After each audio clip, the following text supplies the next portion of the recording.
Hey everyone, welcome to How Money Works and How to Get It, a complete timeless guide. And nothing like this video exists on YouTube. This is a complete guide on money. In this video, we will learn how money has always worked, specific skills that you need to learn to make money, how almost all businesses work. So by the end of this video, you can look at any business and you'll know exactly what they're doing to make money. And lastly, a step-by-step guide on how you can start making money from today. Basically, this is a complete guide where I haven't kept anything to myself, and this actually is everything you need to know to understand money. The main problem people have when they want to start a business or when they want to increase their income is they don't have a basic foundational understanding on what money is, how it works, how to get it, how to get it from another person's hand. We're going to learn about all of those. We're going to learn about how money came to be. This is a complete guide. Again, I didn't keep anything to myself, and it's completely free. And nowhere throughout this entire video will I try to upsell you into anything, or will I tell you, oh, to get the full information, you need to buy this thing or that thing. This is completely free. So yeah, by the end of this video, you won't feel confused about money anymore. You can look at any person or business and know exactly how they earn money. You will actually know how everything works from the ground up, almost every industry. So I've tried to cover almost everything: entertainment, product businesses, service businesses. Literally, you will understand money from a first principles basis from the ground up, and people are not going to be able to scam you or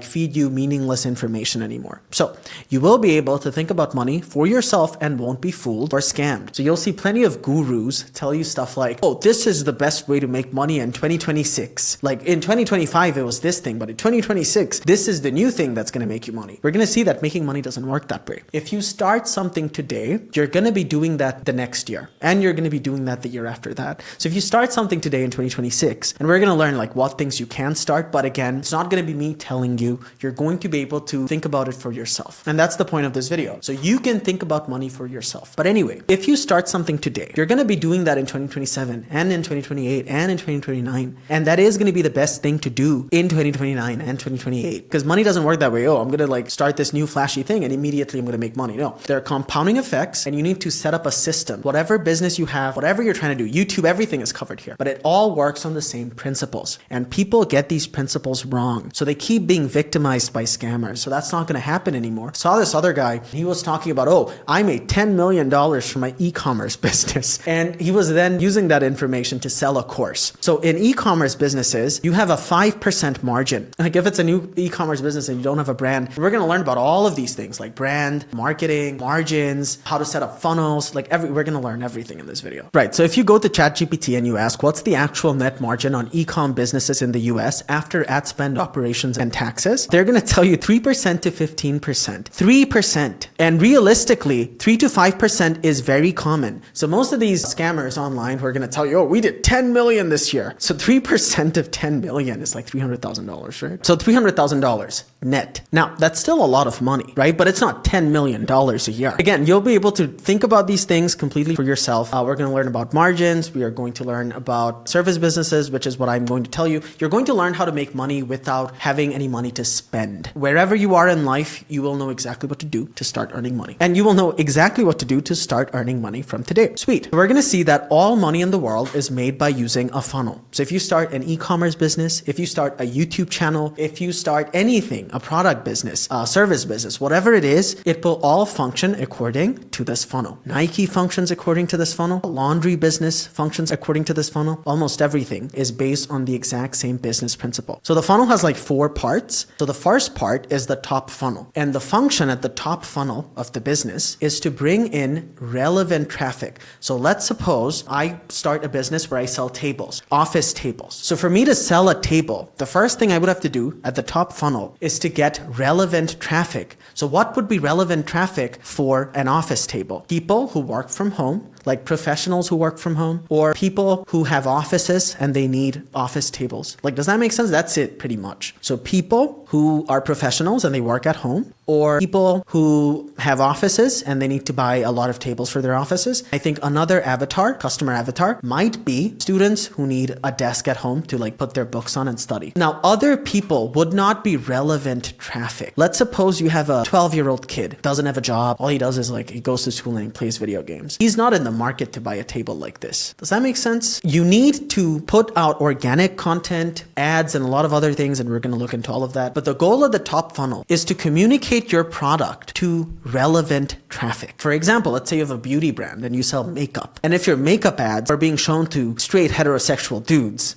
right? No one's going to buy that. You're not going to have a lot of sales because that isn't relevant traffic. But if you put it in front of women, they're way more likely to buy makeup. Does that make sense? It's more relevant. And then once they know about you, once they know about your product, they know about your business, once you've built a brand, and we're going to learn about all of these things, then you can target them with ads, or you can give them free lead magnets. What's a lead magnet? We're going to learn about all of these things. And that will further help nurture them. It's going to help build out that relationship more. And when you do that, and these ads and the emails that you're going to send and the lead magnets you're going to send, they're going to have a call to action. We're going to learn about all of these. In these call to actions, you're going to tell them to buy from you, all right? And then they're going to buy from you. And then at the very end, all you have to do is service fulfillment or product delivery. So if they bought a service from you, for example, I made my money from teaching English. I have a language learning business. So in my case, I would have to teach them, finish teaching them. After taking the money, I would have to fulfill the service and then it's done. But if I was selling a table, all I would have to do is get the product to them and then I'm done. All of this stuff, unfortunately or fortunately, sits on top of mindset and logic and business and money foundations. And if you don't understand these things, then you're not going to have a lot of success doing the stuff on the top. Main reason that people do not see results when they want to start a business or when they want to increase their income is because they don't have business and money foundations and they don't have the proper mindset and logic. They don't understand how to look at money, how to think about money. And all of these things are going to get fixed from this video, all right? All you have to do is stick around and finish watching it. This video might change your life, who knows? Once a business sets up something like this to sell a product or a service, then different jobs pop up at different levels of this funnel. And that's kind of how jobs come around. And we're going to see how jobs are going away, what sort of jobs are safe, what sort of jobs aren't safe, everything. So you're going to understand jobs, money, business, sales, pretty much every major concept better than any paid course or any resource around. I haven't found a video like this. No one's made something like this. So if you just understand this entire stack and how it works, you will be able to make money doing almost anything you like, whether that's fitness, beauty, tech skills, education,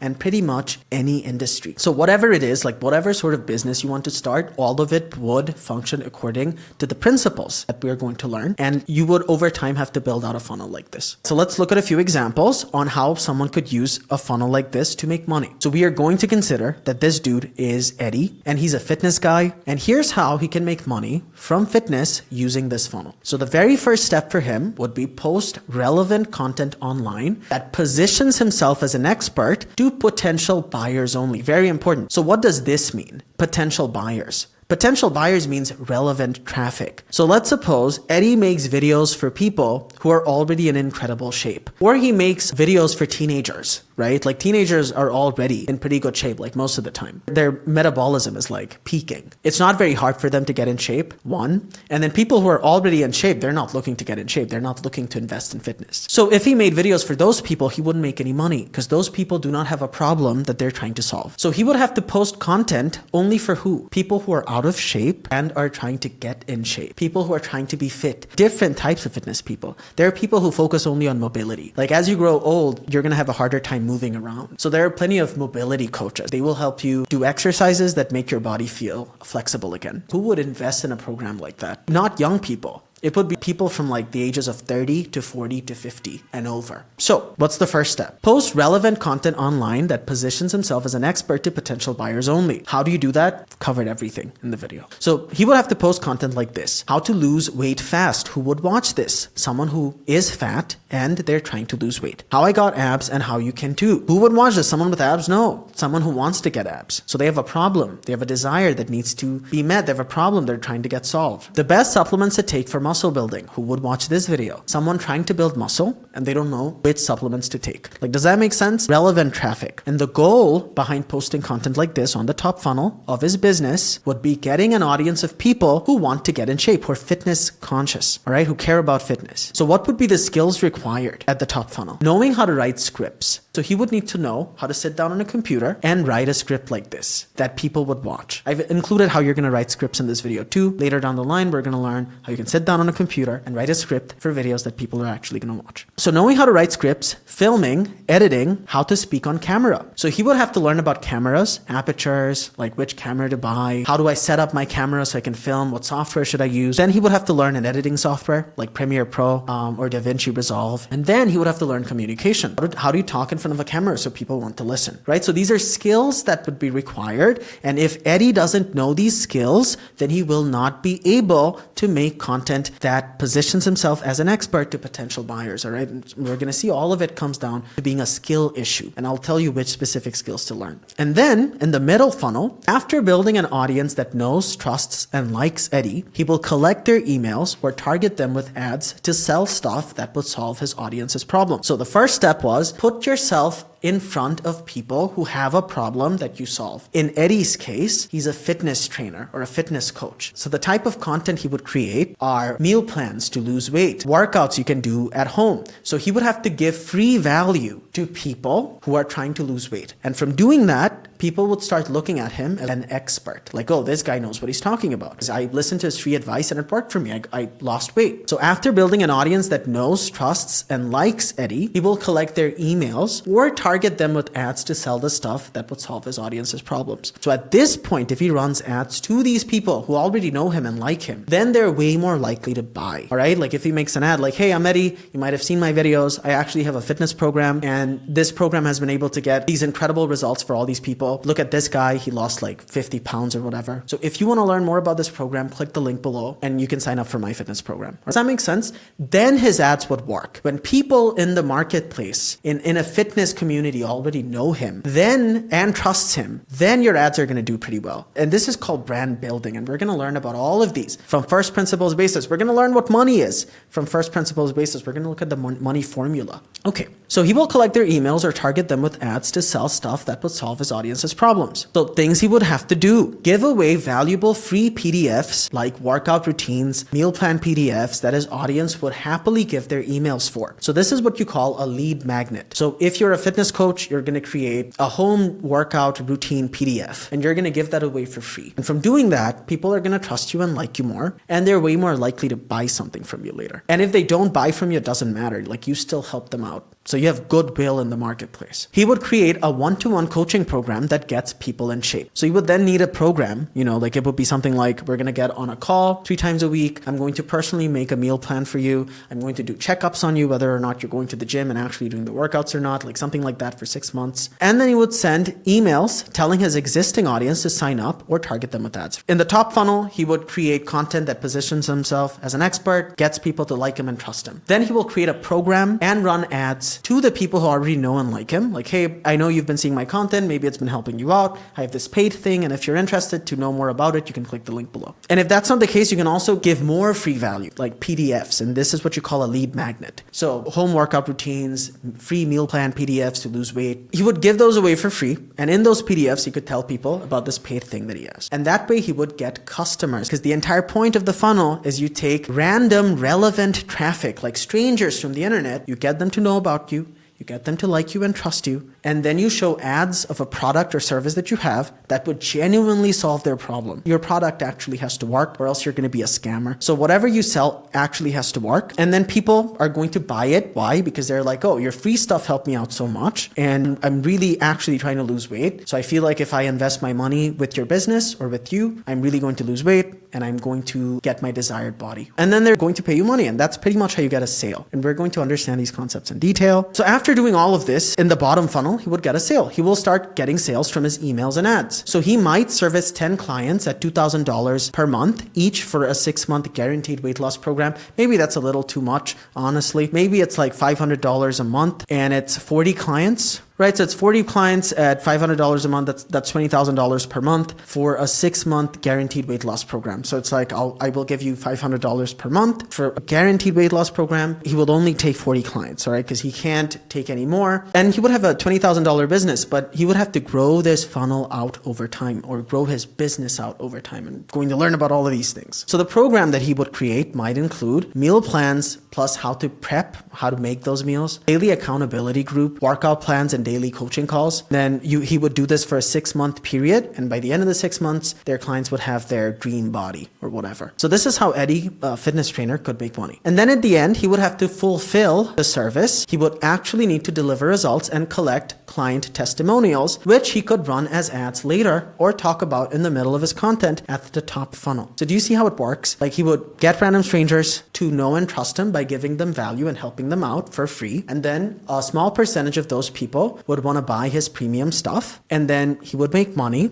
and he would solve the problem for those people. And then he would get happy customers at the end, right? And then those happy customers are going to give him very good reviews. And then he's going to run those reviews in the top funnel. Like, he's going to make organic content about the testimonials that he gets. Or he can also put those testimonials in his ads. Then you get like this system going on, right? You bring in strangers or clients, they buy from you, get great results, they give you a testimonial, you put out the testimonials, you get more clients, and then you now have a business, a cash flow business. So he would need to actually deliver results and collect client testimonials, which he could later run as ads or talk about in the middle of his content at the top funnel. So we will discuss how to make a product or service that actually works later in this video, or else none of this works. So if you don't actually have a service that gets results for people, you're really not going to make any money, all right? Like, people are going to give you horrible reviews. So your stuff genuinely needs to work. And in this video, I have included that too. How do you build a service or a product that works? So I've given you another example. Let's suppose this is Maria, and she is in beauty and fashion. And here's how she can make money from beauty or fashion. So at the top funnel, she would have to post relevant content that positions herself as an expert or a liked figure to potential buyers only. So in the beauty market, you don't really have to be an expert. You just have to have a likable personality. So like, other women want to watch your videos, I suppose, and they feel a connection, they feel a relationship. So her video content might be how to do bridal makeup or how to do wedding makeup, a lady's complete guide to understanding makeup, how to style your outfits, like color theory and stuff like that. She could also like post fitness content. I suppose it's still in the same bucket of like beauty and fitness and all that. So the goal would be getting an audience of women who are into beauty and fashion. All right. So that's her goal. That's the relevant traffic. So for her to make money, she would have to get an audience of women who are into beauty and fashion. So the skills required on her part to be able to do this would be knowing how to write scripts, filming, editing, and how to speak on camera. Then in the middle funnel, after building an audience that knows, trusts, and likes Maria, she will have to collect their emails or target them with ads to sell stuff that her audience would buy.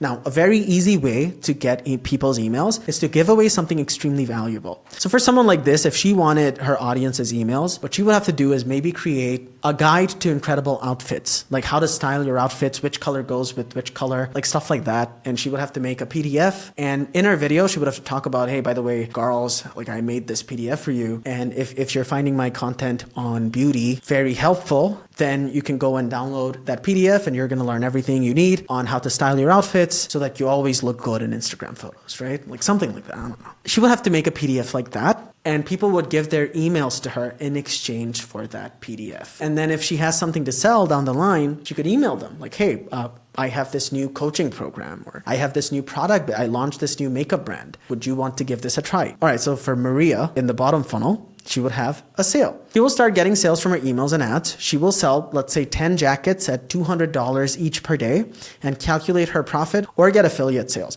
So there's a lot of ways through which she could make money. She could start her own clothing brand, like, hey, I have a jacket for women clothing brand. And all she would have to do is sell 10 jackets at $200 each per day. And then that would be what? That would be a $2,000 a day business. And then she would have to calculate the profit because let's say the jackets are $100 to make. That would be $1,000 a day business, right? So $2,000 and then $1,000 would be cost of goods sold. And then she would make $1,000 in profit. All right. That's one thing she could do. She could also sell makeup, or she could just do affiliate sales. We're going to see that influencers like her, they don't usually have their own brand. Like they actually just get affiliate sales. And then at the end, she would get the products delivered to her happy customers or get a kickback from affiliate sales. So if she's doing the jacket thing, she would have to like deliver the jackets to her customers and then she's done. Or if it's just affiliate sales, and we're going to learn about affiliate in a bit, it, then she would just get a percentage commission from like the sales. So what is affiliate? I'm going to explain it now. Let's say in the video, he's like, hey, by the way, the makeup that I'm using is this from this brand.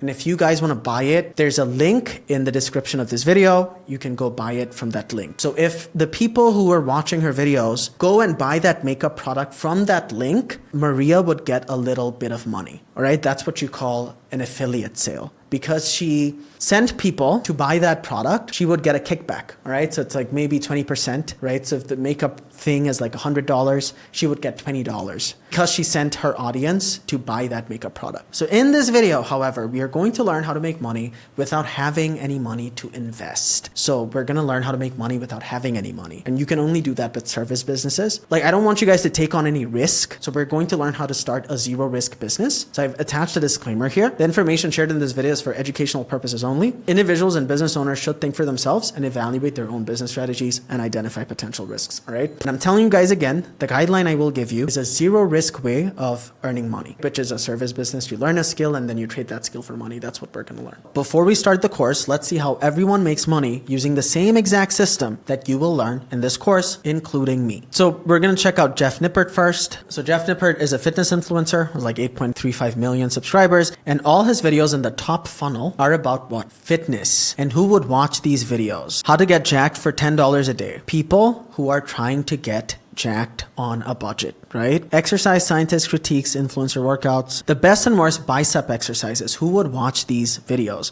People who go to the gym and they're trying to get in shape. So if he keeps putting out videos like this, over time, he would have an audience who go to the gym and want to be in incredible shape, right? And then he could sell stuff to them, and that's exactly what he's doing. So if you click on any of his videos and you go to the description, my fundamentals training program, there you go, has an app. This is a diet app, and who would want this? People who are health conscious and fitness conscious, right? A gym apparel business, Rise Gym Apparel. So there you go, like $40. Now, who would buy this? People who are watching Jeff Nippert videos and they're like, oh my God, this guy is great. Like, the information he's giving out has helped me a lot. I am going to invest in his business. And then they're going to buy this, right? He has a clothing business and it's gym focused. Who would buy this stuff? People who go to the gym. And it just so happens that the people who watch his videos are people who go to the gym. Like, do you get it? All of it cohesive in a single funnel. If he was making content for fat people and also fit people and also like, oh, the best fast food and also the best like healthy foods to eat, he couldn't build something like this. So a brand, which we're going to learn about, has to be cohesive. And then like he makes money. Very simple stuff, right? We're going to look at another person, Tom Beckles Fitness. Same exact thing. Over 500,000 subscribers, 1.4 thousand videos. We're going to look at his popular videos. My 3-year body transformation from skinny to muscular. Who would watch this video? People who are skinny and they want to put on muscle. How to bulk up fast. How to lean bulk. These bulking mistakes will hold you back. So people who have been bulking, like eating a lot of food and they're not getting the physique that they want, they would watch a video like this. How to train for aesthetics. Like people who are just trying to look good, they would watch a video like this, right? And then over time, he would build an audience of people who view him as an expert and who want to be in shape, and they have money that they want to spend to solve this problem. And then he would need a product or a service that solves that problem. So I think he has a coaching program. In his YouTube description, there's a Calendly link and you can schedule a call, diagnosis call with Tom, a 20-minute call to map out your fitness goals, discuss any current struggles, and see if we would be a good fit to work together. And then you can schedule a time, and then you would put your name here and your email, and then someone from his team would most likely reach out to me, and then we would get on a call, and by the end of that call, they would try and sell me into a coaching program that would completely solve my problem. Again, if his coaching program didn't work, he wouldn't have a brand for too long, right? Like you can't have a good reputation if the thing you sell doesn't work. I would assume like his stuff works, seems to be doing very well. And we're going to see like how we're going to make a program or a service or a product that works later in the video. Now we're going to take a look at my business, English Bully. It's an education business that teaches people English, and it's also a test prep business. So this is the top funnel in my business. From 7 videos, I have like 404,000 subscribers. There you go. I have like the highest viewed video in the country on English learning, like 7.5 million views.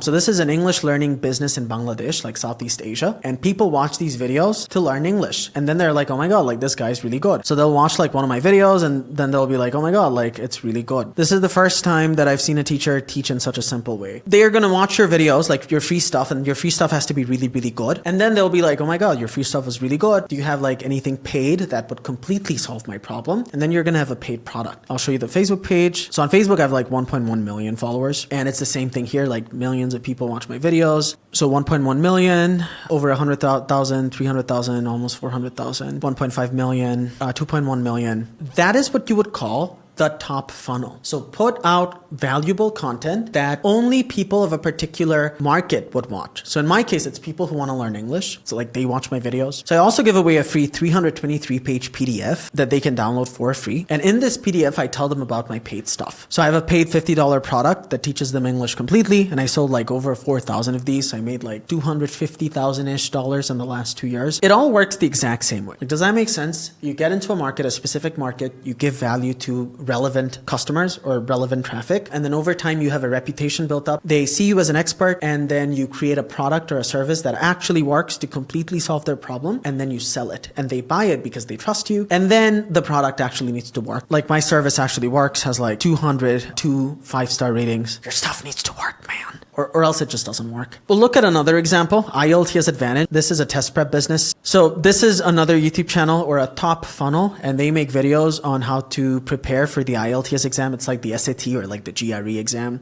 And all the content in the top funnel is about what? Is about providing massive free value to people preparing for this exam, right? Prepare for the IELTS in 1 hour step-by-step crash course, free value. So then they'll watch these videos and they will trust the teacher here, and then they will want to further invest. A small percentage of people will want to invest their money with the business. The business is going to make more money. So here you go. Provide free value to relevant customers. Who's going to watch a video like this? Someone who has to give this exam, right? You don't watch SAT videos if you don't have to give your SAT exam. So people who have to give their IELTS exam would watch this video. And then in this video, he will tell his audience, like, by the way, I have a complete IELTS course. And if you take it, you don't have to worry about, not doing well in your IELTS exam. Look at all these testimonials we have. And there you go. There's the link. If you click on it, you'll find yourself on a landing page. There you go. And a lot of testimonials as well. There you go. And then people are going to buy it. You're going to click on apply now. So this entire thing is $447, a one-time payment. So if he only sells even 5 of these a day, he's making like close to $2,000 a day, almost a $50,000 to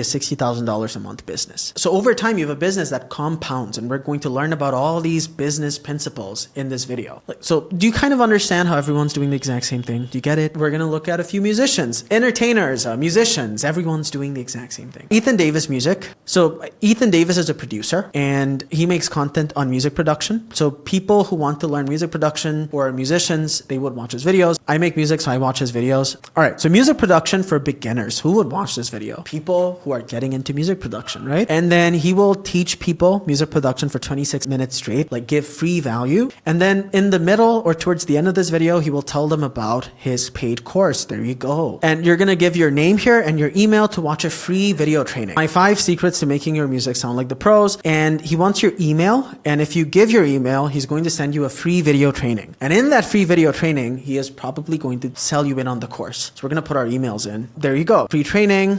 Click here to play. And then you're going to watch this whole video, and it's going to be very convincing, and it's going to give you a lot of value. So even if you didn't buy anything from it, you would still learn a lot about music production. Like, that's the point. Because again, not everyone who gets a lot of value from you will buy. A small percentage will. And that small percentage is more than enough to for you to make a lot of money. And then he's like, did you enjoy this webinar? Take advantage of a 50% discount and join today. And then you click here. There you go. Complete Producer Pro. It's $497. So even if he sells like 5 of these a day, he's making $2,500 a day. And then in 30 days, that's a lot of money. That's like what? $75,000 a month. That's a lot of money, right? And all of this is automated by this system, a funnel. If you were selling a product, it would work the exact same way. We're going to learn about markets. Again, this video hasn't even started yet, just so you know. Like, this is like the prologue, the intro, all right? Because I will teach you guys everything. What else? Jessie Hartel Beauty. This person is going to be very similar to like the Maria character that we made up. So Jessie Hartel, she makes content on beauty and makeup. Hey babes, here are the products linked. There you go. Eyeshadow, palette, whatever. This is an affiliate link. So she's going to make videos on how to do your makeup makeup. And from doing that, who's going to watch this video? I'm not going to watch it. But a girl who wants to know how to do her makeup better, she's probably going to watch this video. And then she's going to be like, oh my God, like I want to use the exact makeup kit that you used. And then in the description, she has the affiliate link and people would come to the link and click on it. And we're going to look at the price of this. Hold up. This entire page is like full of affiliate stuff.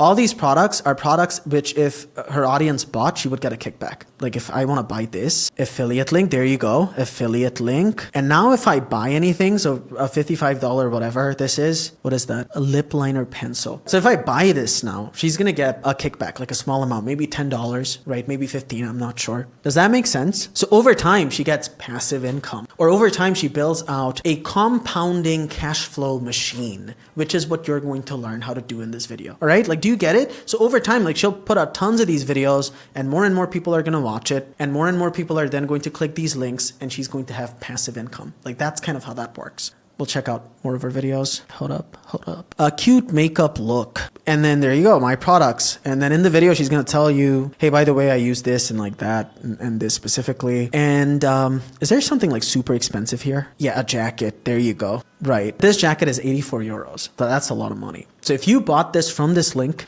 and this would be an affiliate link. Hold up. Yeah, there you go. Medium affiliate. So this is an affiliate link. If I bought it, she would get a kickback. So maybe $20, maybe $25. And over time, like if you build out an audience like this and a system and a funnel like this, which you will know how to do in this video, because I'm your guy.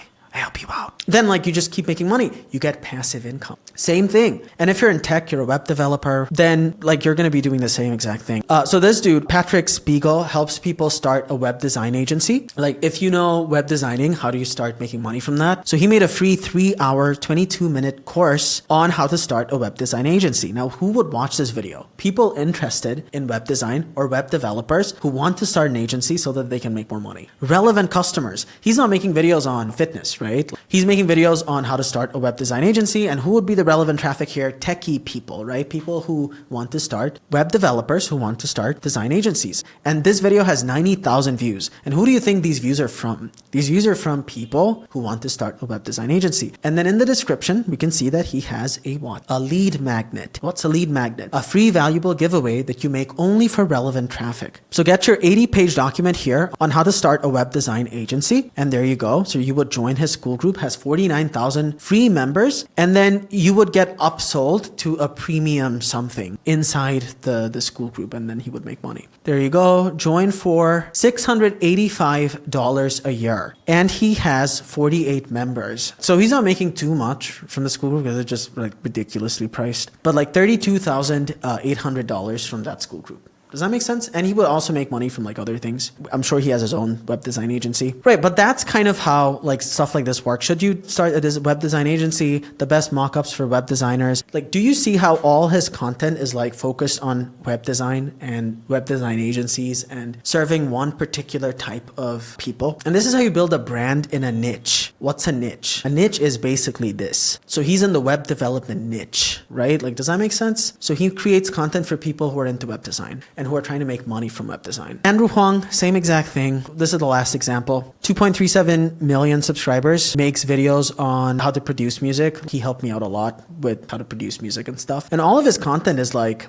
about music, right? The most innovative music tools of 2025. And what does this look like? This looks like a YouTube video where he's going to promote affiliate links, right? He's going to show you like, oh, like these are really, really cool products that I genuinely use. And you can find the affiliate links for these here, probably. My most used plugins, there you go. My music software, headphones that he uses, this is an affiliate link for sure. I would assume it is. I'm not sure, but I would 100% assume that it is. Like, do you get it? Create a brand in a particular niche and then become an expert through giving massive value. So people in that niche trust you and like you. Why? Not because you're some scammer, you're up to like no good, by genuinely providing value. Like in my case, in my business, hold up, there's no one else in the entire country that has something like this. A 9-hour free course that I gave away for free. And who watches these? People who want to learn English, and then they watch it and they're like, oh my God, I can like actually speak English now. And then they trust me. They're like, oh my God, this guy's really good. And then a very small percentage of those people, they buy my paid product. Here's another video, like has 700,000 views, and I teach them how to speak English in this one. It's the same exact thing. So just so we're clear, all money and businesses work exactly the same way. on the same exact principles. Not just the few examples given here. Music, entertainment, service businesses, pretty much everything in the world work exactly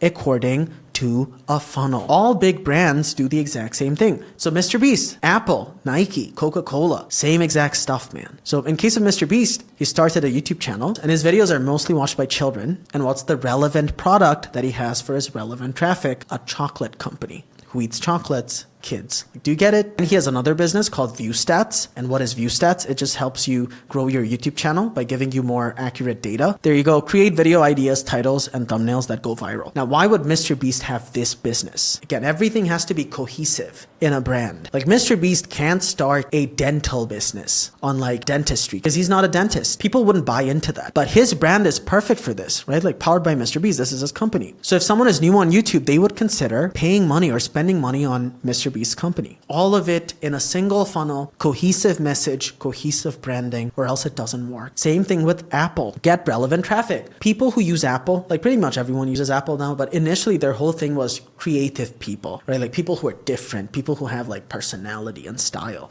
right? Like Microsoft is like these guys, but like Apple is like these guys, right? Like the cool kids use Apple. That was their whole thing. So that was the relevant traffic that they tapped into. And then they would have to run ads. Billboards were a big thing. They still do billboards. And then they would get sales. Same thing with Nike. Nike's entire thing is people who are into fitness. And then they have shoes. Now, Nike can't ever sell chocolates because that would not be a brand association that makes any sense. And we're going to learn brands completely as we move along, right? Like Nike can't ever start something like McDonald's, a greasy burger fast food joint. But it makes all the sense in the world for Nike to partner up or start a healthy salad business.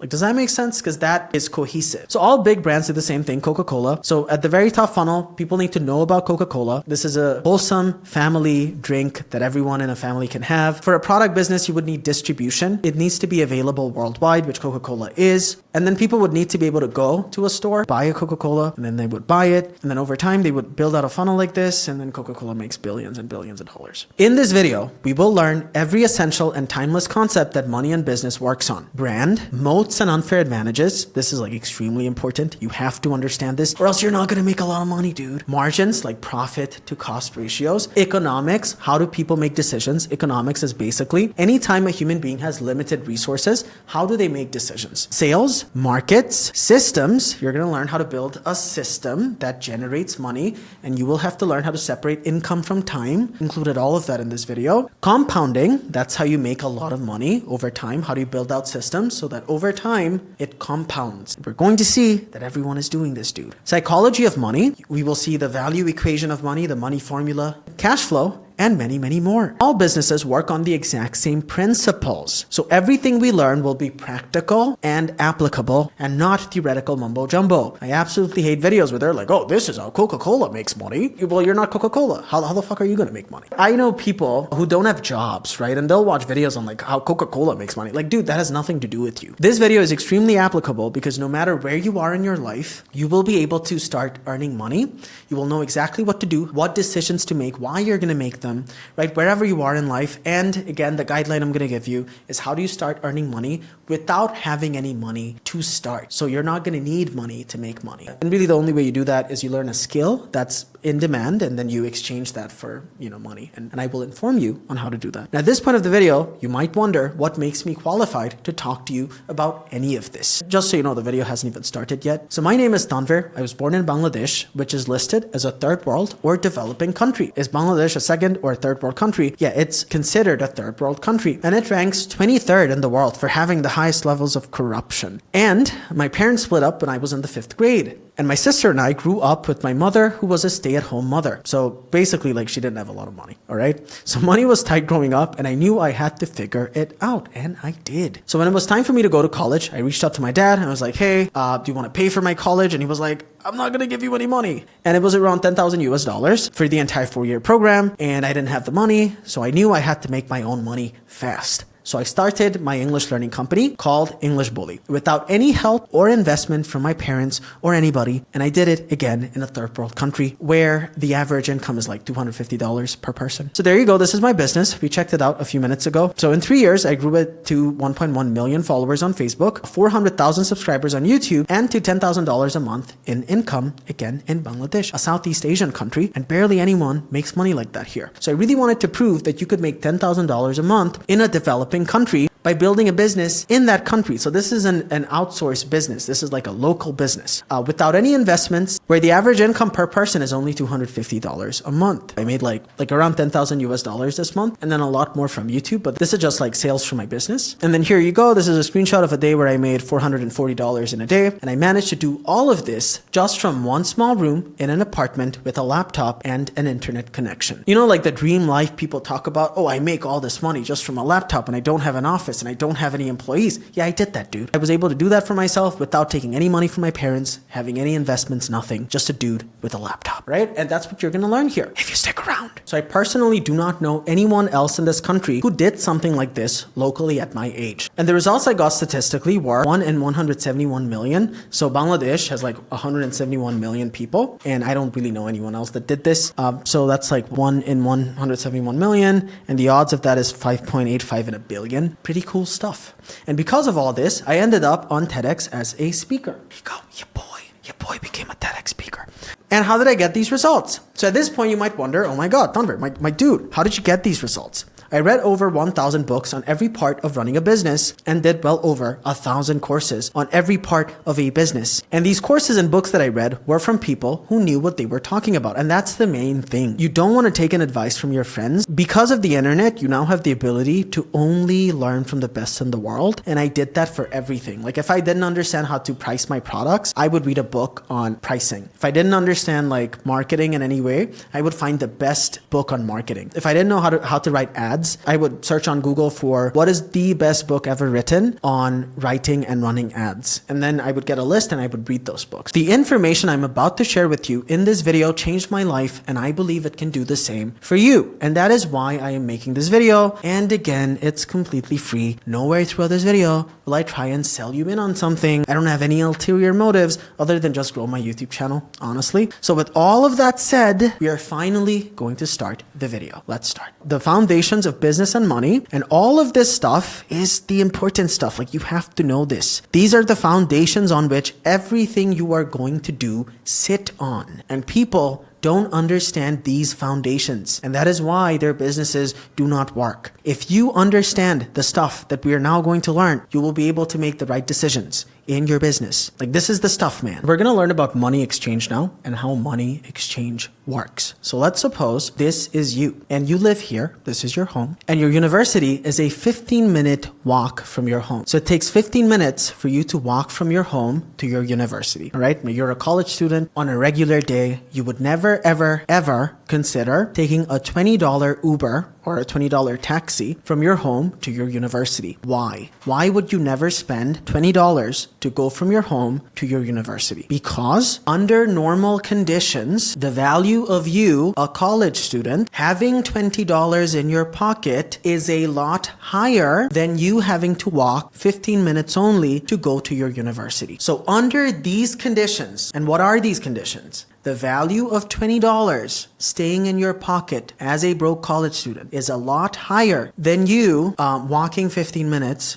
to your university. So you're never going to take an Uber under these conditions. And a money exchange will not happen. However, one day you wake up, it is raining outside, and your semester final exam starts 5 minutes later. So you woke up late. This is you woke up late. You're like, oh my God, well, I have my final exam. What's going to happen? You go outside and it's raining. So you can't walk, right? Like you could, but you would be completely wet, and then you wouldn't be able to give your exam properly. Under these conditions, would you consider spending $20 to get an Uber or a taxi to only go this distance? Yes, you would. Why? What changed? If you understand this, if you just understand this simple example, you will understand money exchange. Under these conditions, why would you spend, or why would you happily spend $20 to go from your home to your university so that you can give your exam on time? Because under these conditions, the value of you having $20 is way lower than you going to your university on time and giving your semester final exam on time so you can pass and you don't have to retake that entire course. Right? Like that would take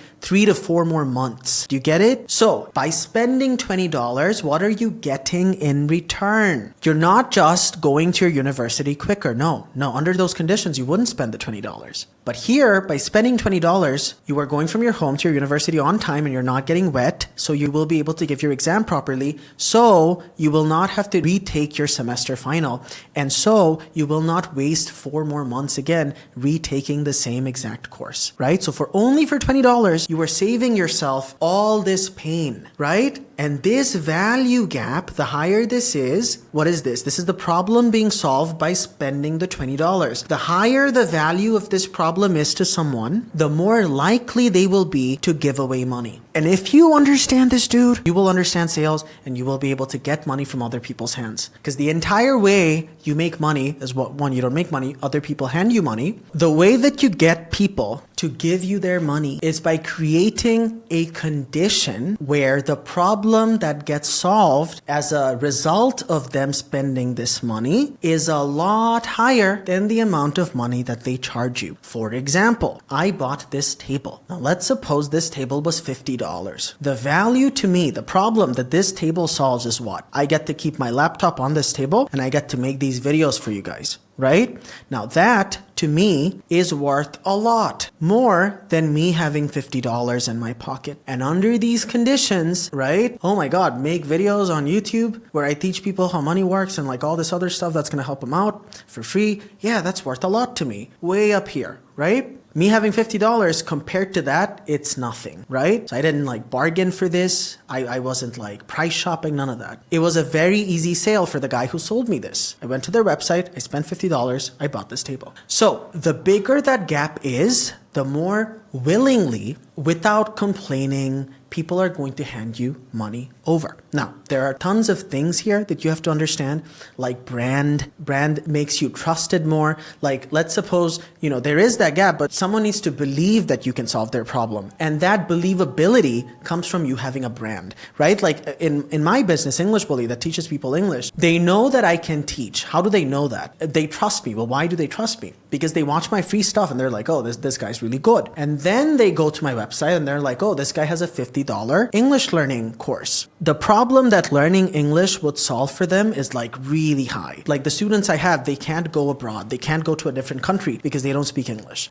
They can't get a good job because they don't speak English. Socially, they just feel like they're falling behind. This giant problem will get solved for them if they buy something for $50, right? So that's a very big gap. And then they willingly invest or spend that money. So if you can create this condition, then people will hand you money, right? Cool. What is the first rule of money? Someone will hand you an amount of money which is far lesser than the value of the thing they get in return. This value is subjective and differs from person to person. This is extremely important for you to understand. I bought this table for $50. Why? Because I need a table to keep a laptop on it so that I can make these videos. Let's suppose there's some dude and he doesn't make any videos. He doesn't need a table like this. Even if he has like way more than $50, it doesn't make sense for him to buy this thing. The value that I see in this table, this other person wouldn't see that value in this table. Do you get it? So they wouldn't buy this. And I've given an example for you guys here. So let's suppose this is your neighbor and your neighbor goes to the same university that you go to, right? He lives in the same home. Like let's suppose this is a dorm and he lives here with you, but he doesn't have an exam today, just regular classes. And so he wakes up late like you did and he looks outside and he sees that it's raining.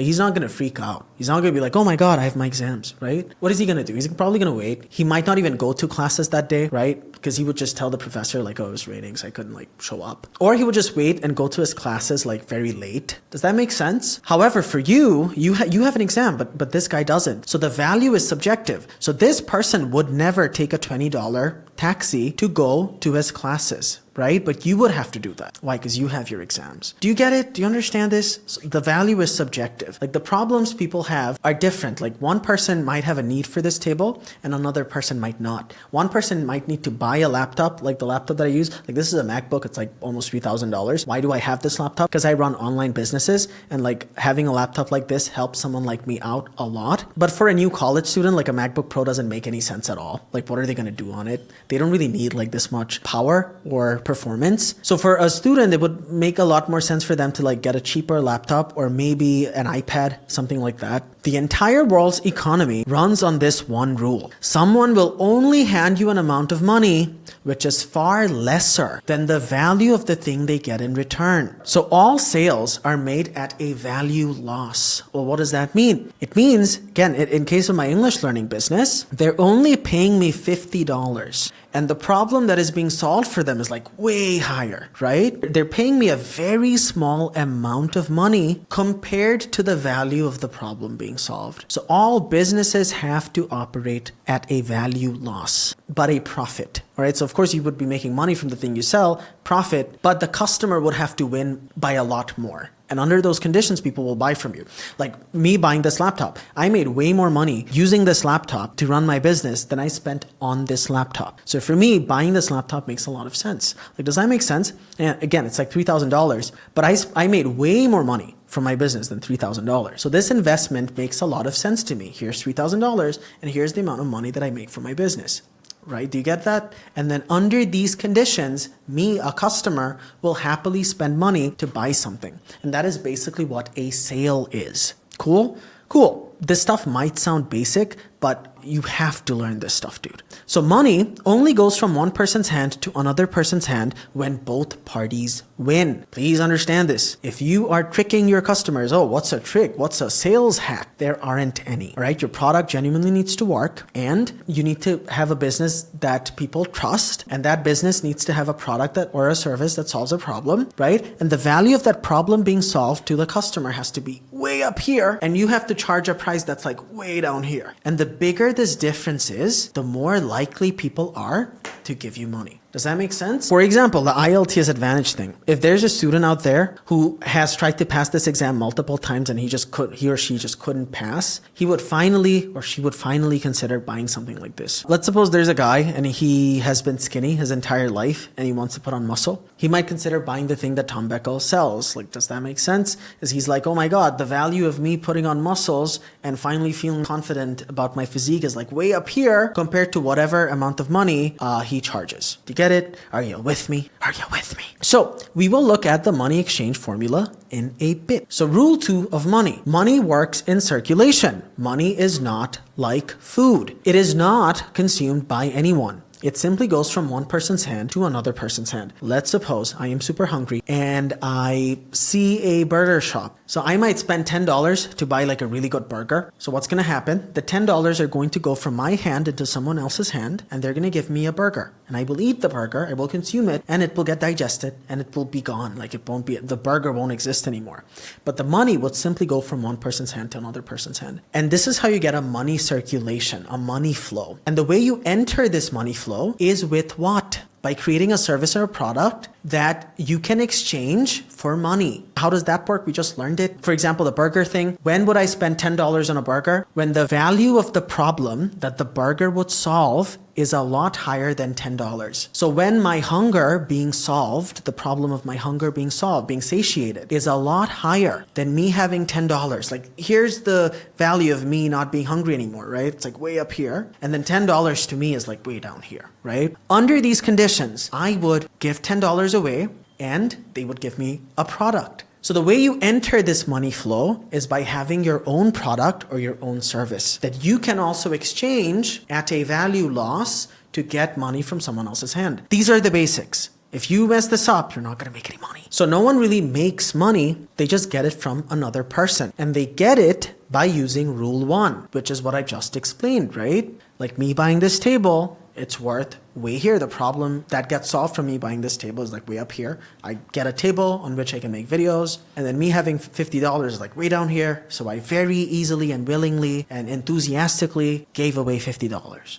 And they gave me a table. They made money. Why? Because they sold this table at a profit. And I'm super happy too. Why? Because the problem being solved by this table is a lot higher. Like the value of the problem being solved by this table is a lot higher to me than me having $50. So both parties win.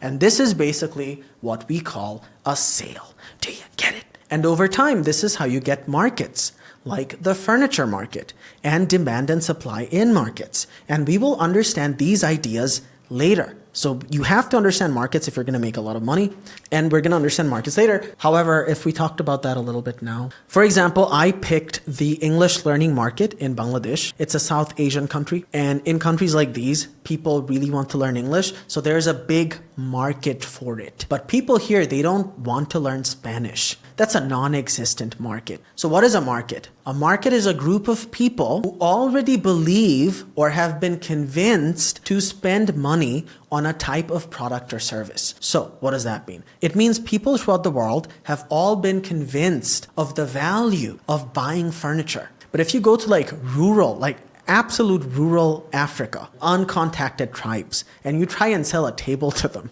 they're not going to buy it because what are they going to do with it, right? So the market for a table or for furniture doesn't exist in rural Africa and like uncontacted tribes. What are they going to do with it? Nothing. But if it's a hunter-gatherer tribe, like they hunt and do stuff, and you want to sell a spear to them or like a sword to them, they might be more likely to buy that because a market for that exists.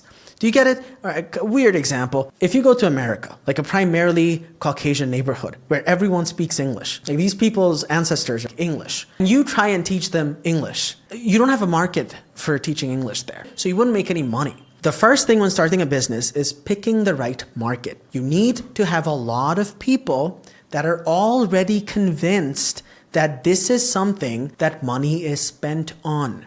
I don't have to convince people in Bangladesh on the importance of learning English. But let's suppose I was teaching French or Spanish, and then I ran ads for that. I would get on call with people and they would be like, why do I have to learn Spanish? And then I would spend like hours trying to convince them. You do not want to be in markets like that.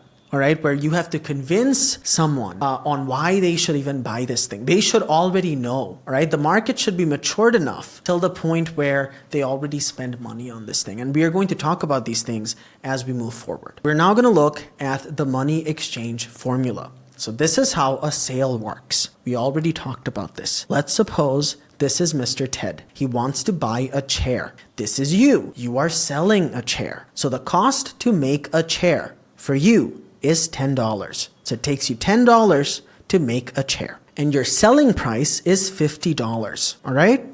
And what Mr. Ted can afford, like what he can realistically afford, like he just doesn't have more than $200, all right? He has $200, that's his budget for a chair. He will never ever spend more than $200 on a chair.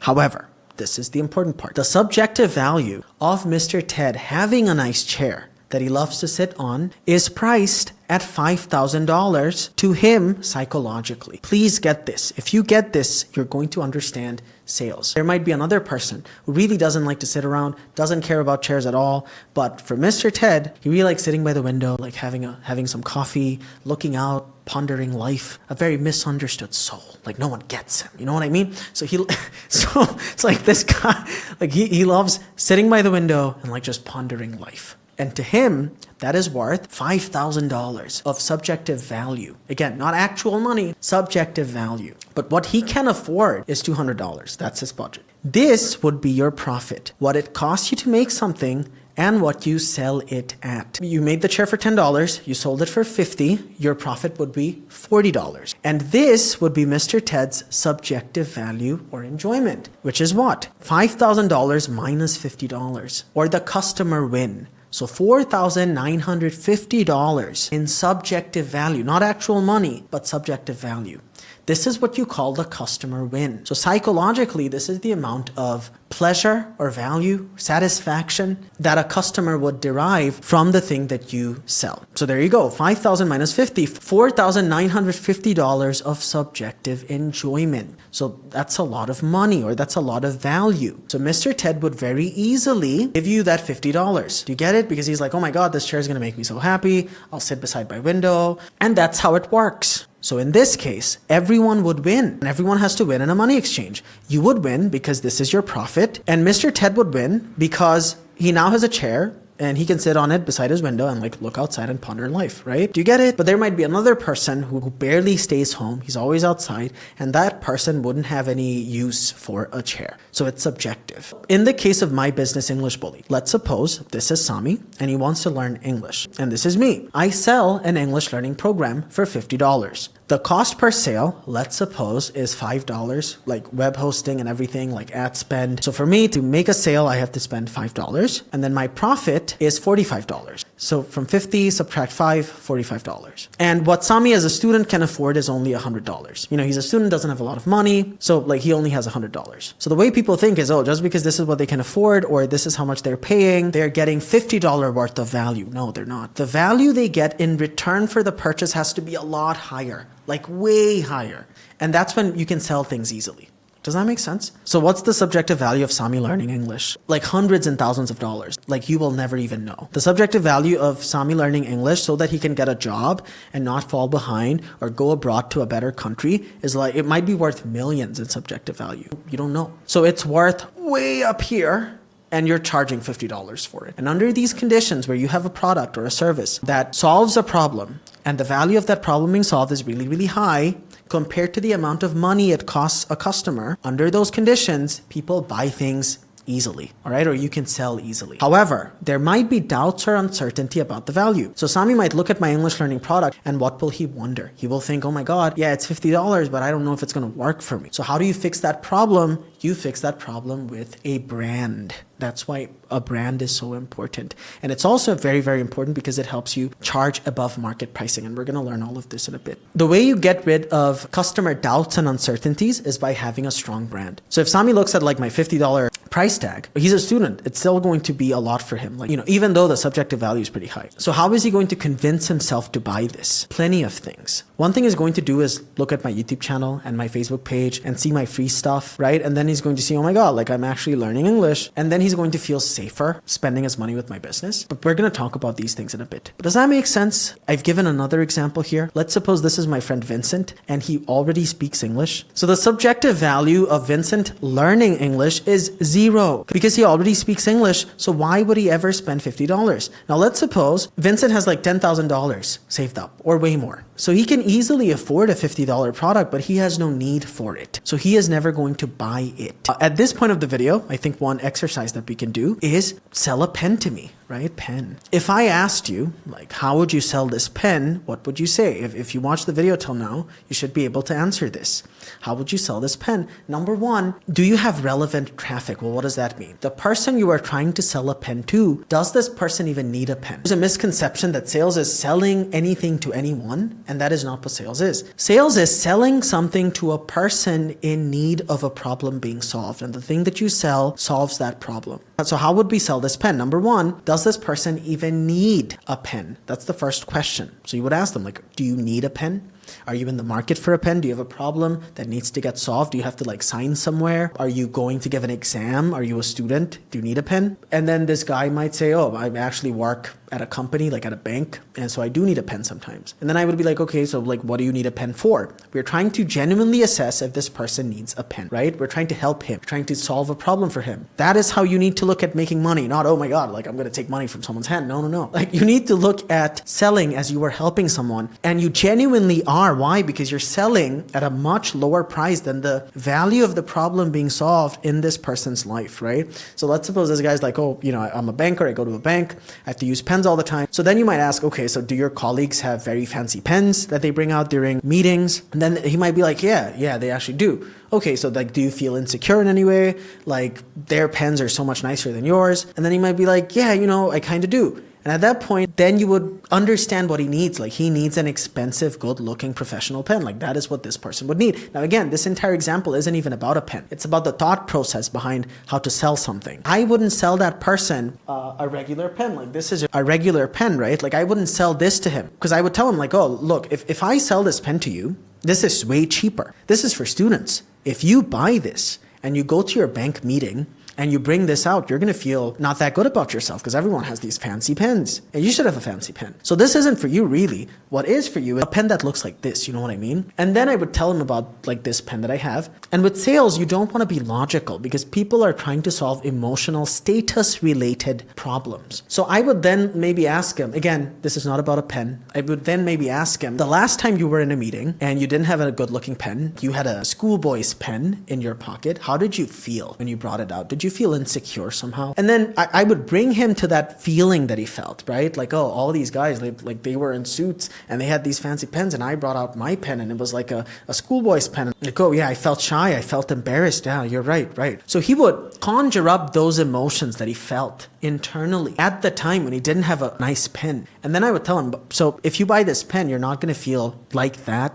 the next time you go into a meeting. Do you understand? Like that's sales psychology, basically. And it all works according to the things that we just learned. Do you get it? It's like, does this person genuinely need what I sell? It is not about tricking someone into buying something. It's not about, oh, I'm going to take your money away. If you do that, you're going to end up in prison. You're going to end up in jail, right? As a scammer. What sales is genuinely assessing, does this person have a problem which will actually be solved? And is the value of this problem way higher to this person than the amount of money that they will pay you? So you are selling at a value loss. So let's suppose this pen is $100 and this banker makes way more than $100. So I would tell him, look, this is a $100 pen. It is expensive, but you want it to be expensive because that's the entire point. It's kind of like watches. Like you want it to be expensive. Cars, you want them to be expensive because it's a whole status thing going on. I'll inform you guys on human nature in another video, like in-depth stuff. But sales has everything to do with human problems and solving human problems, all right? And again, the value of that problem being solved has to be way higher. So for the banker to buy a pen for $100, what conditions need to be true? The feelings that he felt when everyone else had a nicer pen and he didn't, like that horrible feeling and that problem being solved to him would need to be a lot higher than him having $100 in his pockets. And under those circumstances, he would give you $100 and you would be able to sell a pen. So what did we understand? People only buy things to solve a problem. Every purchase is only made with the intention of a problem being solved. When you are trying to make money, don't think about making money. Think about solving a problem. Makeup. The problem might be functional, like they want to look pretty, like a girl wants to look prettier. But if you dig deeper, it is a human problem. It's a status related problem. Like, oh, she's going to be out with her girlfriends and she doesn't want to be the only one who doesn't have makeup on. Oh, she's going to feel like, oh my God, these girls that I'm hanging out with, they did their makeup so well and I feel insecure. Do you get it? So the functional problem is it's going to make her prettier, but the emotional status related issue is, oh, her friends are not going to think highly of her. Like that deep insecurity. That is really what's being solved here. And then association with different levels in the socioeconomic status hierarchy. Again, we're going to learn about human beings in depth in the human nature videos. Cars. What's the functionality of a car going from point A to point B? That's it. But then it's extremely status related. It's a status indicator, especially in men. So it's like, yeah, you could have any car, but it has to be a Porsche. It has to be a Lamborghini. Like, do you understand? So then, like, you signal to people, and all of this is biological. Why? Because we're sexually dimorphic primates. And in any form of sexual dimorphism, males are competing with each other and playing status games. And we're going to learn about these things again in the human nature videos. So if you wanted to sell a car to a young man, you wouldn't talk about features. Please understand this. You wouldn't talk about features. You wouldn't talk about, oh, this car, has this engine. The paint is like this chemical and the windows are actually made out of this material. That guy doesn't care. So if a young 18-year-old, 19-year-old dude is at a car dealership and he wants to buy a car, the reason that the underlying human social status-ish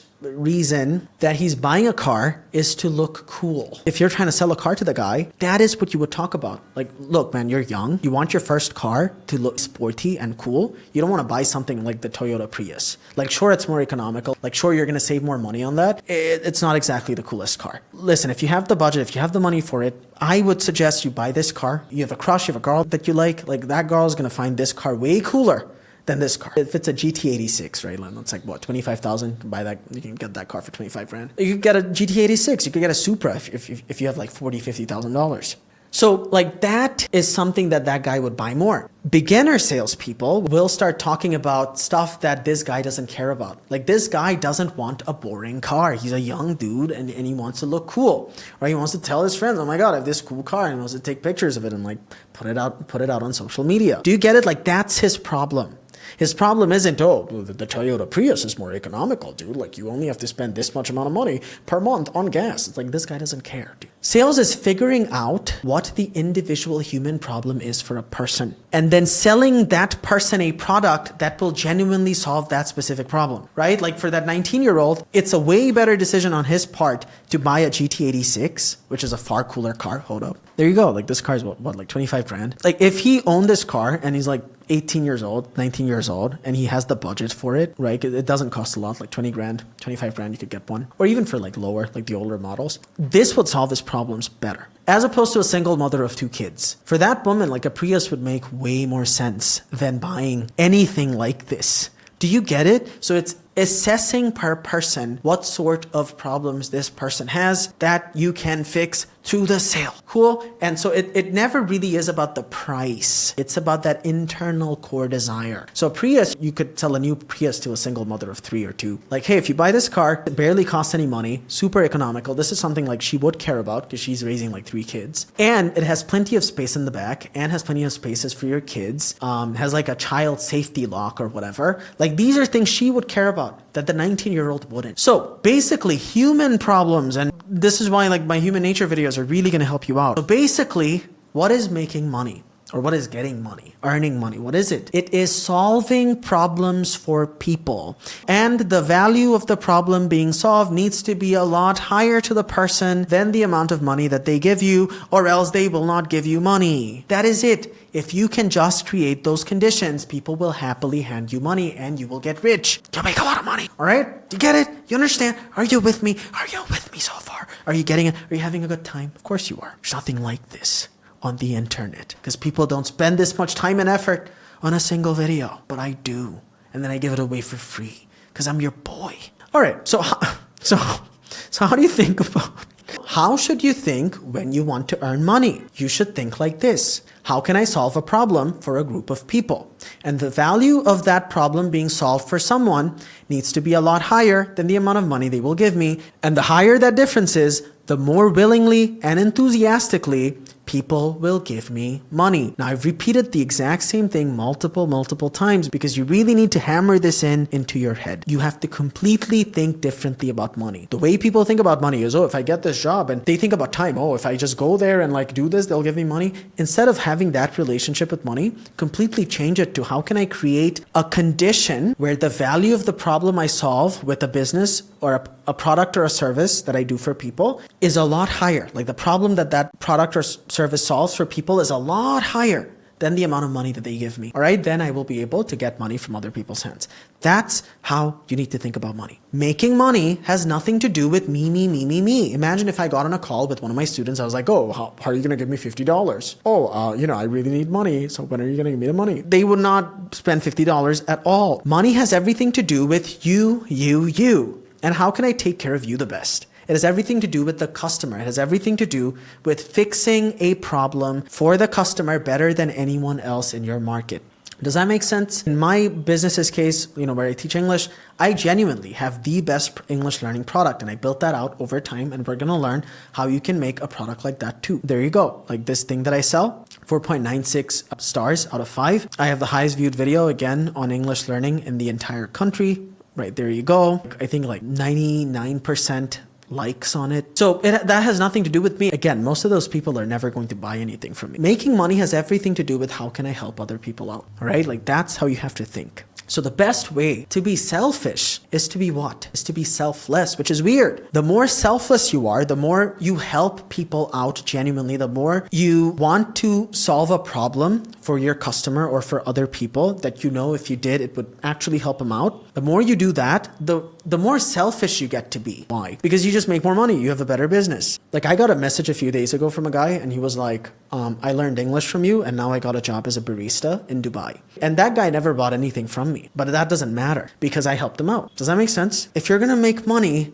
you have to completely throw out these outdated ideas in your head where it's about you. It has nothing to do with you. Like absolutely nothing. Money has everything to do with the problem you can solve for other people. And the value of that problem being a lot higher than the amount of money that they pay you. That's it. That is it. Even when someone is hiring you, works exactly according to the same principles. So if a company is paying you like $50,000 a year, that $50,000 amount needs to be a lot lower than the value of your services, or else you're not going to get a job. And you're like, that isn't fair. It's not fair on the sales end either. And that business or company that you work for, when they sell a product or service that they make, they also sell that to the customer at a value loss. Do you get it? Do you understand? It kind of works in like steps. So you work there, let's again, for $50,000 a year, and that amount is a lot lower than the amount of value they get from you. It's like, let's suppose you bring them $2 million a year in value and they give you $50,000. The company's winning there. However, the product or services that the company sells to the customer, they're selling that at a value loss too, right? The customer has to win way more than the amount of money that that company charges for their services, or else people are not going to buy. So that's kind of how that works. So money has nothing to do with me. It has everything to do with the customer. When it comes to making money, things that do not work at all are empathy. Never bank on people's empathy. Empathy is like one of the weakest human emotions. You want to cater to people's self-serving bias. Again, self-serving bias. If I wanted to sell anything, I would make it about the other person. Not, oh my God, hey, I need money. Hey, I need a job or else I'm going to go homeless. Dude, you would be surprised. People don't care, right? Like that is not how you get a job. The way you get a job is, hey, what sort of problems do you usually have when you hire someone for this role? And then you're like, okay, right? So this is how I would solve that problem. And well, these are things that I did. Like, do you understand? It's not about you. It's what you can do for them. If I started talking to my students like, hey, you know, like my parents got divorced and like I really need money to go through university. Can you give me money? No, that wouldn't work at all. I would be catering to empathy or sympathy. And that shit doesn't work, my guy. And that shit doesn't work. What you want to cater to is people's self-serving bias. It's like, hey, if you learned English, these are problems that you have, which would get solved. If there's ever a time you want to go abroad and you learn English now, it's going to be very easy. Or when you're in college, you're going to need English, dude. Do you get it? Self-serving bias. That's where it's at. And again, we'll cover these in my human nature videos. Another delusion that people have is money is somehow related to having a degree. It isn't. So what is money actually related to? It is related to, can this person solve a problem for my company, and the value of that problem needs to be a lot higher than the amount of money I'm going to pay this person. So it has nothing to do with a degree. And a degree is required in some cases and not required in other cases. In this video, we're going to learn about how to think about things from a first principles basis. Well, if you're a doctor, then you're going to need a degree because you can't learn how to be a doctor on your own. But if you're a computer coder, you don't necessarily need a degree. If you're a web developer, you don't necessarily need a degree. However, if you're a mechanical engineer, you are going to need to go to college because you need to use very expensive equipment to learn mechanical engineering that you can only do at a college, right? So it's like, do you need a degree or do you not? You need to be able to think about these things from a first principles basis. And again, people don't hand you money because you have a degree. They hand you money based on the money exchange formula, the value stuff that we learned. All right. So how not to think when you want to earn money. Lame value. If your free stuff is terrible. Dude, I had to make 9-hour free stuff, like 1 hour free stuff, and just give it away for free, right? To build a brand that's trusted. People here don't do that. Like if you look at the quality of other people and what they're making, what they're going to do is literally write words and then, oh, this is the translation of this word. Like that is it. Very lame value. Here, you're being taught everything, all right, like with stories and stuff. And then here, it's just, oh, this is a picture and like, this is what you call this word. So the main reason why people don't do well is lame value. They make it about themselves. Oh, I need time with my friends. I need to do this. I need to do that. Like people you're trying to sell stuff to do not care about that at all. Making it about you. Like I said, it's like, oh, I need to have this sort of lifestyle. Like the lifestyle comes later, dude. Once you help people out, once you provide value, once you are trusted, once the business you have is solving problems for people, then the money comes in. And then it is about you. Again, to be selfish, you need to be selfless first. If you're selfish first, nothing works. A close-fistedness, like I'll see plenty of people who are like, oh, I'm not going to give that away for free. Like, dude, that doesn't work. Lame value delivery and like, yeah. These are the main reasons why people don't do well in business. Like they don't want to work hard. It's always the obvious thing that they're not doing right. Like the teachers here, they don't make any money. Like most English teachers here, they don't make any money at all.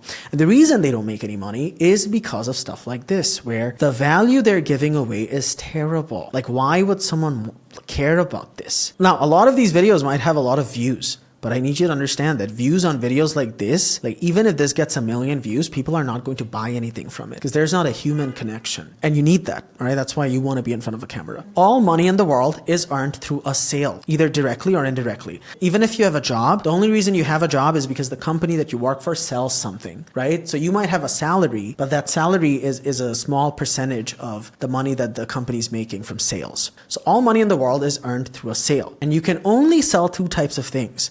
A product or a service. You can't sell anything else. So you can sell a physical product or a digital product. You can sell a physical service or a digital service. These are pretty much all the things that you can sell. And when a company wants to sell a product or a service, then they have to build out something like this, right? Do you get it? A top funnel. Why? Like if a company wants to sell tables, then what would they have to do? They would have to make content on tables. I'm actually going to show you a page. Wait, hold up. Right. So these guys sell furniture.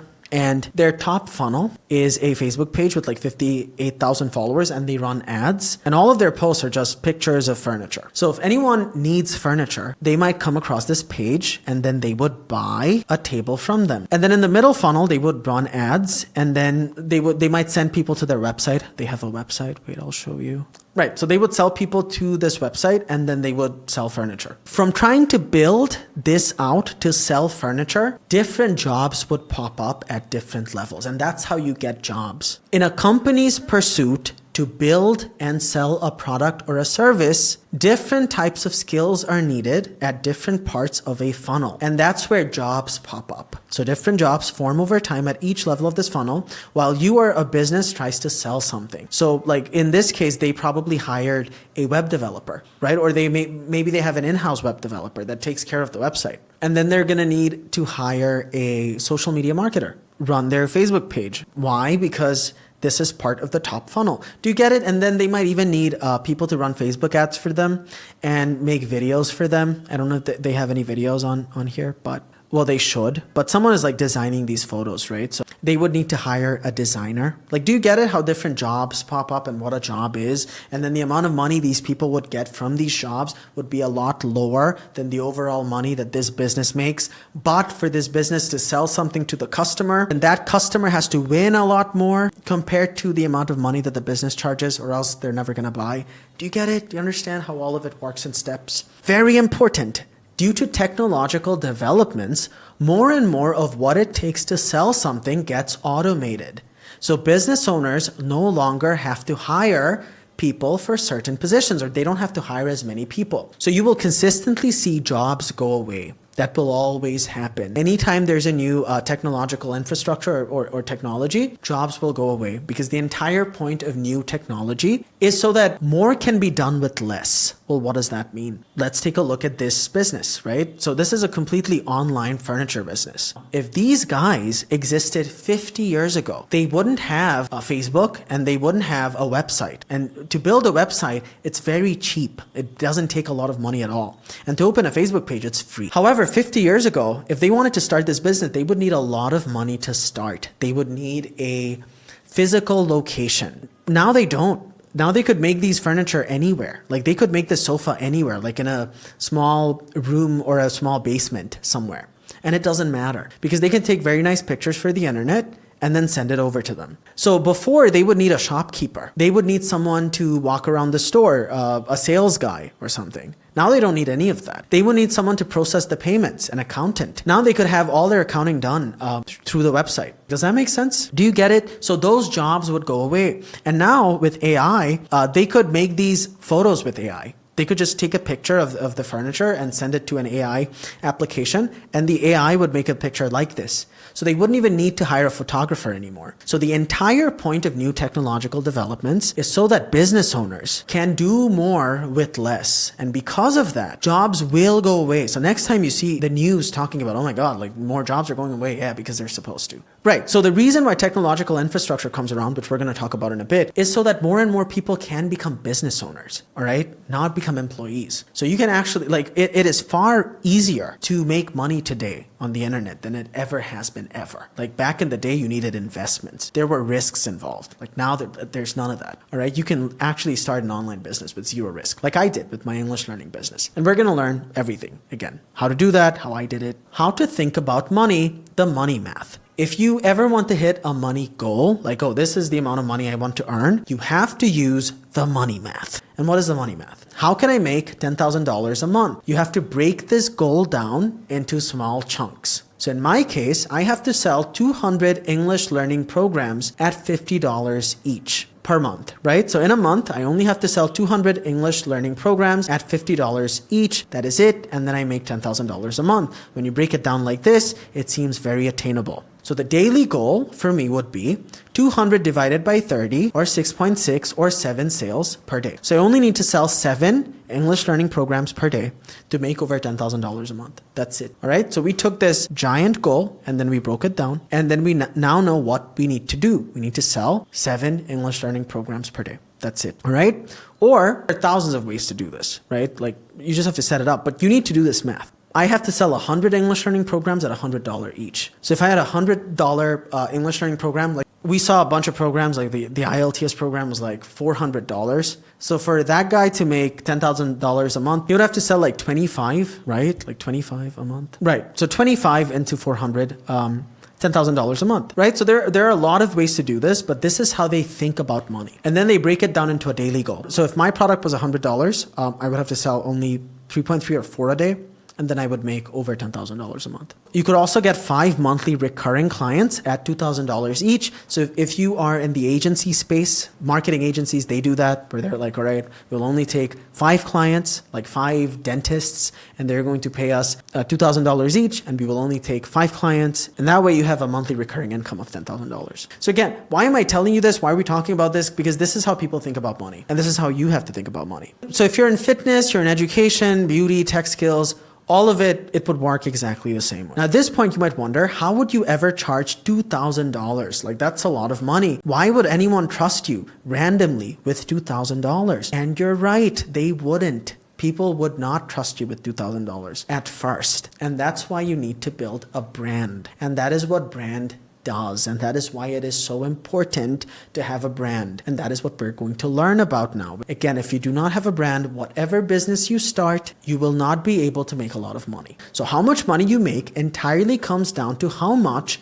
you can price your products for. And for you to price your products higher than the market, you need a brand. So now we need to understand pricing and brand. Understanding brand and pricing. All right, so let's suppose there are 4 doctors and all of them operate in the same area. And they have the exact same degrees and they all have the exact same fee. And for the sake of this example, we're going to assume that all of them are dermatologists. So the doctor for skin-related issues, right? If you are a customer or a patient and you want to go get your skin fixed, you might go to any one of these doctors and you would randomly decide on which doctor to go to, because there really isn't anything differentiating this doctor from this doctor. To the patient, they all look exactly the same. So the decision would be completely randomly made. Like they would pull up Google Maps. It's like, okay, like let me just go to this guy. Maybe because his clinic is the closest to this person's house or whatever. That's why they would go to this doctor. But there really isn't anything differentiating them. And this is one of the many problems you're going to have if you don't have a brand. However, let's suppose this doctor starts posting free valuable videos on the internet. He starts posting stuff like, do this to have a clear skin. If you have dry skin, you should eat these foods. This is how you treat acne or whatever. So he starts posting really valuable videos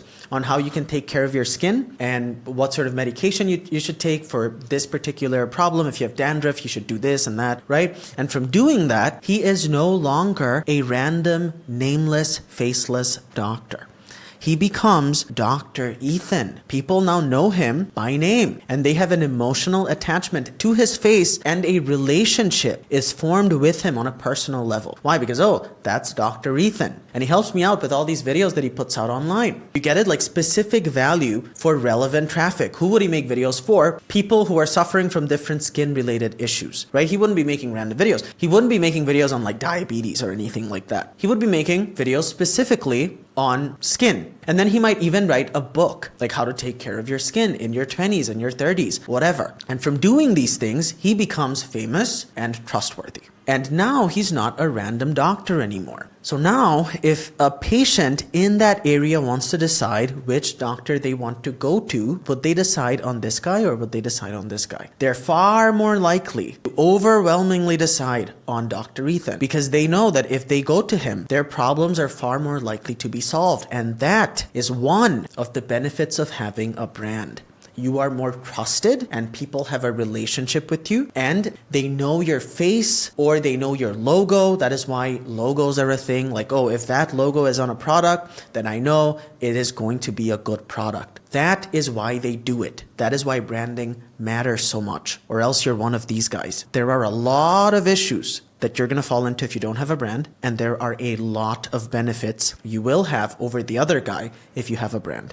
And we're going to cover some of those here. So because this guy is now famous and trustworthy, people will overwhelmingly, again, start going to Dr. Ethan, right? And at this point, his demand might be way too high and he can't possibly take in so many clients. At that point, what he could do is he could raise his prices. So he might, instead of charging $100, he might start charging $250. Now you might think that because he raised his prices, he would get fewer customers. No, he wouldn't. What beginners do, people who never watch a video like this, or people who never read books on business, they think, oh, I'm going to be a nameless, faceless guy. And for me to compete with this guy, all I have to do is I have to reduce my prices because that is what people care about. Yeah, people care about lower prices. That is why they're going to pick me. No, if you do that, you get a lower quality of customer and it doesn't actually lead to any sales because that is not why people buy. Please understand this. If you get this, you're already ahead of most people who start a business or want to start making money. What you want to do is you want to become a brand by out-serving everyone else in the marketplace. From doing that, you are now someone that people know by name. Like people in the English learning market, they all know my face. Does that make sense? They're like, oh, that's Tanvir sir. My product is priced at $50, which is higher than everyone else's, but mine still gets sold. And my product is in no way affected by market pricing. Do you understand? Like this guy could reduce his price to $80. That has nothing to do with this. So these guys are then going to look at this and they will think, oh yeah, this is a nameless, faceless doctor. Of course his prices are low because his service is bad. Like, do you get it? Like that's what actually happens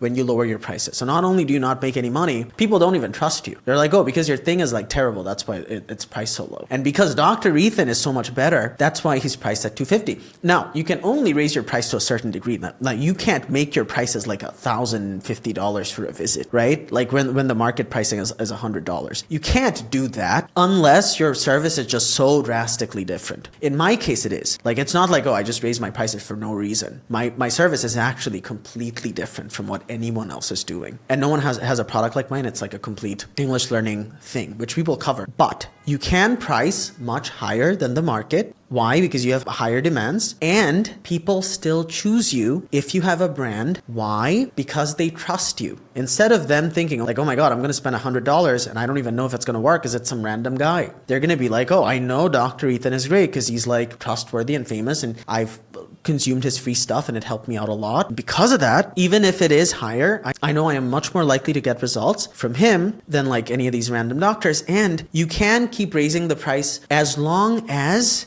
again, value of the problem being solved to the patient is a lot higher than the amount of money you charge. And also, again, like with medicine and doctors, it's an ethical issue. So you shouldn't just raise prices. We're just understanding the basics here. Again, in concept, right?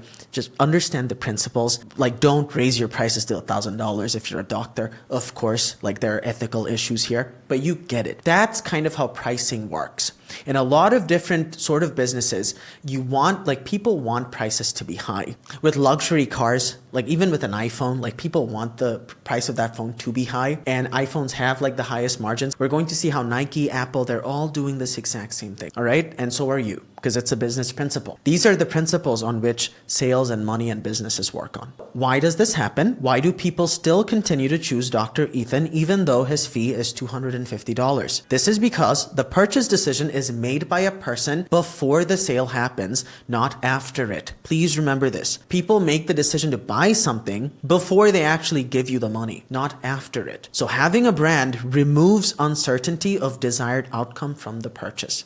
Like if Apple comes out with a new product, I know it's going to be good. Like I know it's not going to be some horrible product. Why? Because they have a really good brand reputation, right? And that is what it does. Like if a content creator that you really look up to, if they promise you something like, oh, I'm working on this thing, it's going to be incredible, you know they're going to pull through, right? Like based on their track record and reputation. And that really is what a brand is, all right? Now there are plenty of things to a brand. There are associations and a lot of other things. We kind of talked about that, like Nike can't really go and start associating with fast food restaurants. They can never do that. It has to be like health and fitness related.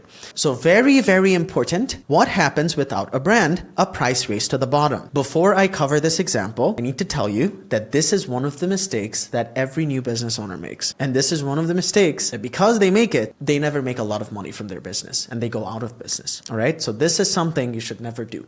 All right. So let's suppose there are 4 women and all of them sell the exact same makeup product. All right. And they sell it for $100, $100, and $100. Right? So what happens is this girl has this bright idea, this very original idea that no one has ever had. And what is that? If I reduce my prices to $80, more people are going to buy from me. Why? Because these other people are selling for $100. So if I sell for $80, they're going to come to me. So what is she doing? She's making one of the biggest mistakes in business, which is competing on price. You never want to compete on price. You always want to compete on quality. Higher quality products at higher prices that solve the problem for the customer better than everyone else. That's how you make money. This is not how you make money, and you're going to understand in a second why. Because once she reduces her prices to $80, what do the other people do? All of them reduce their prices to $60 because all of these guys had the same bright idea. Oh, if I reduce my prices, people are going to buy from me. And then what happens? This girl reduces her price to $40. And she can't sell it for less than $40 because or else she's not going to have a business. Like this is the lowest that she can go to. And then what do these people do? They reduce their prices to $40 too. And from doing this, the entire market is barely surviving and no one is making any money. And this is how most businesses operate. All right. I know English teachers in this country and they think, oh, if I reduce my prices, there are people selling their English learning programs that don't work at all, like terrible programs for $1, $1, and no one buys them, right? Because again, that is not why people buy. The reason people buy is, oh, I'm going to spend this money and it is going to work. Like my problem will be solved. When they see a $1 English learning program, they're like, oh, this is cheap. And of course, this isn't going to work. This guy's just trying to like sell something that doesn't work. And he is, right? Like these people are. So you don't want to compete on price. You want to compete on quality. Like I will make something that actually works. It will be better and different than what anyone else is doing. And that's how you have a great business. So this girl realizes, yeah, I don't think this is the way to do it.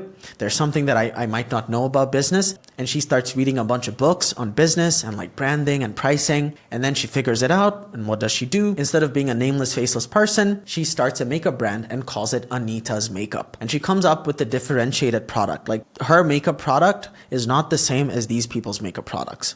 And she starts posting free valuable videos online, like really valuable stuff, like, hey, here's how to do your makeup.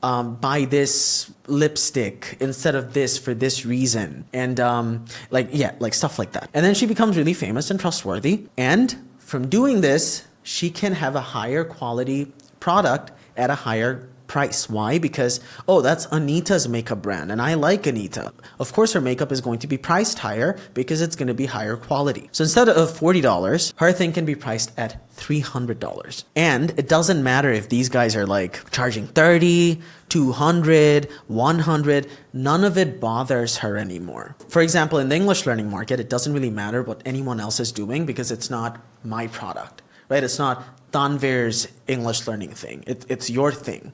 And I have my own brand. So when you have a brand, you can completely separate yourself from market pricing. Like you are no longer affected by what these guys do in the market anymore. Please understand this. If you get this, like Coca-Cola is not affected by a new kid on the block. All right. Does that make sense? Because they spent time and effort and compounding, which we're going to learn about in a bit, over many, many years to build a brand that people know, like, and trust. So if you have a new thing that comes around and they're like, oh, our cola is like cheaper than Coca-Cola's, it doesn't like matter to them at all. Like people still drink Coca-Cola. Do you get it? So she is no longer affected by market pricing or competitor pricing. She is one of one and can't be compared. And this is what you call a moat, which we will learn about. It's one of the most important concepts in business. Anyone in the world making money, every single person used this one concept, all right? Like without this, you can't make money. Moats or unfair advantages. So what's the unfair advantage that Anita has over these women?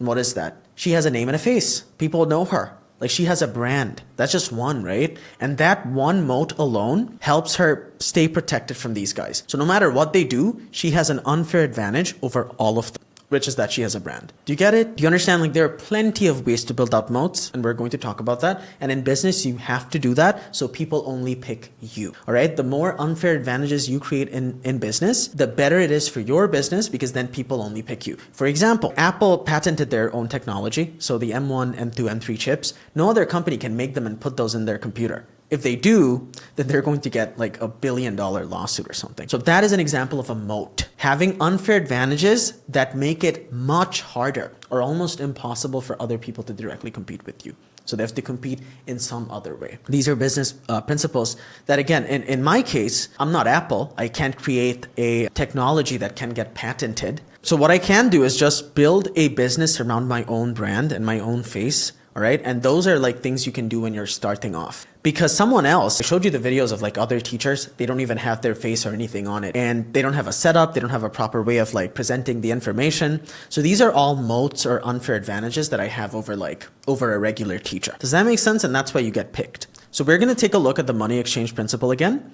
And we're going to see how brand affects this diagram. So let's suppose this is David, Alan, and John. So Alan went bald and he wants a hair transplant. So let's suppose Alan has a lot of money, right? He has $100,000 to spend on getting a hair transplant. The market pricing from nameless and faceless businesses that people don't know, that don't provide value, they don't give away a lot of free valuable stuff that people like Alan and John would care about. Like, hey, if you're going bald, try doing this or that, like this will help you. Or this is how you take care of your scalp, stuff like that. So the market pricing for businesses who are not doing any of that is $10,000. And Alan has a lot of money. And let's suppose you have a hair transplant clinic and you guys put out a lot of valuable stuff, like free stuff, everything that someone who's going bald would have to know to kind of handle the situation. And from doing that, you have a very reputable and trusted brand. And you are priced 5 times their prices. What's going to happen? Someone like Alan, because he can afford it, and the importance of solving hair loss problem to Alan, might be valued at $10 million. So the subjective value for Alan to solve his hair loss problem to him might be valued at $10 million, right? And he can afford $100,000. And your price is $50,000. Even though your price is 5 times that of the market pricing, people like Alan who have the money would still choose your clinic at 5 times the price because hair transplant is a very sensitive thing. And he will want to go to a place where he knows that even if he spends more money, he will get his desired results. Does that make sense? But these guys might be like, oh, this clinic is charging 10,000, I'm going to charge 7,000. Like, they don't get it. They don't understand how human beings make decisions. All right, so I should really clear something out here. You don't just like increase your prices for no reason. Your service genuinely needs to be better than these other guys. And their service always is terrible because they don't understand the game of business. Like, they think it's all price related. That's how human beings make decisions. No, the way they make decisions is, well, this clinic for charging $50,000, they might put a lot of emphasis on the overall experience. Their clinic might look a lot better. They might have better systems. They might have a much better onboarding process. They might have like leaflets that tell the customer, like, this is going to happen, this is going to happen, these are the medications you're going to take. Then we have like this patient portal online where you can like download the schedule for taking your pills and everything, right? So your service and the overall experience needs to be way better. And on top of that, you're going to build a brand. And that's when you can charge a lot more than the market, and people will still choose you. And why are they going to choose you? Because getting a hair transplant, I would imagine, is an extremely sensitive thing. And people like Alan wouldn't want to cheap out on it. Right? Like, what if it goes wrong? So they are going to go to a reputable clinic. Does that make sense? And even though he spends $50,000, the subjective win, the customer win, would still be like $9,950,000 in subjective value, because you subtract this from this. And so the value of your brand is basically how much you can price over market pricing, and to what degree you can stay completely unaffected by market pricing. Like, it doesn't even matter what these guys do, honestly. And you have a very trusted brand. Does that make sense? I hope you're getting it. Do you get it? And I wrote that principle again here because this is the most important principle. You have to like absolutely hammer into your head that someone will only hand you an amount of money which is far lesser than the value of the thing that they get in return. And this value is subjective and differs from person to person. So why did I add these other two people? Let's suppose this is John. Now, John can't afford $50,000. He can go to one of these clinics, and that's completely fine. So one thing about businesses is that they think they need to sell to everyone. You shouldn't be selling to everyone. You should only be selling to like a particular group of the market, people of a particular income ability. So there's a very big misconception that you need to sell to everyone. No, you don't. These are your prices, and you will only get a very specific type of people coming into your business when your prices are $50,000. Like, people who have a lot of money, like in this case, and they're not even going to complain about the price as much. John, like he can go to one of these businesses and that's completely fine, right? So I'm going to give you an example of English Bully, like my business, because my prices are high, which isn't a lot of money internationally, but in Bangladesh, it's like, it's an okay amount. It's not that much, but like it's there. People spend that amount of money all the time on education anyway, but it's like higher than the market pricing. Even at that price, I still get horrible customers sometimes. Like, I'll get students who are going to get into a group chat and like start hitting on people, and then we have to like kick them out, right? So if my prices were even higher, those people would kind of get weeded out. Like, does that make sense? I know it sounds horrible, but dude, if you go into business, you're going to very quickly realize these things, that the quality of customers matter more than anything else. And then lastly, we have like this dude, and he has a lot of hair, and he doesn't need to get a hair transplant ever. For him, it would be zero. Like, that's why I added this part. Like, this value is subjective and differs from person to person. So for David, he doesn't even need a hair transplant. So he's not in the market for a hair transplant. Do you get it? Another example. So let's suppose this is Lisa, and Lisa's kind of getting old and she wants to look young again. So the importance of getting her youthful look back to her is like millions and millions of dollars in subjective value. And she's very, very rich. She's very well to do, has a lot of money. So what Lisa can afford is $500,000. That's how much money that she can and will spend on her beauty or to look better. And let's suppose that the market pricing is $10,000 and your clinic has a nose job for $60,000. But you have a brand, you have incredible free stuff out there, like hundreds of thousands of people follow you. So you are way more trusted than these random people in the market. So Lisa would choose you at 6 times the price of these guys, right? And that's the value of your brand. And the customer win would be this much. But if your thing is priced at $600, like Lisa just couldn't afford it, right? Even though if she could and she got it, she would still be happy, but she just can't. So the customer win would be like millions and millions still, even though she would spend $60,000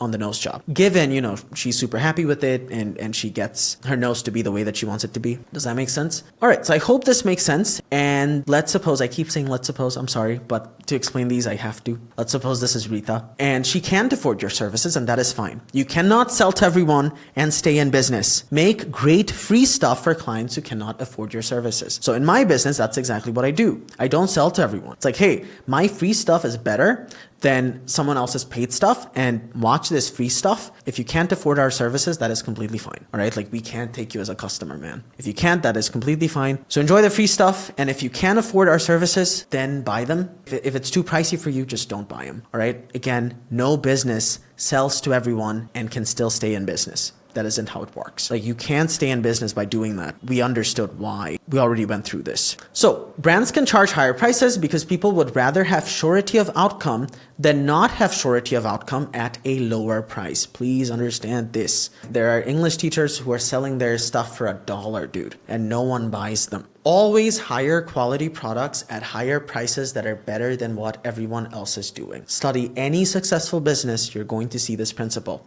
Dyson, Apple, Nike, Samsung, any business, Asus, like their laptops are like more expensive than, like entry-level laptops. Sony cameras, very expensive, but people still buy them. All right, because they're like, all right, that's a Sony camera, it's going to be good. I have that surety. Why? Because Sony is a great brand, and then you feel safe making that purchase decision. And this money that they make, by the way, from having higher prices enables them to do things that these guys cannot do. Another thing, which we will talk about in a bit anyway. Like Anita, from selling her products for $300, she makes way more money. Let's suppose like on her product, it takes $100, cost of goods sold, like everything. And she makes like her margins are $200 per sale. So in a year, she has way more money to reinvest into her business, to do things that these people cannot even imagine. And then people keep choosing her. Do you get it? Because from the money she makes, because she has higher margins, because she has a higher brand, more money, she gets to do things in her business that these people can't do because they don't have any money. So we will learn about these things in a bit. So what Warren Buffett and Charlie Munger looked for when buying businesses. Can a business make something for pennies and sell it for dollars because of having higher brand value? This was one of the main things that they would evaluate. Like, is this business that we're going to buy, do they have a brand that allows them to make something for pennies and sell it for dollars? I mean, not exactly for pennies, but you get the point. What they're saying is, can they make it for a price which is far lower than what they can sell it for because of these things that we learned about brand? Apple does this, Coca-Cola does this, and Nike does this. That's why Warren Buffett and Charlie Munger, Berkshire Hathaway, their business, they own a lot of Apple and Coca-Cola stock. And why do they do that? Because Coca-Cola and Apple can sell for high prices. And Coca-Cola has a very strong brand, and Apple can, again, make something for pennies and sell it for dollars. So what's the easiest way to build a brand? Outgive and outserve everyone in your marketplace. There is no secret. There's no hack. Dude, it's basically what I showed you. Looking at this, you can understand why someone would buy from me, right? It's like, oh, a 9-hour free thing. Like, no one is making free stuff like this. It's the same thing with any big YouTuber or any big business. It's like their stuff is just genuinely better. Like Apple products, dude, like to me is just better. Like the MacBook is so good. It's so good. Like I own a $3,000 Asus laptop, like the G14. This is way better. So I hope a misconception has been cleared out that people don't buy based on how much it costs you to make something. When you get into business, one of the biggest misconceptions you're going to have is that people care how much it costs you to make something and they don't. When I bought this table, I don't even know who made this table. I don't know what degree they have, nothing. The reason that this guy got paid, who sold me this table, is because I had a problem, and that problem being solved was a lot higher to me than the amount of money that I paid for this table. That's it. So the manufacturing cost of a typical Nike shoe, even those priced at $200, can be as low as under $5. So it costs Nike less than $5 to make a pair of shoes, and they sell it for like $200. Insane margins. And having these margins allows Nike to invest more in advertising, invest more in brand building, more in product, more in research and development that some guy who's barely making any money cannot do. So you need huge margins to stay in business. Same thing with Apple. Apple maintains highest profit margins on its iPhones, and iPhones have the highest margins in any phone, from what I know, with hardware gross margins often averaging around 37 to 40%, while pro models can exceed 50%. So they have like over 50% profit margins on an iPhone. Phones have the highest profit margin. Yes, Apple's iPhones consistently generate the highest profit margins in the smartphone industry. Do you get it? So you need to price your products higher, and you can only do that without you being a scam business. You can only do that if your product is higher quality. All right? It's unlike anything that anyone else is doing. And that takes work and effort. And we're going to see how you're going to do that. But that's how you would do it. Anything else will not work. Now, there are very special cases like Walmart, and I don't want to get into that. Read Sam Walton's book. Wait, hold up. Yeah, read this book, Made in America. But you don't want to go down that route ever. You want to go for higher quality product at a higher margin, and you sell it to a few people, and that's enough for you to stay in business long enough to save enough money to then do things that other people can't do. And so people keep picking you. So what happens? Higher prices from fewer clients. Like in my case, I only need to sell 7 English learning programs a day, and that's over $10,000. So higher prices from fewer clients makes you more money and profits. Higher margins allows you to stay in business, and you use this money to make bigger moats or competitive advantages or unfair advantages over time. These are business principles, all right? And you're going to see this with anyone. Like even with influencers, they start off small and then they make a lot of money from their videos, and then they reinvest that money into now making content other people cannot make. You see this with Mr. Beast's channel. And then they get more views. And then they have a brand that other people can't compete with because this brand has resources that other people, they don't have. Does that make sense? So now we have to understand what a moat is. One of the most important concepts in business. What is a moat? A moat basically is a body of water around a castle that people back in the day used to build so that it's harder for intruders to invade. So back in the day when you had kings, what they would do is they would build these giant moats around their castle. So if there was an invasion into their empire, it was a lot harder for the intruders to get into the castle. Does that make sense? So how does this concept apply to businesses? In the business world, or when you want to make money, moats refer to unfair advantages that make it harder or impossible for others to directly compete with you. And the entire game of business or making money is to keep creating moats over time. One moat, another moat. Like keep making your moats wider and deeper. So a new player coming into the market can't compete with you ever. All right? Does that make sense? Like a lot of people were talking about how the nothing phone would beat iPhones when they first started. Like nothing like that happened. No pun intended. Nothing like that happened because iPhones have moats built up over decades. They have their own OS, they have their own patented technology. You can't come in as a random player and like compete with them. And they worked very hard to make sure that you can't. Like that's one of the principles of business. So Amazon did that. What did they do? They made their own fleet. They built out their own infrastructure. They built out everything from what I know, like from scratch. What did that allow them to do? That allowed them to have the fastest deliveries. And so a new delivery service can't ever compete with Amazon because their moats are too wide and too deep. Does that make sense? So we aren't Apple, Nike, or Amazon. We're not gonna raise billions of dollars, and we're not going to create a technological patented moat. We're not gonna do something like that. So the biggest moat we can create is a brand for our businesses based around us initially. It's one of the easiest ones that you can do when you start anything new. So what most guys do is they don't show their face or anything, right?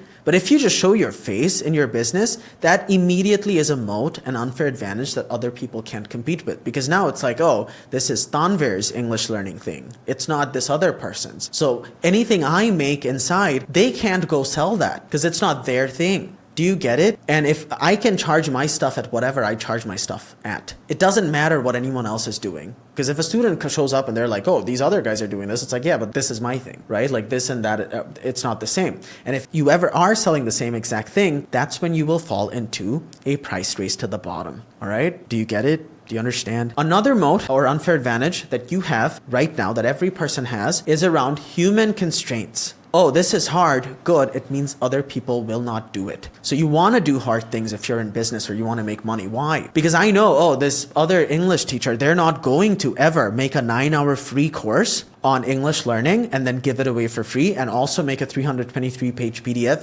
and give that away for free too. I know they're not going to do it because they're lazy. So you want to also compete on human constraints, right? Like, oh, they're lazy, they need to spend all this time with their family or they need to do this and that, and they're not going to care about their business. Doesn't matter if I do it. The customers are going to be like, oh, you know, this guy is way better than these other dudes. These other guys barely put out any value. But this guy, like, he just keeps giving us free stuff. So even if you don't have like technological moats, which you won't initially because you're just getting into business, you can still build moats or unfair advantages around human constraints and your own identity and your own brand, your personal brand. So the one with the most unfair advantages wins over time. Why? Because regular people or special people, whoever they are, people will always want the best that they can get in exchange for their money.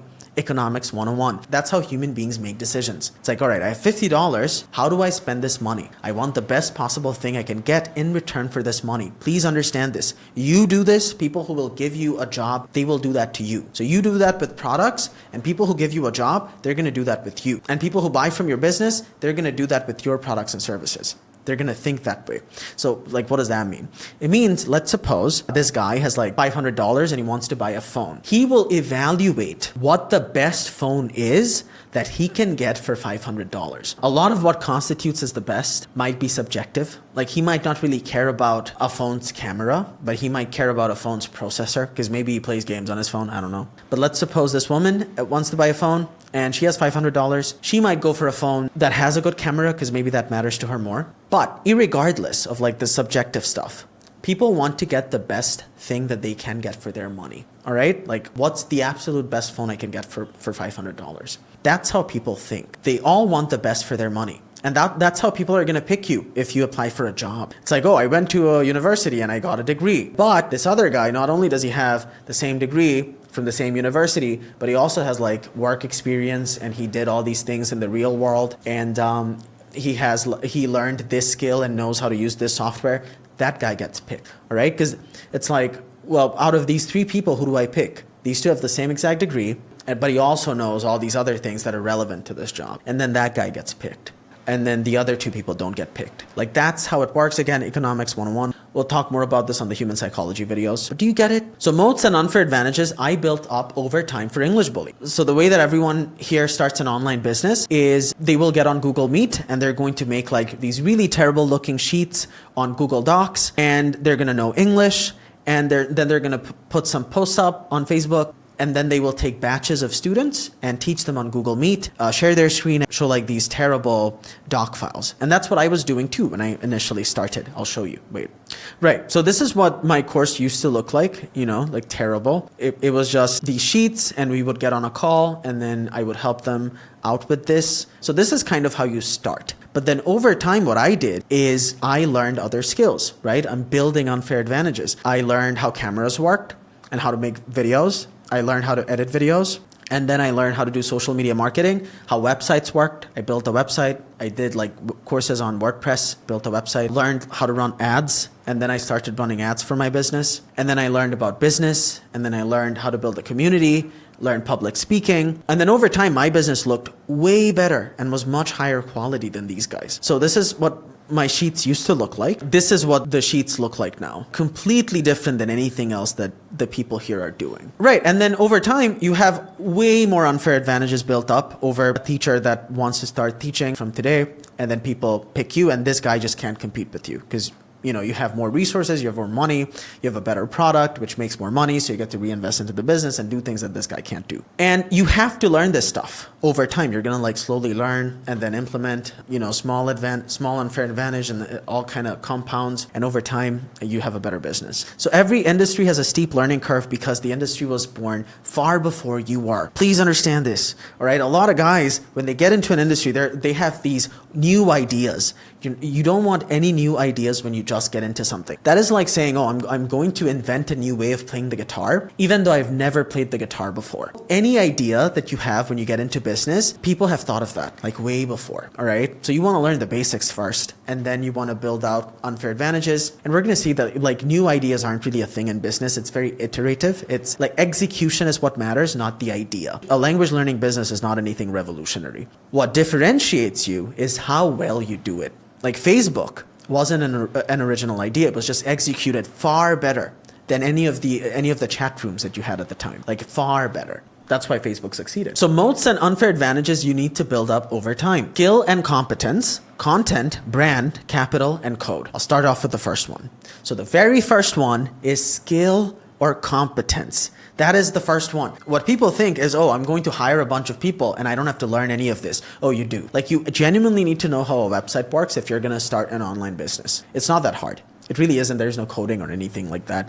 But you have to learn. Like I had to learn how video editing works, how to put out videos that people would watch. You have to figure that part out for yourself. It's one of those main things which makes the business work. Like if you have an online business, like you can't outsource this stuff. You genuinely need to learn every skill. Like I know every single part of my business. And then you need to learn how to create content. You're going to come across a lot of identity and personality issues when you do this. You're going to have to like read books and watch videos to overcome them. Like if you're super introverted, you're going to watch a lot of content on, I'm super introverted, but how do I still make content? Because you still have to make content, again, because it differentiates you from other people. Brand, we already learned why you're going to create a brand. Capital and code. So capital, brand allows you to price higher. And from doing that, you have more money. Like my business produces a lot of surplus cash, like a lot of profit at the end of every month. And that allows me to not only stay in business, spend that money on myself, and also spend that money on the business to grow it. So having capital allows you to do things in your business that other people can't do. So that's another moat. And the last one is code. So in my business, like people can show up to my website and then they can just buy this whenever. You don't have to learn how to code, but we are using code here because someone automatically buys this and automatically gets access, and then the money gets processed. These are things that you would have to do manually before, but because we have code now, you can separate time from income. And that's one of the big things that you can do with code. And that's how you get exponential income.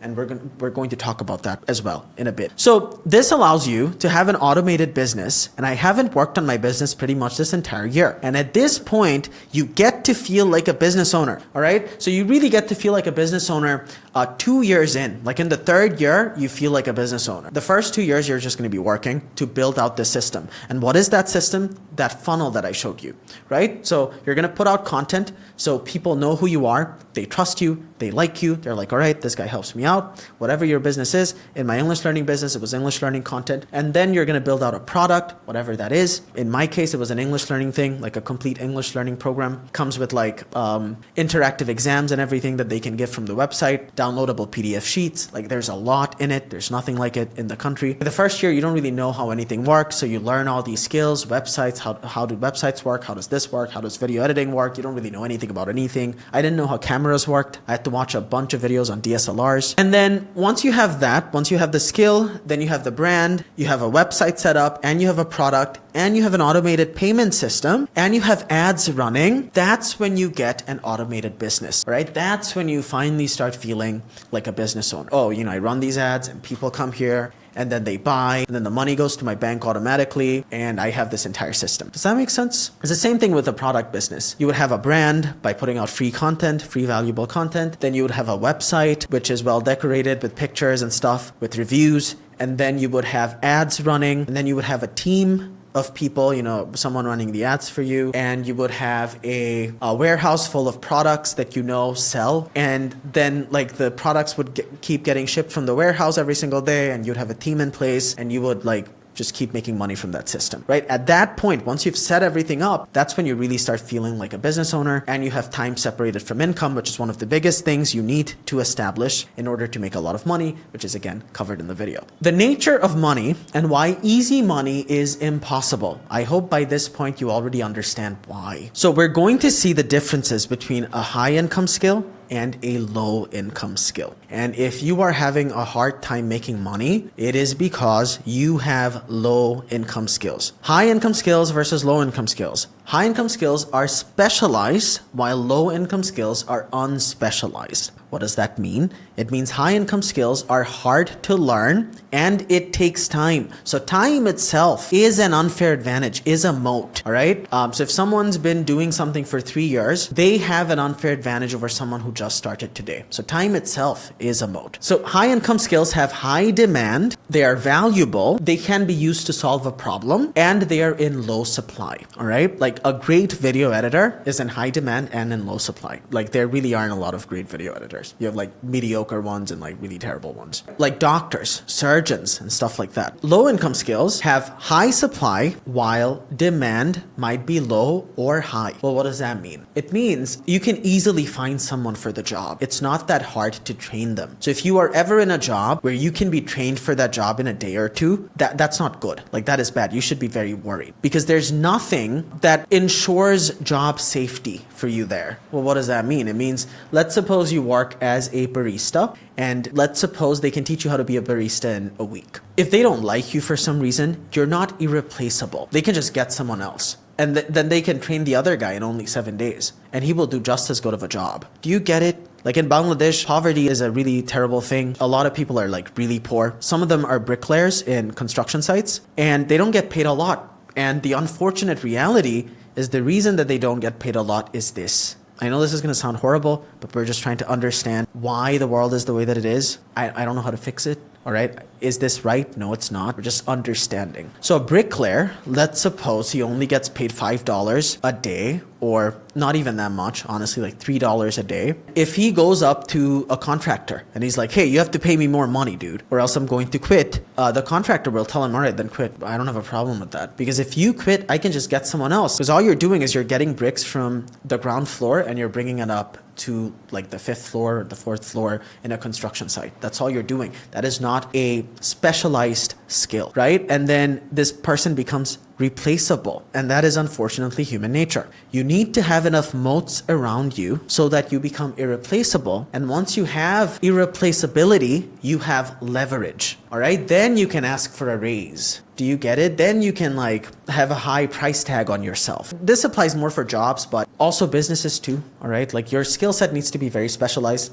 Like I know I teach English, but my skill set isn't teaching English at all. Like that isn't what makes you money. My skill set is the digital marketing stuff. Like that is what made all the money for me. Setting up the websites, the funnel, setting up ads. Like those are things the average English teacher just doesn't know. Do you get it? Do you understand? So high income skills require lifelong learning, and low income skills require one-time easy learning. Anytime you get a job and it's like, oh, just learn this thing and you will be able to do it, that isn't a safe job because you don't have any leverage. All right. If you ask for a raise or if you're too difficult, they're just going to fire you because you are easily replaceable. Please understand this. So high income skills, hard to replace. Low income skills, easy to replace. Right. So a brain surgeon, for example, let's suppose this dude is like really, really good. There are very, very few people like him on planet Earth. Very specialized. Not a lot of people know brain surgery the way that this guy does. So in a year, let's say he makes $1 million from the hospital that he works at. And then he goes up to the hospital board and he's like, hey, you have to pay me more. You have to pay me 1.5 million or else I'm going to quit and go over to this other hospital. Now, the people in the board might actually consider giving him a raise. It's not like they're going to like laugh it off or think that it's anything too implausible, right? Like they're not going to be surprised or anything, and they will take him seriously because there aren't a lot of people like him. So they will genuinely, consider giving him that raise. Right? Then let's suppose this brain surgeon says, hey, I got another job offer from this other place and they are willing to pay me 1.5 million. So guys like this have optionality, right? The higher skilled you are, the more differentiated your skill set is, the more specialized it is, the more options you have. So then the hospital board might tell him like, hey, don't go there. We're going to pay you 1.7 million, right? Instead of them paying you 1.5, please stay here. And we're also going to give you like all these benefits. Do you get it? Unfortunately, a barista can't do that. All right. So the harder it is, the better it is. So you need to rewire your brain that way. And I hope you understand why things work the way that they do. You want leverage. You want to be in a position of leverage. And you only get that if you are hard to replace. And you are only hard to replace if you spent a lot of time, effort, and energy learning something difficult that other people will not do. And because other people will not do, but you did it, you did this valuable thing, you get picked. And you have more options, right? Like this guy has more options and he had higher negotiation power, right? Like, hey, if you're not going to give me 1.5 million, there's these other guys and they will. And then the board would agree to giving him 1.7 million or even like 2 million, who knows? But again, these are concepts. I hope you understand. You don't have to be a brain surgeon. The same exact principles apply to you as well. Same thing with a divorce lawyer. Let's suppose a woman is going through a divorce and she wants the absolute best divorce lawyer that she can get. Why? Because maybe she's married to a very rich dude, all right? And she can get a lot of money if she gets a really good divorce lawyer. So she's not going to cheap out on spending on a very expensive divorce lawyer. Do you get it? Do you understand what I'm saying here? So at that point, she would want someone who has more moats. Like maybe this divorce lawyer has a personal brand, like he's famous and trustworthy,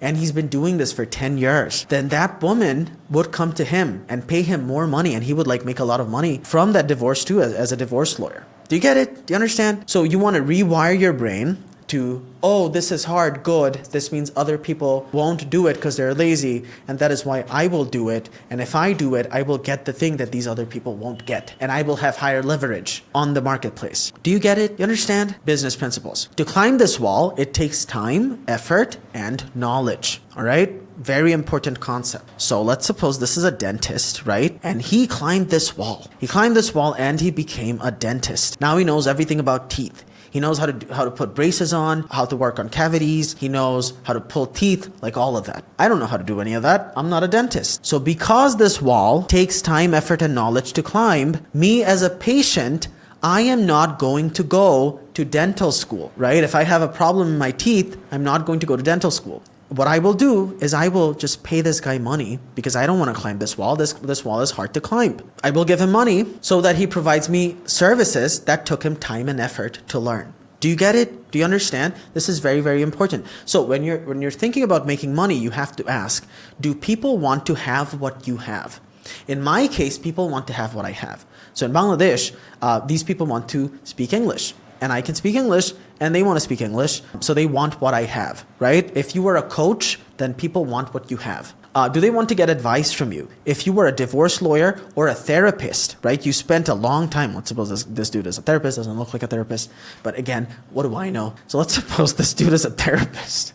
It took him a long time to get a psychology degree and learn everything about Freud and whatever. And now, let's suppose this dentist dude is super depressed. Now, he knows everything about teeth, but he doesn't know a lot about psychology. And he's depressed. He's having marriage problems, all right? His wife doesn't like the fact that he's always talking about teeth and not enough about her. So what does he do? He doesn't go and get a psychology degree for himself. No, he goes and pays a therapist to receive his services, get advice from a therapist, a professional. Do you get it?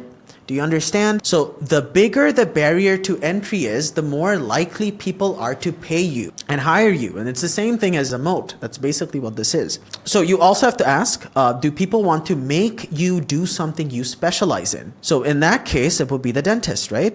If I want to get braces put on my teeth, I would go to a dentist, and then I would make him put braces on my teeth because I don't know how to do that. But he does, because that's something he specializes in. If you are a digital marketer, right? Like this doctor doesn't know how to build websites and run ads and how to do digital marketing and get clients, but I do. That's something I specialize in, right? So he would pay me money to do that for his business. Do you get it? Do you understand? He wouldn't do that for himself because it's just too hard. Like I wouldn't learn dentistry. Or buy something you make. Let's suppose this dentist has a car and his car's tire broke, and this mechanic, he sources tires, and he's been doing this for a long time. And he has like tons of tires in his store. Now this doctor wouldn't go and make his own tires, right? What he would do is he would just buy tires from this mechanic. Do you get it? Very, very basic stuff really, but it's the basics that people mess up. So what you have to ask is, in your business, do people want to have what you have? Do they want to get advice from you? Do they want to make you do something you specialize in, or do they want to buy something you make? And it's always a skill issue. Please remember, it's always a skill issue. It's like video games. And the higher this barrier to entry is, the more leverage and power you have, all right? If it's like really difficult to become a dentist or a mechanic, like who's like really good, let's suppose there's no one else in the world who can work on a Lamborghini the way that this guy can, people aren't going to go to anyone else. They're going to pick this dude because this wall is just so hard to climb, but the barrier to entry is so high. Do you get it? Do you understand these concepts? Business concepts, money concepts?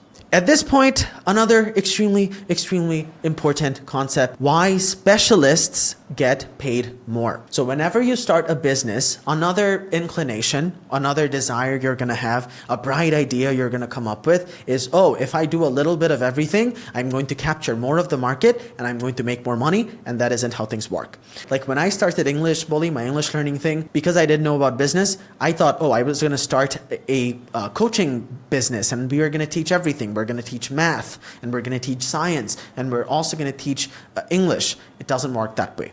You want to specialize in something and you want to do it better than everyone else, so that anytime people think about the thing that you sell, they come to you. And because you're like a brand in that space, your prices are higher and people pay more and you make more money. You can stay in business and you have more moats, and we already covered all that. All right. So why do specialists get paid more? Because food is always mediocre and branding is off at restaurants that sell burgers, pizzas, Chinese food, and sushi. Oh, and also tacos. So I don't know if you've been to one of those restaurants that sell everything and then you order something and their food is always terrible. If someone wants to go for sushi, they would much rather go to a restaurant that just sells sushi. And they would pay high prices for a premium experience, and the food there, the sushi there, would be better. All right? Because that's all they do. They're not trying to do a million things.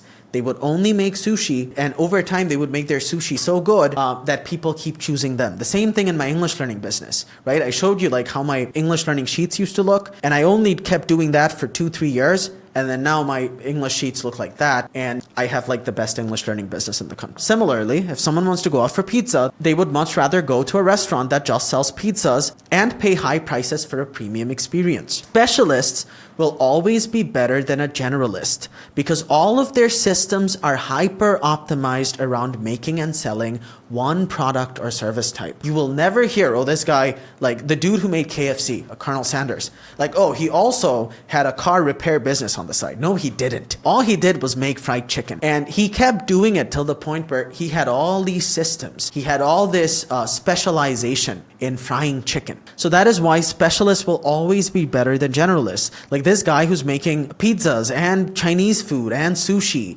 and taco. His tacos are never going to be better than a restaurant that just makes tacos because that's all they do. And they get feedback and then they're like, all right, so this thing has to change to be better, and then we'll change this a little bit and that a little bit. And then over time, they just have really, really good tacos. As opposed to this guy who has like so much going on that they can't do anything at all. Do you understand? Very, very important concept. So you only want to do one thing very, very well at a high enough margin, and then you have to sell it enough times using the money math so that you get rich or you have a lot of money. That is it. All right. So examples of specialists are KFC and Apple. Apple basically has one product. I mean, not really, but really. Like iPads and iPhones and MacBooks, they can all be produced from their existing infrastructure. Like they know how to make chips, and then they know how to make screens, and then they just put them into different form factors, right? Like, does that make sense? It's not like they're also making pizzas on the side and then they're making MacBooks. Like those two things have nothing in common. So they're using the same systems to build out all of their products. If you had to go to a brain surgeon, I hope you never do, but if you had to, do you go to a brain surgery specialist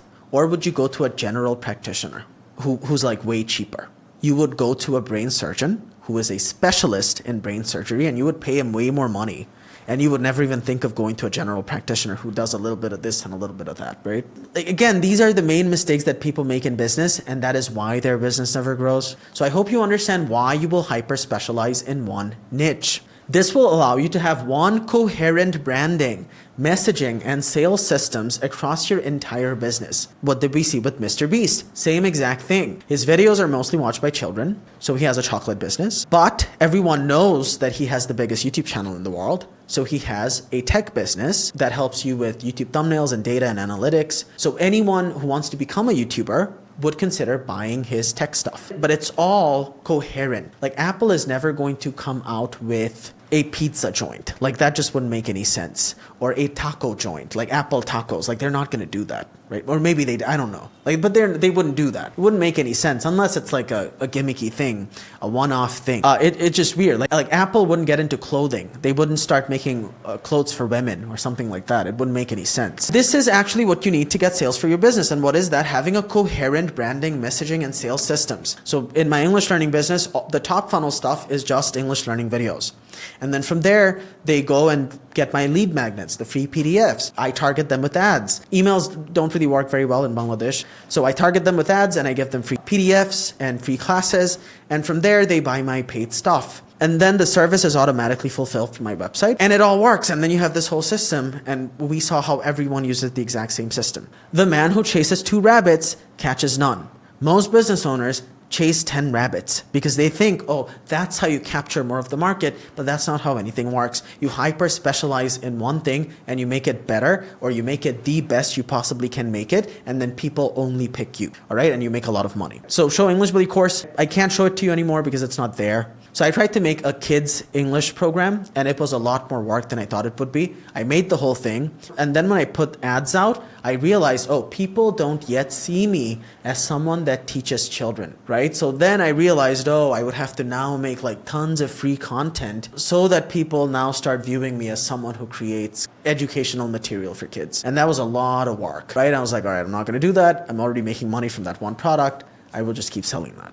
Do you get it? So you always think like, oh, if I just add this, add that, it's going to make me more money, but it doesn't work that way. You just have to stick to one thing. So your base intuition will be, I want to make 1,000 different products to capture more of the market. But if people's base intuitions got them rich, everyone would have a successful business. So almost all of your base intuitions are wrong. Your brain evolved for the plains of savannah, not modern capitalism. So humans are sexually dimorphic primates. We have a monkey brain, all right? So what feels like the right thing to do is actually not the right thing to do. We evolved for social thinking.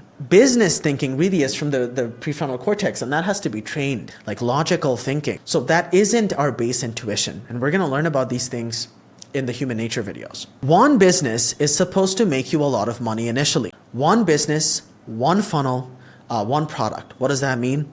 It means in English Bully, I put out English learning content, and then I have one product that sells for $50, and I've made over $250,000 from that one product. And it has one funnel, right? Like people who don't know English, I make free stuff for them, and then they get more free English stuff, and I target them with ads, and then they go to my website and they buy the product.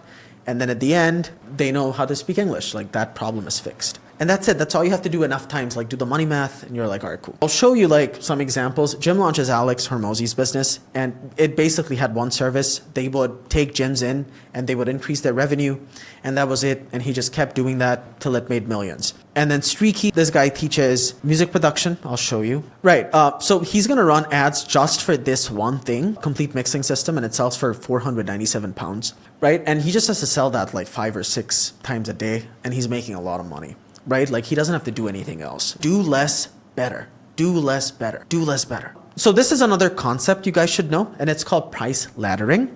Let's suppose you're a guitar tutor. So how could you use price laddering strategy to maximize customer lifetime value? Again, are you going to do this? Probably not. Should you know about this? Yes. If you're a guitar tutor, you would first have to put out free valuable content on learning the guitar, and people would watch your videos and they would learn a lot of stuff, and then they would like you and trust you. And then you would have a beginner's guitar course that works, and you could sell that for $97. So once people complete this course and they are now a pretty good guitar player, they might consider becoming an intermediate or advanced guitar player. And for those students, you would have a higher priced intermediate guitar course. So people would buy this, and then once they're invested and they now know how to play the guitar, they want to go to that next level, they would consider investing more money into this, and they might spend $300. All right. And once they're at this stage, you might tell them that you have a $40 to $50 per month subscription guitar mastery group where you go live and you teach people, like something like that. So if they need access to a community, so that's how you could get recurring income. And then at the end, you might upsell that same customer who started with a $97 product into a $1,000 advanced program that you have, where with only 20 students, you coach them live for a 6-month period or something like that. All right, now you might do this, you might not do this, but what was the point? The point was to teach you about price laddering. Apple does this, and this is something that you can try out with your business.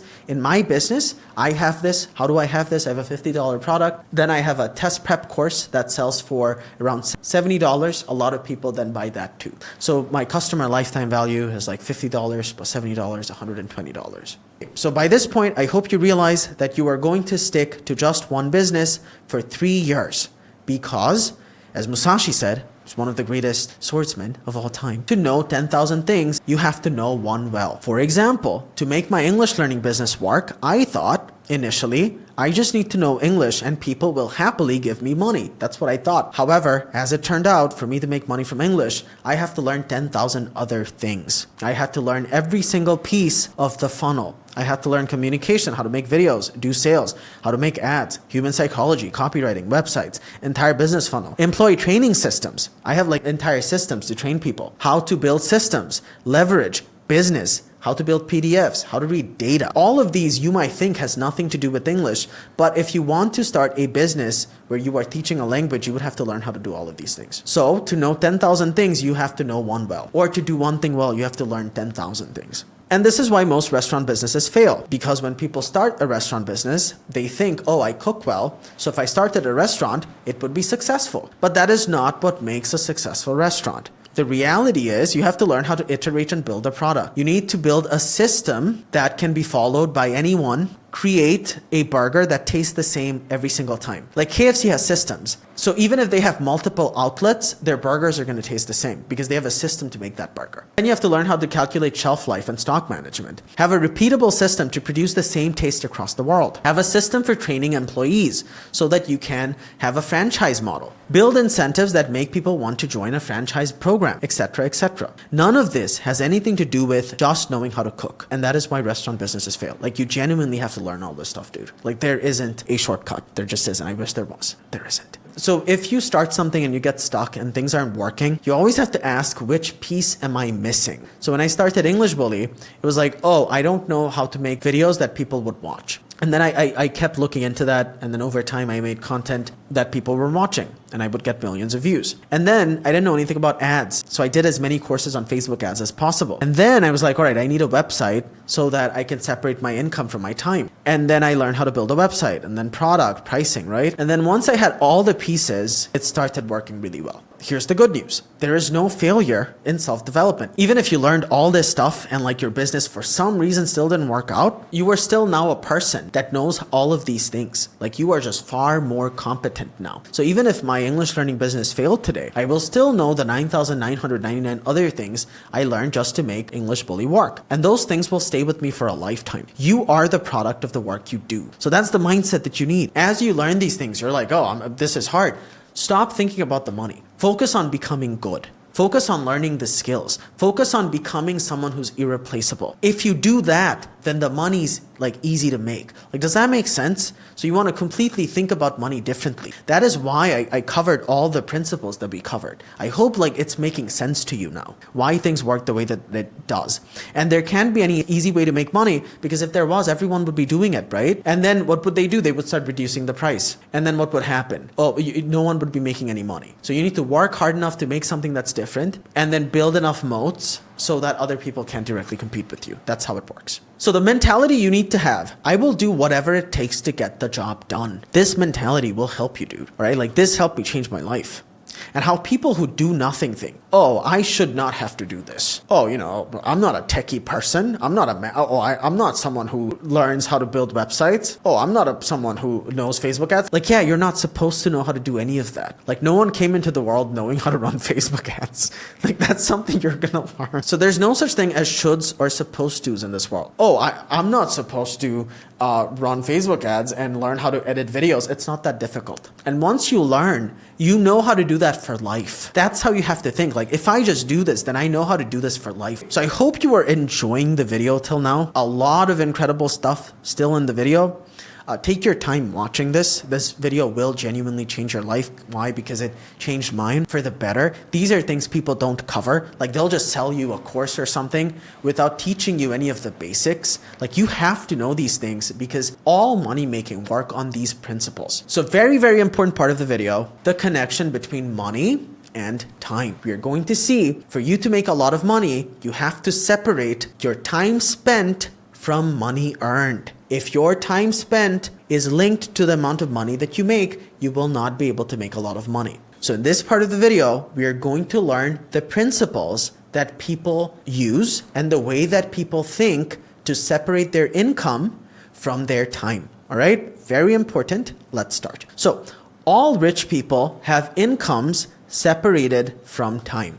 Now you might be like, oh, that's not true. I know this one CEO and he makes millions of dollars every year, but he has a 9-to-5 job. That's not true. CEOs and people who make a lot of money, for example, the people at NVIDIA who made like millions, they had stock options. Having stock options is a way of separating money from time spent making that money. You have access to like exponential income.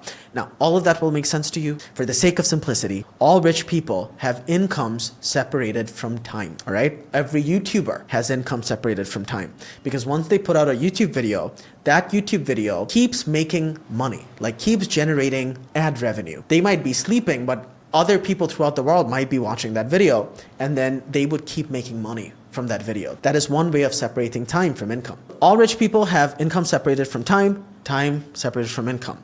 So when you have time and income connected, you get a job. In a job, or anytime you have time and income linked, you have to convince a boss or a small group of people for a small gain. However, if you have your time and income separated, you have a business. And in a business, you can convince the market for unlimited gains. Like if I start putting out incredibly valuable content on my English learning business, and then I start spending more on ads, and then instead of 7 sales a day, I go up to 50 sales a day, and I start making $2,500 a day, no one can tell me no. Like that is allowed within my systems. Like my systems allow for that. Does that make sense? However, in a job, you can't do that. And this principle is one of the main ones that rich people use to make a lot of money. So to understand this concept of what happens when you have your time and income linked, and then what happens when you can separate them, I've given an example here. So this is Dr. Adam, and he's a dentist, and he can serve a maximum of 5 patients per day. And each patient pays $100. So his daily income is $500. And his monthly income is $15,000. Now, these are just examples so that we can understand these concepts. So he can serve a maximum of 5 patients a day, and each patient pays $100. All right. So the maximum amount of money that he can make per day is $500. Like he can't make more because he can't serve more than 5 people per day. Why? Because his time and income are related, right? So it's like, oh, if 5 people come in, I have to give my time and my attention and my effort to offer my services to these people. And I can only do that to 5 people a day. And each of them pay $100. Again, this is an example. It doesn't have to be accurate. And so his maximum daily income can only be $500, and his maximum monthly income can only be $15,000. So his time and income are completely linked. So the dentist realizes that, hey man, I want to make more money. So what he does is he systemizes his service delivery. What does that mean? And now we're getting into business systems. So basically, he has to create a list of tasks that need to get done sequentially so that his dental services can be provided to a patient. Well, what does that mean? So it would look something like this. So he would open up his notes app and then he would make something like this. What services are offered? What services do we offer? Then braces, right? Cleaning and polishing. And then he would create steps to fulfill these services. Get a scan of the teeth, and then put on braces, put on the wire, right? And he would have a checklist of, oh, do this, and then do this, and then do this, and then do that. And then the service delivery is complete. And then he can train someone else so that he no longer has to do this. Do you get it? That's kind of how you systemize service delivery. Like you have to do this, and then this, and then this, and then this, and then the customer has been provided with the service, like it's done. And then what he does is he opens another branch and he hires another dentist for $5,000 a month, another $2,000 for rent and other expenses. So opens another branch, hires another dentist, pays the guy $5,000 a month, and to pay rent and other things, utilities, electricity, it costs him like $2,000 more dollars. So his profit from this other branch that he opened up is $8,000, right? And now his total income is $15,000 that he makes from his branch and $8,000 from this new branch that he opened. And his total income now is $23,000 a month. So what happened here? His time is slowly being separated from his income because this $15,000 is completely linked to his time, right? But this $8,000 that he's been able to make is completely separated from him having to spend his time to make this income. This is the entire concept of building systems in a business so that you can separate your income from your time spent to earn that income. And that's how you scale businesses so you can make ridiculous amounts of money. Like this is the basic concept, all right? Then he opened 2 more branches. He now makes $15,000 from his own services, like the time he spends in his own branch, and then 3 other branches, right? $8,000, $8,000, $8,000, and starts making $39,000 per month. This $24,000 that he makes from the other 3 branches is completely separated from his time spent to make this income because other people are doing it using systems that he built out. Does that make sense? Then he stops his own practice and just grows the business. So what happens? He stops this, like he stops practicing, he stops servicing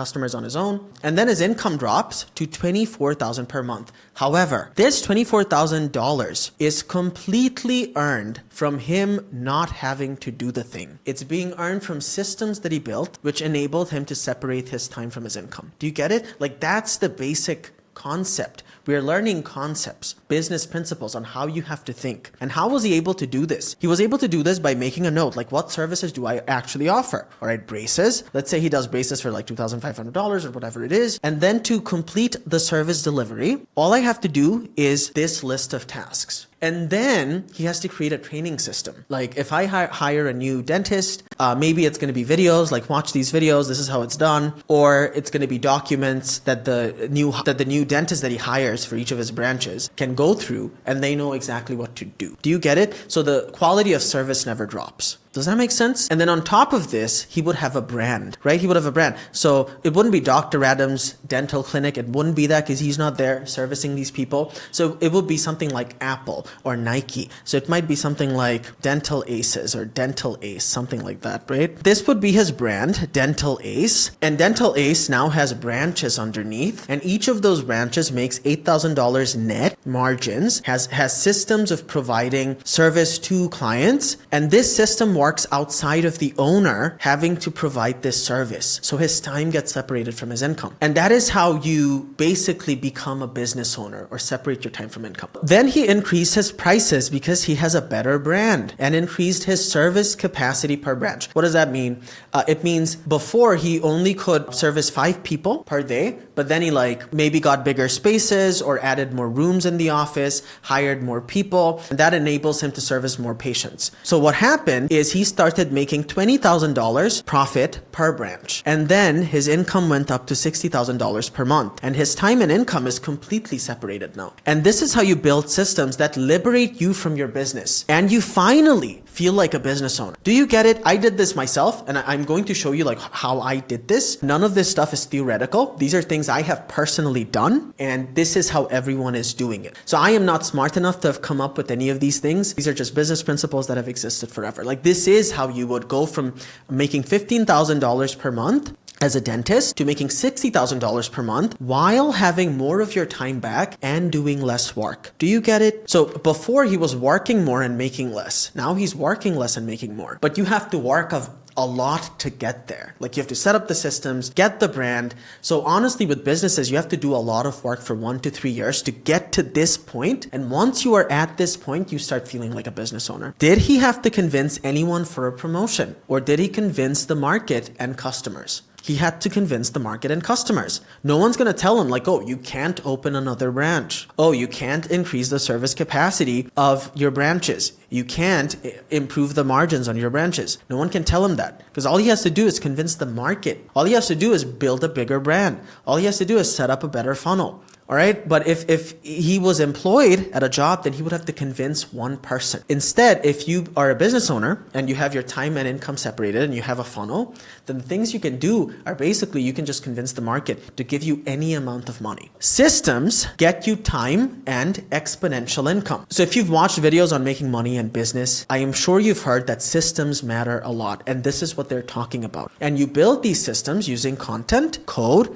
capital, and collaboration. Well, what does that mean? Well, this guy would have used all of them. So Dr. Adam, the dentist, would have used every single one of these things to grow his brand. So content, so he would need to start putting out valuable videos from his brand's Facebook page and YouTube page and Instagram. So Dental Ace's YouTube channel would have to put out content like, oh, if you're thinking about getting braces, watch this video. Everything you should know before getting braces. How long do braces take? Is getting braces painful? Stuff like that, right? So that is how his content would be. And then in the middle of his content, he would put testimonials and stuff. Code. So people would need to be able to go to a website and automatically set an appointment. He wouldn't have to know how to code himself. Like I don't know how to code, but I have code set up in my website, right? Like that enables people to buy on their own, like self-checkout systems. systems. So he would need to have systems like that. And then capital, right? So how was he able to open another branch? First, he would have to work and make money, like the $15,000 that he was making on his own. He would have to keep working for a year and then put together at least $100,000. And then with that money, he would start another branch. Like, does that make sense? So capital, like money saved up, allows you to do things that you otherwise can't do if you don't have money saved up.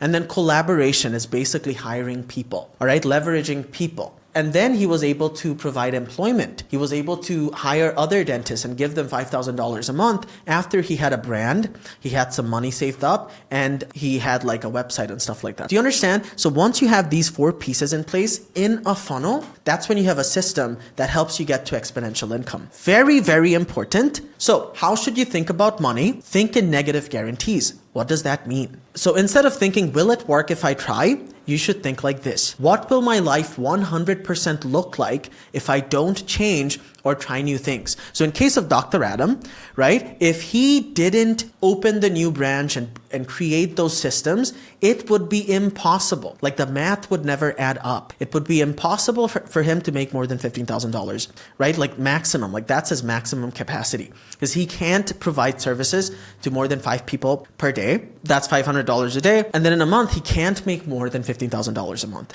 So the way he would have to think at this stage of his business is this. What will my life 100% look like if I don't change or try new things? So if you have a job, right? Like this is how people think. A lot of people here have jobs that pay $1,000, like in Southeast Asia, that's a lot of money. However, if they want to buy a car, that's $30,000, right? They would have to save money for 3 years straight to have $36,000 and you know, they have living expenses. So it would take them longer than 3 years. So for them to own a car that's worth $30,000, right? Like, do you understand? Like, this is how you have to think. Like in negative guarantees, they can't realistically do that without working for 5 years straight and saving money the entire time and not being able to even spend a lot on themselves, right? So this can't be the way, because if I stick to what I am doing and if I stick to a job that pays $1,000, then in 5 years, that is exactly how my life will look like. So what will my life 100% look like if I don't change or try new things, if I don't separate my income from time spent to earn that income? This way of thinking is one of the first things you're going to learn when you're thinking about money. Now, you're not going to take unnecessary risks. And throughout this entire video, I'm never going to ask you to take any sort of risk or anything like that, because you don't have to. Like, I never had to take unnecessary risks. All right. And if anybody tells you to take unnecessary risks, like they just don't know what they're talking about. They got lucky, or they had like parents that they could fall back on in case things didn't work out. There's no reason to take any risk here. Like, I'll teach you guys about monkey branching in a bit. Like, how do you go from one opportunity to another one? Like for Dr. Adam, he would first have to save at least $100,000 so that he has the safety of $100,000. And then he would consider like opening another branch. He wouldn't like randomly do it, because there's no reason to take that risk. Like, it's unnecessary. All right. So again, in a bit, we're going to cover like how the monkey branch and stuff. All right. So never think like this. Like, will it work if I try? Think in negative guarantees. Like, invert the problem. Like, oh, if I stay in a job that pays $1,000 a month, then in 5 years, I know for a fact I might not be able to afford a car that's $30,000, because the math doesn't add up. And if the math doesn't add up, reality very much works according to math and logic, like inputs and outputs. So it's not like magically something's going to happen. Like, that is exactly what's going to happen. So you're going to make $12,000 a year, and then in 5 years you would have $60,000. So, and then you have living costs. So really you'd have half of that money. So given like you spend 50% of your income and you save 50% per month, which is still unlikely, then you would have $30,000 to buy a car. So still very unlikely situation. So it can't, like, this can't be the answer. Like, that's kind of how I thought about money, and that enabled me to like have exponential income. And we'll look at that in a bit. So run away from failure instead of just trying to succeed. Very important concept. All right. So we want to not only go towards something that we want, we also want to run away from what we don't want. Like, this can't be.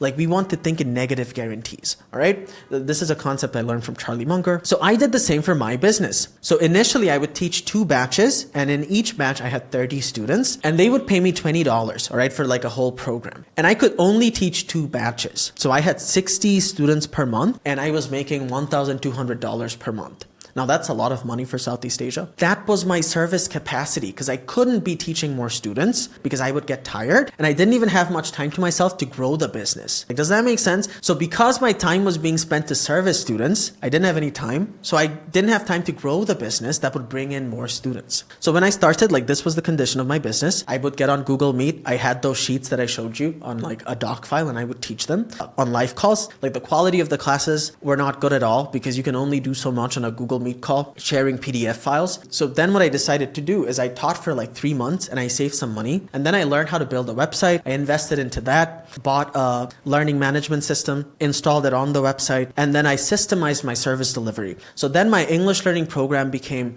pre-recorded, and then I added like interactive exams after each of the classes. The quality of the classes went from like Google Meet calls to extremely well edited videos that anyone could watch and like learn English. All right. So I had a better service. I had more of my time back. And because I had more of my time back, I could work on the business more, give out more free value. So more students would want to buy my services. Do you get it? Right. So this allowed me to make a better brand. And because I had a better brand and I had a better product, that allowed me to raise the prices to $50 for a recorded course with interactive exams. And I was able to sell $200 per month. And that took me from $1,200 to $10,000 a month. Does that make sense? Same concept, same exact thing. If you were selling a product, you would have to think very similarly on how to scale. So in my business, again, on the top funnel, I could work more. I could put out more free videos. So more people were coming into my business. I could run better ads because I had more time. I had a better product that people could buy because I had more of my time back. So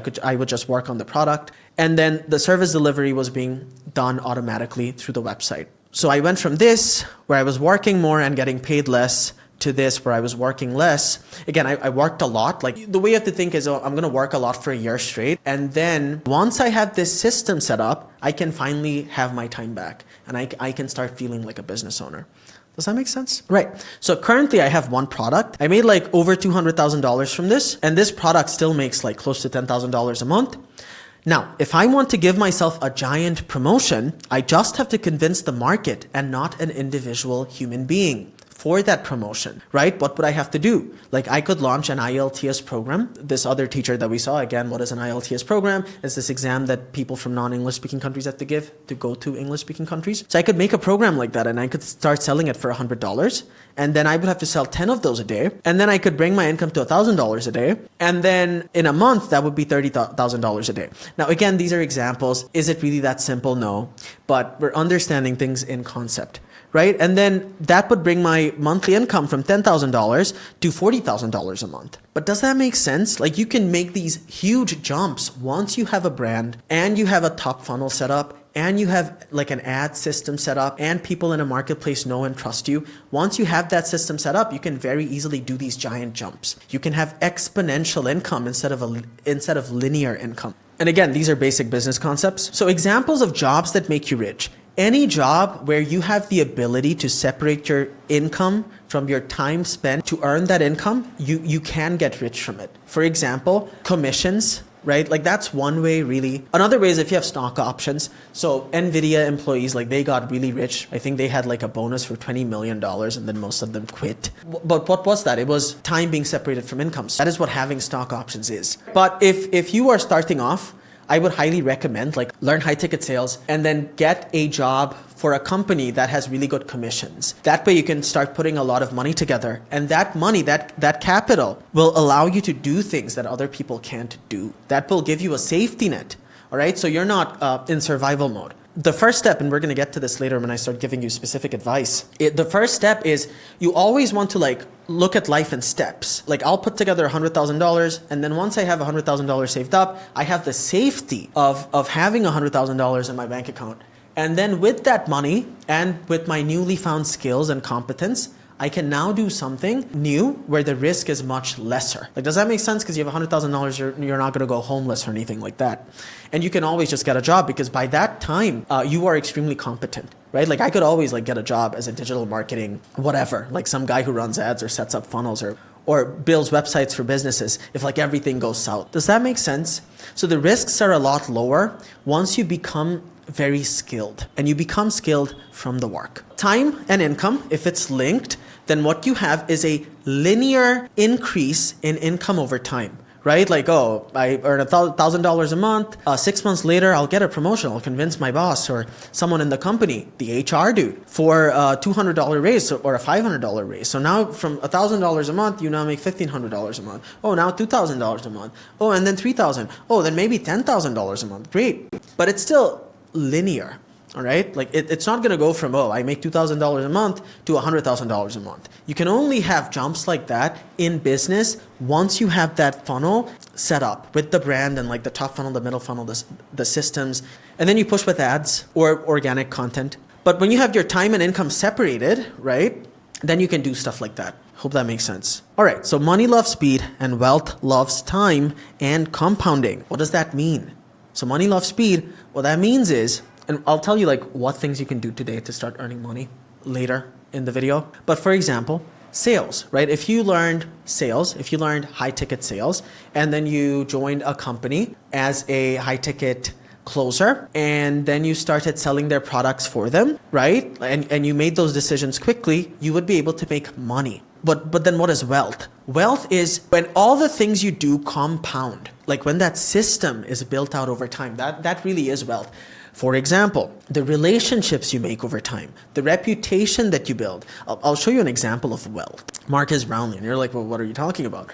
So 20 million subscribers, right? And he has a reputation in the tech space, and that has been built up over time. Like a new guy coming into the tech spaces, he won't have the same credibility, doesn't have the same relationship with phone manufacturers and like people in the tech space as Marquez does. Does that make sense? So it's the compounding effects of building out systems and like putting out content, building a reputation over time that allows you to do things that other people can't, right? So he has capital, a reputation, knows people in the right places, and that enables him to do things that other people can't do. Well, that's an example of wealth. When you have multiple things all growing simultaneously at exponential rates. Does that make sense? That kind of makes sense. And you can do this with like real estate. You can do this with digital assets. Like this entire thing is a digital asset. Every day, more people keep watching his videos, like older videos that he put out, and his time is separated from income. So he keeps making more money, right? Like, do you get it? So wealth is made from compounding. Compounding is the exponential benefit of many assets and unfair advantages built up over time that continue to generate money for you. Like, does that make sense? Let's suppose this YouTube channel becomes really big in the future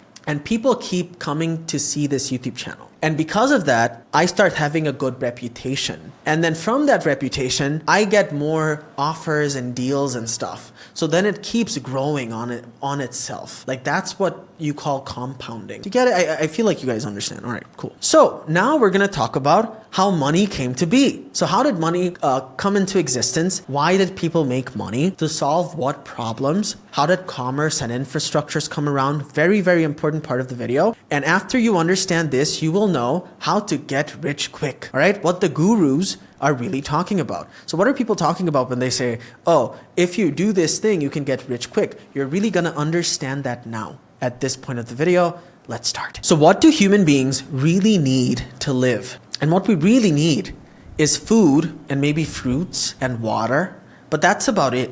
We don't really need anything else to keep surviving. So for most of human history, this is how we would live. Like we would wake up, we would go hunt, then we would bring the hunt back to the tribe, cook it, and then we would eat it. And that was about it. All right, we would drink water from a stream and then pass away from diarrhea most of the time. Quality of life was horrible. But then how did we go from this to all the things that we have now? A table, like a microphone, a laptop. What happened? What happened is the invention of agriculture. So we went from hunting food every day to growing crops. And everything changed from that point onwards. After the invention of agriculture, we started settling around riverbanks. And then what happened is you had people who needed things. Because instead of us living wherever and hunting animals and like making a small tent at the end of the night where we would cook food, what we would do is we started building homes and we started growing crops. And we would still go and hunt, but we started domesticating animals. And once we started doing that, there were gangs of people who would want to come and rob you and take your stuff away that you never had before. And then from there, you had the military. And you had empires and you had kings. Why? Because they were like, oh, this area of land needs to be protected because we have crops here, and then we have houses here, and then we have a small economy here. Because we have wealth built up around riverbanks, you had people who started gangs, and they would come and try and steal things away from you. So to deter that, people had to come up with the military, and the military needed a head, and so you had a general, and then the general became a king, and then people started acquiring more land, and now you had wars and stuff. And we're going to understand more of this in Understanding Human Societies. That is not this video. However, over time, different people became good at making or doing different things which other people needed. People started having specialized skill sets. So let's suppose this guy makes axes and this guy makes buckets. So this man needs axes to make buckets. So he goes over to his house and he's like, hey man, I'm going to give you 5 buckets. Can you give me 1 axe? And then he's like, yeah, of course, dude. Like, here you go. Here's an axe. This guy gets 5 buckets, right? And he gives him an axe. And this is how things used to work. People used to trade things. Does that make sense? It's like, hey, take 5 buckets, give me an axe, because I need an axe, and you probably need buckets. He's like, yeah, sure. Then here's the problem. The problem is this man needs a house, right? Like he needs a house to live in, and this guy makes houses. So this guy goes over to this dude, and he's like, hey man, I want the house. I'm going to give you 1 axe. And then this guy would say, hey man, there is no way that I will give you an entire house for an axe. Like an axe is not valuable enough. So then he says, hey, all right, cool.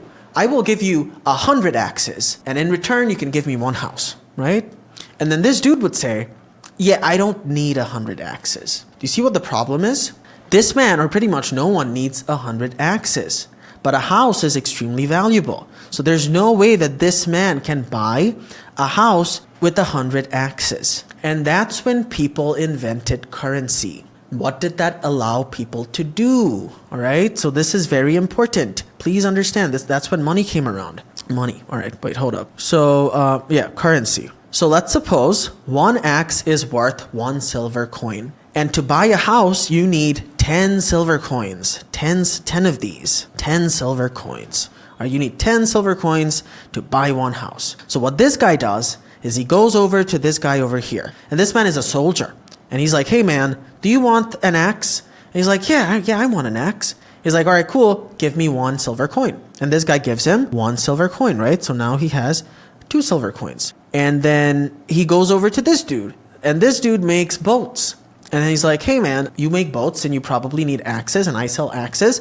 Do you need 2 axes? I'll give you 2 axes. He's like, yeah, sure, man. Like, I'll buy 2 axes. So this guy buys 2 axes from him, right? So now the guy has 4 silver coins. And then he goes to like a doctor, the local healer. And he's like, hey man, I know you're a doctor, but to keep yourself safe, maybe you should buy an axe. And he's like, yeah, sure, man. Like, I need an axe. I'll buy an axe from you. How much is it? What's 1 silver coin? And then this guy gives him a silver coin. And then over time, he sells to more and more people, and he puts together 10 silver coins, right? Now, finally, this guy can own a home. He could never own a home before. Why? Because this dude would never need like 100 axes or whatever, or even 10 axes. Like, what is he going to do with 10 axes? But now he has the money. He goes over and he gives him 10 silver coins and he gets a home. And this is the fundamental problem that currency fixed, which existed in trading. Because sometimes the thing that you have to trade, like a person never needs 100 axes, but you might want something that is worth 100 axes, like a home, right? Like, does that make sense? So that's the problem that currency fixed, and that's how currency came around. And then what people would do is, like, this guy would sell buckets, and he would put together a bunch of money, right? Like 10 silver coins. And then that allowed him to go and buy a sword, right? And go and buy a boat and go and get medicine and go and buy an axe, go and buy a house. And now you have an economy over time, like different people making different things and exchanging that for currency and then putting money together so that they can buy things that other people make, right? And that's how you get an economy, or that's how you got an economy over time. Very simply explained. There's a lot of stuff here, but this isn't that video. This isn't the video on human nature. This isn't the video on human societies. That is going to be another video. So people started trading, but there was a big problem with trading. And to solve this problem, money or currency was created. Over time, each of these became giant industries. Each of these became a funnel. Very, very cool stuff. We're going to go get a funnel. All right. So over time, each of these became a funnel or an industry. This guy had a lot of demand for access, so he started hiring more people, right? And a business formed, and then he was able to separate his time from income. And this is what you would call back in the day a merchant or an entrepreneur or a business owner. Do you get it? And each of these became a funnel. Are you with me? Are you getting it, my guy? Is this cool? It's very cool. If you ask me, education is very, very cool, right? Just that you have had shitty teachers your entire life. All right, so there you go. Over time, each of these became giant industries, and people of one industry needed something from the other industry. And today, there are thousands of different industries. Housing industries, and in the housing industry, you have sub-industries or sub-markets like furniture. You have people who just sell wall paint. You have people who just sell windows.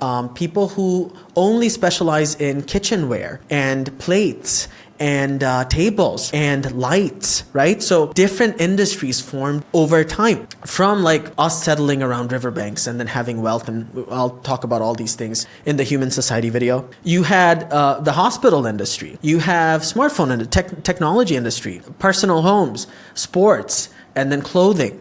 Each industry makes a lot of money, but it takes time to make money in each. This is the important part. It takes time. Why does it take time? Because you need time to build a brand, build moats, create unfair advantages till the point where people in that market know you, trust you, and like you. And over time from selling, you put together enough money that enables you to do things that new players in the market cannot do. All right? Like, does that make sense? And that's when you can keep reinvesting to build a business that other people can't compete with. And that's when you make money in business. And you cannot enter every industry without investments. There are industries that require a ginormous amount of investment to get started. For example, if you wanted to start making bricks, right? Like, you couldn't do that without investments. Maybe you could, but really for most cases you couldn't. If you wanted to start a hospital, you would need a lot of investment, right? You would need a lot of government certifications. If you wanted to start a technology company, right, where you build hardware, you would need money to start that business. But if you started that business, everything we learned, all those same principles would still apply. Please understand that. So in this video, we will only look at how to make money without needing any money. However, as I mentioned before, in this course or in this video, we will only look at how to make money without needing any money to start. All right? Because if you don't have any money, it doesn't make any sense for you to take on any form of risk. You want to stay risk-free and start earning money from the get-go. And I will teach you how to do that here. I will inform you how to do that here. I don't like using the word teach because it kind of puts me on a pedestal somehow. I'm not. I'm just trying to help you out, dude. For us to get there, for me to explain to you how you can make money from today without you needing any money to start, we have to understand the history of infrastructure. If you understand infrastructure, you will get the fact that it has never been easier to make money, all right? And that's the entire point of new technological infrastructure. And there are plenty of points, but like this is one of them. The first infrastructure we had was the agricultural age. This is when we went from hunting and gathering. Like every morning, what would we do? We would wake up, we would go hunt an animal. We didn't have a refrigerator, so the meat would go bad in a day. So we had to go and hunt, and then we would start a fire. We would cook the animal, and then we would eat it. The next day, we would do the same. And every single day, we would go and we would hunt. But then humans migrated out of Africa, and then we settled around Southeast Asia. And I think around that area, like around the Indian subcontinent, from what I know, I might be wrong, that's when we invented agriculture. And the reason we were able to do that is because the soil there was extremely fertile, all right? As opposed to us having evolved in Africa where the soil isn't fertile at all. So we never invented agriculture while we were in Africa, as far as I know. So once we migrated out of Africa and we came across more fertile lands, that's when we would invent agriculture. Let me actually fact check myself. Right, agriculture was first developed in the Fertile Crescent, a region near east modern day Iraq, Syria, Turkey, and Jordan, around 10,000, 12,000 years ago. Right, agriculture actually developed independently in several regions worldwide, including China and parts of Africa. So in parts of Africa, but not sub-Saharan Africa. Wait, so not in sub-Saharan Africa, but in fertile-ish lands, right? And also around India. Right, so this was much later, like around 4,000 to 5,000 years ago only. So in Africa, like agriculture was invented far later. In India, around 9,000 years ago, right? So in the Indus Valley, and then in China, like 10,000 years ago, but mostly in the Fertile Crescent. Anyway, Doesn't matter what happened. So because of the agricultural age, you now had wealth. People would now acquire land. Never before did you have this idea of wealth. And then because people had wealth, you then had thieves and robbers and gangs. They would come around and they would take what other people have. And to deter that, you then had local leaders who would later become lords with their own military. That would later turn into giant empires. Why? Because, oh, this lord has 100 soldiers. This guy over there, he has 1,000 soldiers. So what he does is he comes over, gets rid of the 100 soldiers that this guy has and takes over this entire region. And he becomes a bigger king, right? That's how you have wars. So ever since the agricultural age, that led to people having wealth, that led to gangs and robbers, that led to the military, which led to kings, and that led to wars. So you had the feudal age. After a very, very long time of kings and kings doing this and that, so every generation, what would happen in the feudal age is you would get a king that turns into a tyrant, does horrible things to the common people. And over time, throughout multiple generations, people got really tired of kings, and there was an underlying cultural shift, all right? As empires got more civilized, people became more educated. Like the feudal age didn't end because of a single thing. Multiple things happened. You had the Renaissance, and then during the Renaissance, you finally had, like, people would continue to revolt against kings, and then finally, like in France, they had the French Revolution or something, officially abolished the feudal system. There you go. So the French Revolution officially abolished the feudal system on August 4th, 1789. And before this, before all of this, like around the 15th century, the invention of the printing press was the big deal, right? So this was the first real infrastructure that allowed the common person to climb socioeconomic status hierarchies, to change their life, to educate themselves, and to become skilled, to become knowledgeable, and change the circumstances of their life. So what did the printing press do? So before the printing press, if you were a peasant or you were a commoner, there really wasn't any way for you to access information and educate yourself. After the printing press, books could be printed, and everyone had access to education, or at least more people had access to education. And that would lead to the industrial age. All right. So during the industrial age, again, things were still extremely unfair. That is kind of human nature, though, because we're sexually dimorphic. That's how societies manifest themselves. Anyway, we'll get to that in Human Societies video. But during the industrial age, what happened? Different countries with different governments started investing into industries, into factories. Factory infrastructure came around. And during this time, you needed a large population of educated or pre-programmed employees, and that's the education system that we received, which wasn't really an education system at all. It was more of a pre-programming system. So we were pre-programmed to look at being an employee as something normal. And the reason behind that was, again, it wasn't because people are malicious. There wasn't really a better way to do things. Maybe people were malicious. Again, it's just how things happened. Well, why did things happen that way? Because of one country competing with another country. So let's suppose you had France and you had England, right? Two empires, two civilizations. So the rulers of England, they were like, all right, we need way more people building industrial infrastructure. We need more people in factories. We need more people working 9-to-5 jobs so that we can have a bigger empire. And the French were like, oh, we need a bigger one. Because back then you would just invade, and people still do that, but you would just, like, the stronger civilization would just invade another civilization. So for one civilization or one country to be safe from the invasion of another country, they started investing into industry, into factories, into, oh, like we have trains and we have this and we have that, right?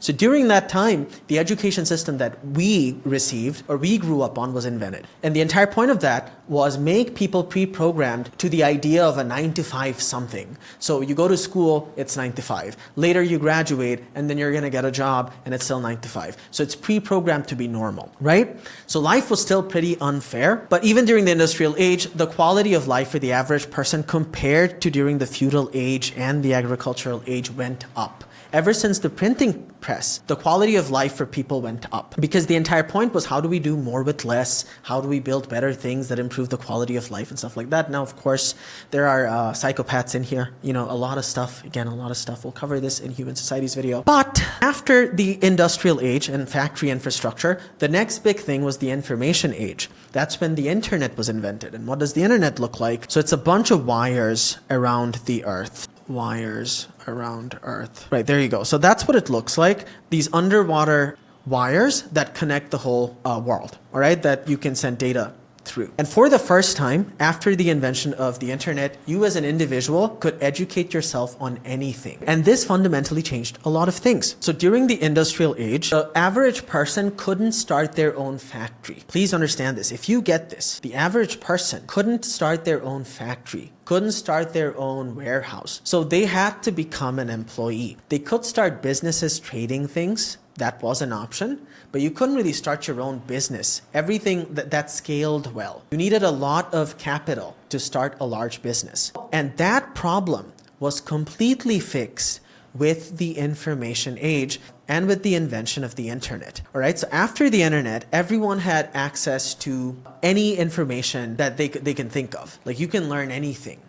And a lot of things happened. Like previously, like before the internet, if you wanted to become famous, you had to go through gatekeepers. You had to get permission from people in television networks to let you on their TV channel, or else you wouldn't be able to get on. But after the internet, anyone can have their own TV channel. Anyone can start a YouTube channel and start making content, right? Anyone can learn about anything. And you don't need money to start businesses. And that's the whole point. That's why I told you all of this stuff. Because for the first time in human history, you now have an invention, a technological infrastructure that humans invented, which allows people to build digital stuff according to the value principles.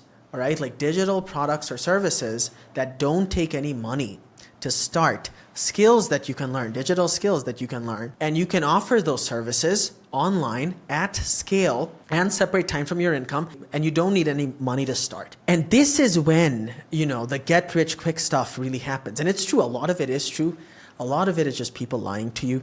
And again, this video is free. I don't really get anything from this video. And then now we have AI. But ever since the information age, the entire direction at which inventions have gone towards is how do we do more with less? How can one person do more with less? And if you understand this, and if you can leverage it, if you can use the benefits of the information age, if you can utilize the benefits that have been provided to the average person like me, because of the internet, you can get rich quick. You can make money a lot faster than we ever could before. And that's really what the gurus have been talking about. But again, most of them are scammers anyway. But few of them really are incredible.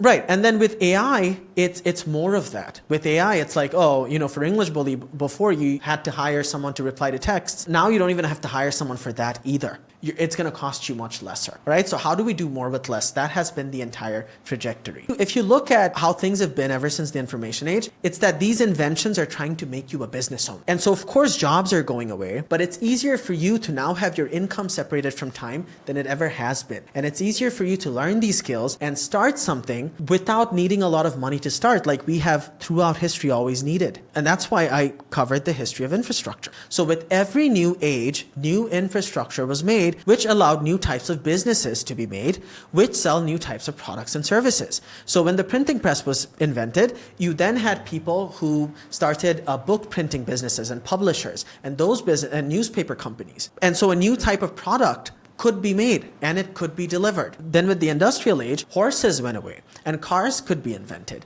and like microwaves and refrigerators and air conditioners could be invented. And then with the information age, with the internet, you had digital products, websites. You could build and sell websites, and I hope you understand why, because it's part of the top funnel or the middle funnel. So the reason behind the creation of each infrastructure has been do more with less, making things more efficient and cost less. It allowed one person to get more done than ever possible before.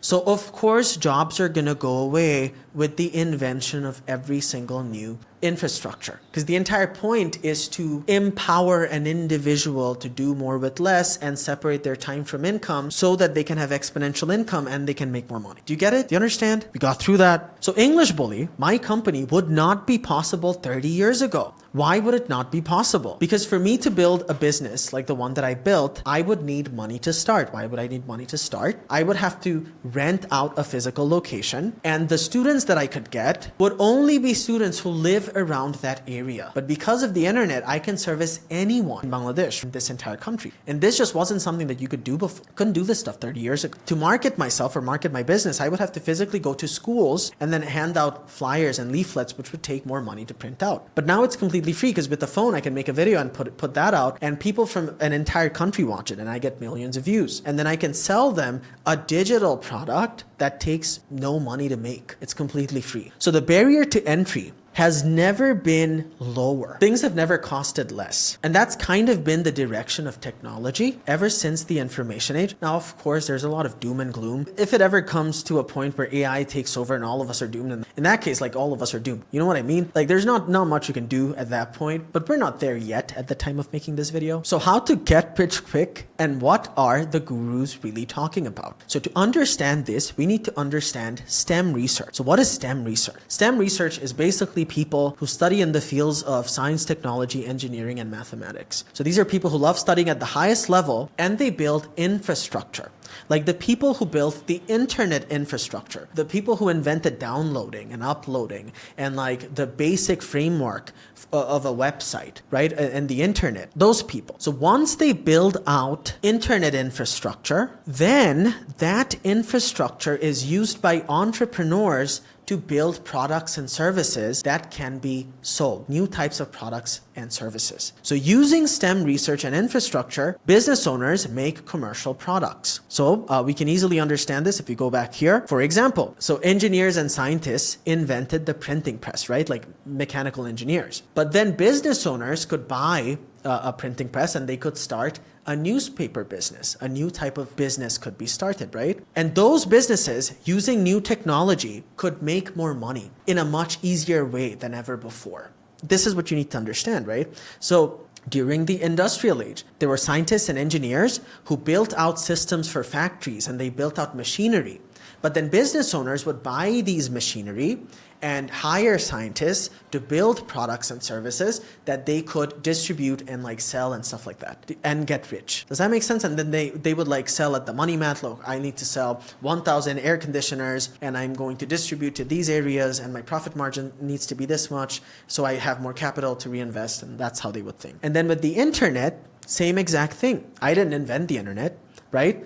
But I used this infrastructure to build a new type of a business, which is an online learning platform, which wouldn't be possible before. And with every new infrastructure, you can do more with less because it costs you less, right? Does that make sense? So ever since the invention of the internet, you can pretty much do things by yourself with a very, very small team, or by yourself, really, without things having to cost a lot of money. And that is really what the gurus have been talking about.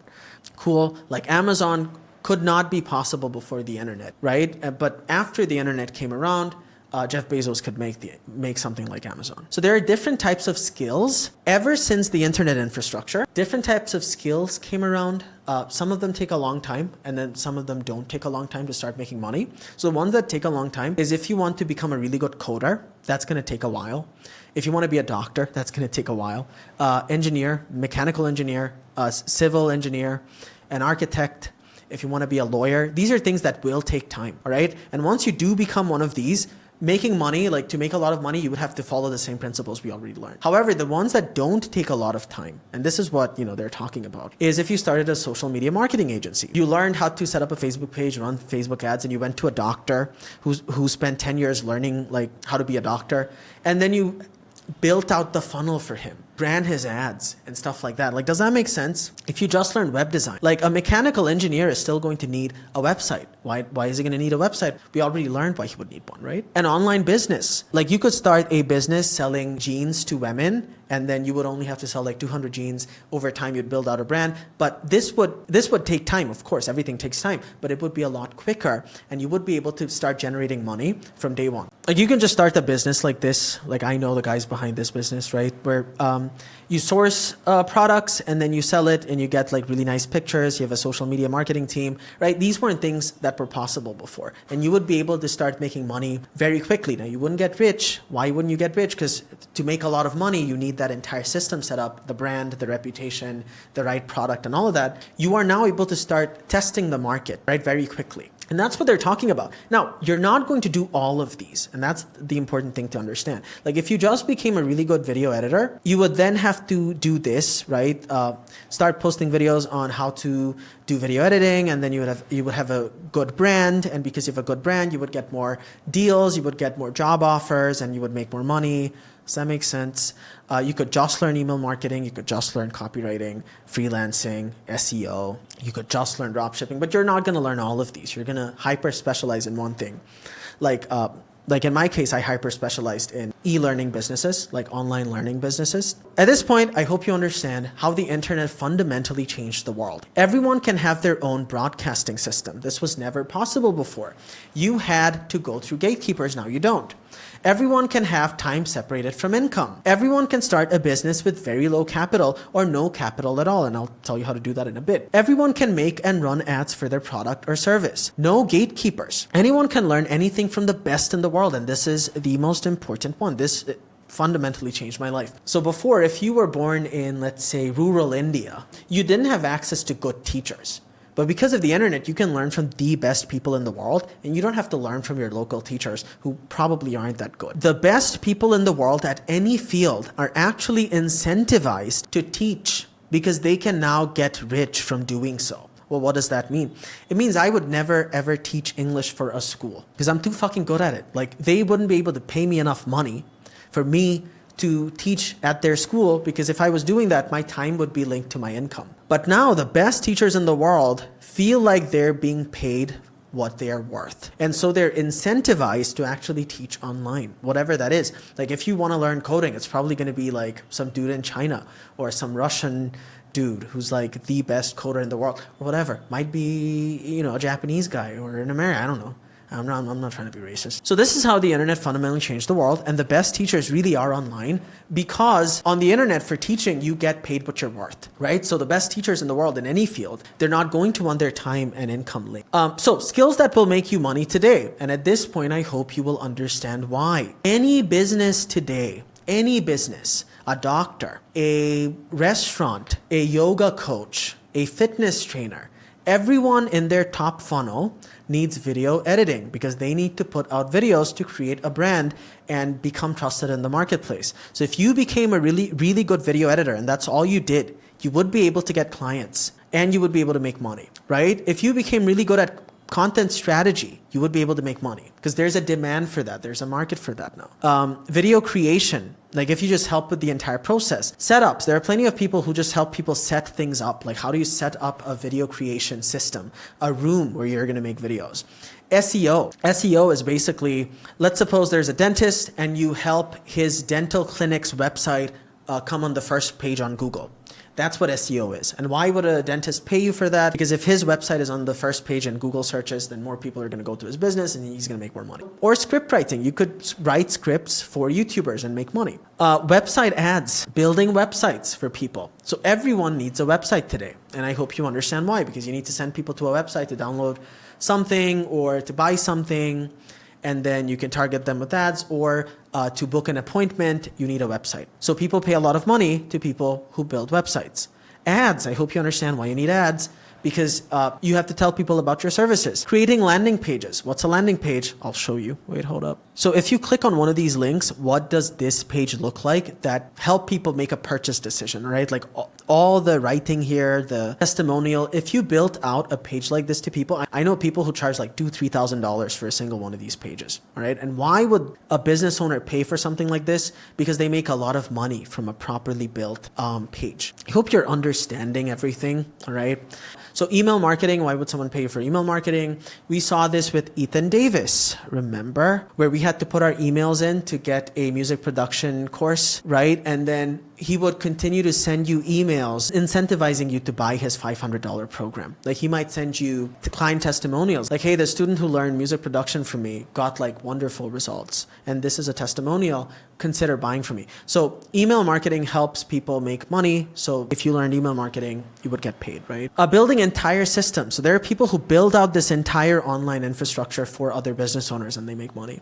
High ticket sales. So a lot of businesses, for example, let's suppose you sell expensive homes, right? So if you got on a call with someone and you learned sales and you were able to convince them to buy a house, you would get a kickback from the sale of that residential property, right? Does that make sense? And then accounting and sales, you could make a lot of money just teaching people. So now as more and more people are becoming self-employed because of the developments in infrastructure, everyone needs to learn accounting. So an accountant could get way richer by teaching people how to do accounting than actually do accounting. And then sales, right? Does that make sense? Compounding and how to get lucky. We already learned what compounding is, right? You start something and over time you build out more and more unfair advantages. So if you were a fitness coach, you start posting videos, and then over time you collaborate with other fitness YouTubers, and then over time you collaborate with other influencers, and now you have a big audience and you're making money from YouTube, and now you have some money saved up, so you start your own supplement line and then your income goes up, and at this point you get a giant brand deal from this other fitness company and you get lucky, but you only get lucky at this stage. You don't get lucky here. You have to grind it out, and then over time as you compound, as your reputation goes up, more and more deals get thrown your way, more and more people want to collaborate with you, all right? But that's kind of how it works. You just have to start and get the ball rolling. So in beauty, it would work the same way. So if a girl starts a beauty brand today and she grows her YouTube page to like 1 million followers, right? She might get a very big brand deal from a makeup brand. And then she might start getting offers to be in TV shows. She might get offers from clothing brands, $1 million deals. But all of that would happen at this stage, not here. Here you kind of grind it out, all right? So you just have to get started and get the ball rolling. Entrepreneurship is making sense of the world. I hope at this point you understand why. Because we just have to figure out the inputs and outputs. Oh, for me to make $10,000 a month, I need to start a Facebook page that gets millions of views, and then I have to target those people with ads, and then I need 7 sales on a $50 product that makes me $10,000 a month. If I have those inputs, then I will get this output. So entrepreneurship is making sense of the world, getting the closest you can to the cause and effects of things to get your desired outcome. One of my favorite books, Read Principles by Ray Dalio. This dude is a billionaire.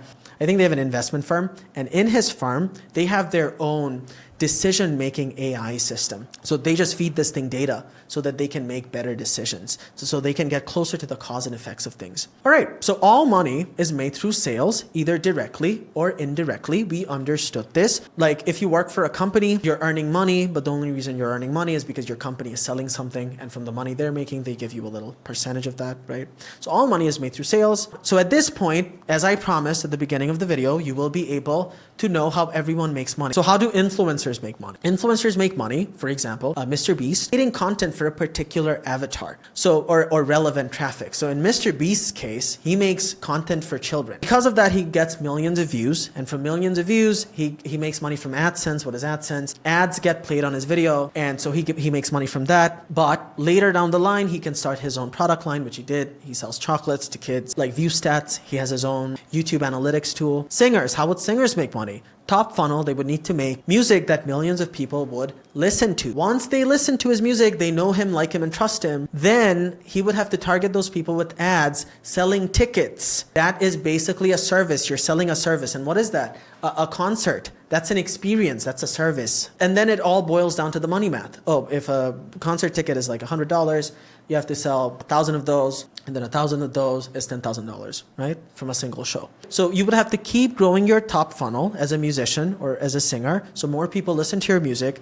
And if more people listen to your music, they're more likely to buy tickets from you and stream your music, and so you make money from Spotify and stuff like that. More ticket sales, you make more money, and the thing compounds. Later you can start your own clothing line, but then it compounds. But you're not going to do everything. Like you're not going to be a singer and also be a coder. You're not going to be an artist who also ice skates. And like you would be just terrible at both, right? All right. So first principles, thinking time. What causes sales in your business type? This is extremely important. For example, if you are in education, what sells stuff in education is the teacher. right? Like my face and my brand and the relationship that I have with my students, that trust, that reputation is what sells stuff. However, in software, that's not the case at all. People don't buy software based on personal brand. Like people don't use Facebook because they like Mark Zuckerberg. They use Facebook because it's a good software. Like, does that make sense? So you really need to understand that. Like in social media marketing, the reason people invest in social media marketing is results. Like you can bring in people by having a great reputation, but if you don't provide results to your clients, they're not going to stick around. With fitness, results and really personal brand. The examples that we saw, if you have a very big audience, then people like you and trust you more, and then they want to buy your services more, and of course your product has to work. With clothing, marketing matters a lot, and beauty marketing matters a lot. So that is why you're going to consistently see beauty brands partner up or associate themselves with influencers or actresses or actors. You get it? So you have to think about this. It's like, what causes sales in my business? In music, the quality of your music, really, like, do you have hits or not? That's the big one. So first principles thinking, we already did it. I hope you understand. All right, guys, so we are almost towards the end of understanding business. And I think this is the last foundational piece of information. And then we're going to go over to the step-by-step guideline on what you're going to do from today. All right, cool. Understanding markets. One of the biggest mistakes you're going to make when you want to start a new business, you want to come up with an absurd new idea. Don't do that. Competition is good. What competition means is a market has already formed and people are already nurtured to buy. Like, this is something money is spent on. I don't have to convince people to buy a table. I think I already talked about these things, right? So when you start a business, don't come up with an absurd, weird idea. It won't do well. Like if you just started like a laundry business, I'm not saying you should. Again, all of this is educational material. Think for yourself. But even if you started a laundry business, you are far more likely to make money from that than an absurd AI business. All right? Because people already know why they need to go and do their laundry. They already spend money on it. And then you would just have to do the money math, calculate the profit, and then do what Dr. Adam did, right? Where you have multiple branches and you make this much amount of money per branch, and so you make this much amount of money. Does that make sense? So don't come up with absurd ideas. Another sort of idea you're going to have is, oh, I'm going to sell something cheap, something where I barely make any money, and I'm going to sell volume. You're not going to do that. Those are businesses that don't make any money. Oh, I need to sell 5,000 pieces a month at $1 each. You're not going to do that. Instead, you want to sell something that's $100 and you only have to sell 50 of those. All right. And then you're making $5,000 a month. That is far more plausible. Does that make sense? So we're not going to do like volume at low margins. That's another big mistake that you're going to make that will keep you from making money. So why are you not going to pick absurd ideas when you want to start a business? Because markets form due to large forces. One individual has never created a market. Mark Zuckerberg didn't create the market for social media sites. When the internet came along, people had access to computers. They were already accustomed to the idea of talking to strangers online or talking to people online. Like, that's when Facebook came in. So it was in an existing market. It was in a growing market. People were already accustomed to ordering things online when Amazon came along. They became the biggest later, but people were doing that. Like, that's an idea people were open to already. So markets form to large forces, not one individual. And this leads to people in a market already being convinced on products and services. So this is something people already spend money on. This is one of the biggest mistakes you're going to make when you start making money. Like in my case, I teach English, and people in Bangladesh, they already know like they need to learn English because it's important, right? Like they don't need me to convince them on the importance of learning English. So what I needed to convince them on is I am the guy for the job that would get it done, right? But if I was teaching like Swahili, right? In that case, no one would buy it because the market isn't there. So if I come up with this absurd business idea, oh, no one's teaching Swahili here, so if I teach Swahili, I'm going to make a lot of money. No, I won't, because the market isn't there. The myth of a new business idea. Please understand that there's a giant misconception among people who have never started a business. And that misconception is that people or your customers or consumers care about new ideas. They don't. People don't care about new ideas. People care about execution, not new ideas. And all ideas are iterative. Really, nothing that's feasible in a market is a brand new idea. It's all iterative, right? Like, oh, I built a shoe that has springs on it. Yeah, but that's an iteration on a shoe. Like, people already know what shoes are, right? Like Facebook. People were already using chat rooms. And then that's an iterative version of the same thing. Dating sites like Tinder, Bumble, they're iterations on like these underground or very unknown random websites that people were using at the time. So these aren't brand new ideas. These are market tested ideas that have better execution. That is what makes money. People who execute better on proven ideas make money, not people who come up with ideas. Right? Because ideas don't sell. Great execution sells. I taught a language. Like that is not an original idea at all. So consumers care about execution, not business ideas or technical stuff. Another extremely important thing. So I used to get messages where people are like, oh, use AI. I am going to use AI in your business and people are going to lose their minds. They're going to see your ads like, oh my God, your company uses AI. Your sales are going to go through the roof. That isn't how things work. Never make it about anything technical. Like when people learn how to play the guitar, they think other people care about solos. Like people don't care that much about solos, dude.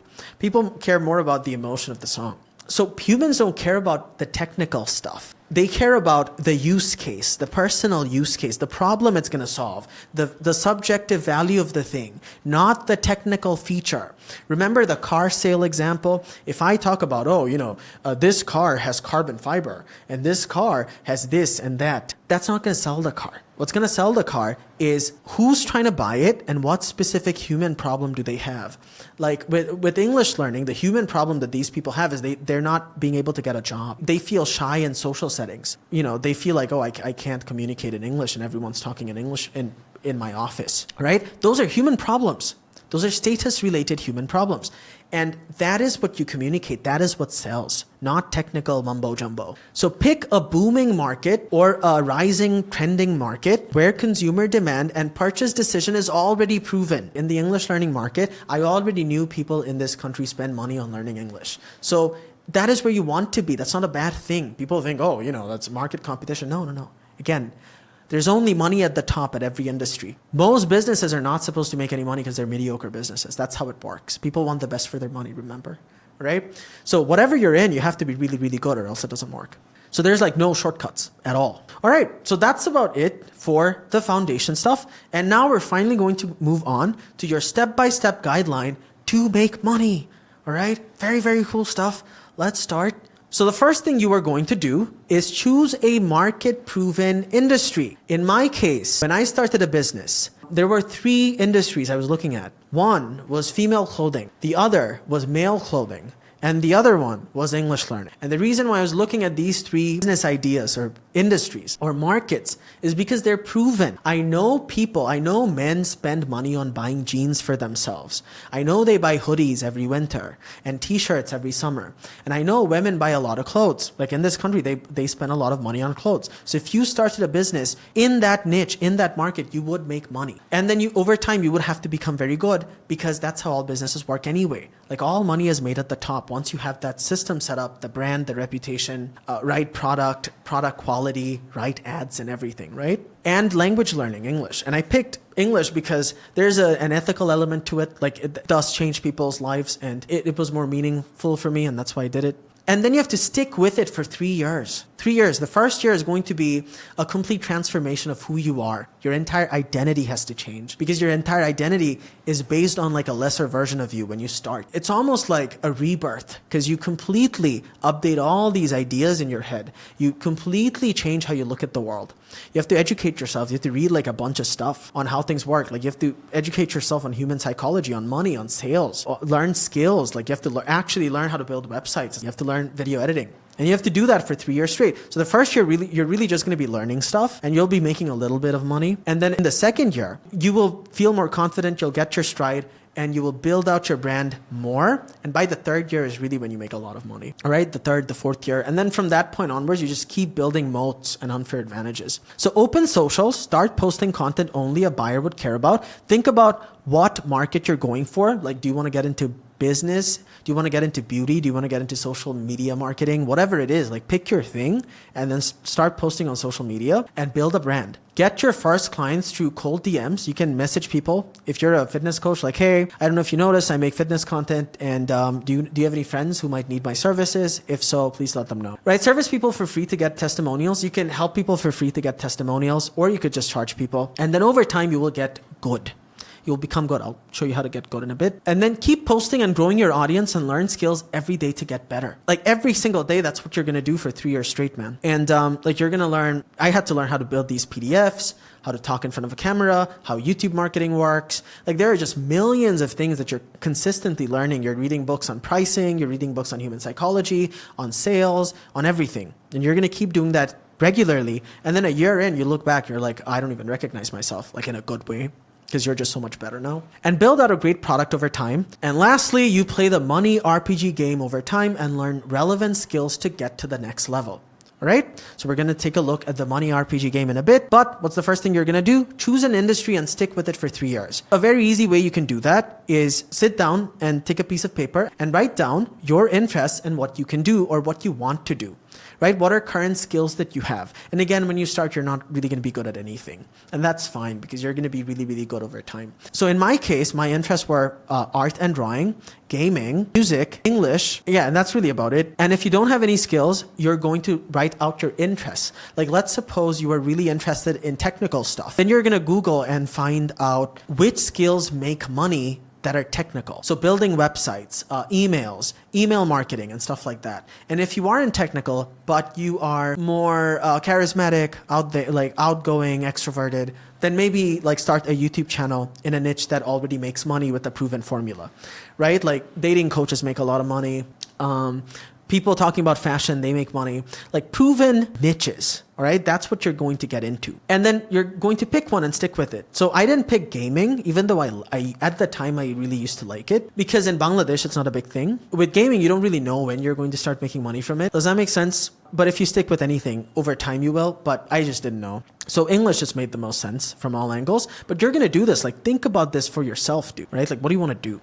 And pick the one that already people make money in. We will not be a pioneer. Again, all the businesses, the successful businesses that you see are not pioneers. They're iterative products, market tested ideas that are executed better. So one of the biggest mistakes you will make is new business idea or starting something that needs an investment. Don't start any business or don't take any investment when you start. Again, that's just my guideline to you. You do whatever you want. I won't be held legally accountable. Again, this is a general guideline video. Please think for yourself. I already gave disclaimers multiple times. I'm just trying to help you out, dude. So don't do new business ideas and don't take investment. A new business idea is like saying you will invent a new way of playing the guitar before you have ever even learned the basics of playing one. Like you don't even know the basic, like the initial chords, and you're like, oh, I'm going to invent a new style of playing the guitar. No, you're not.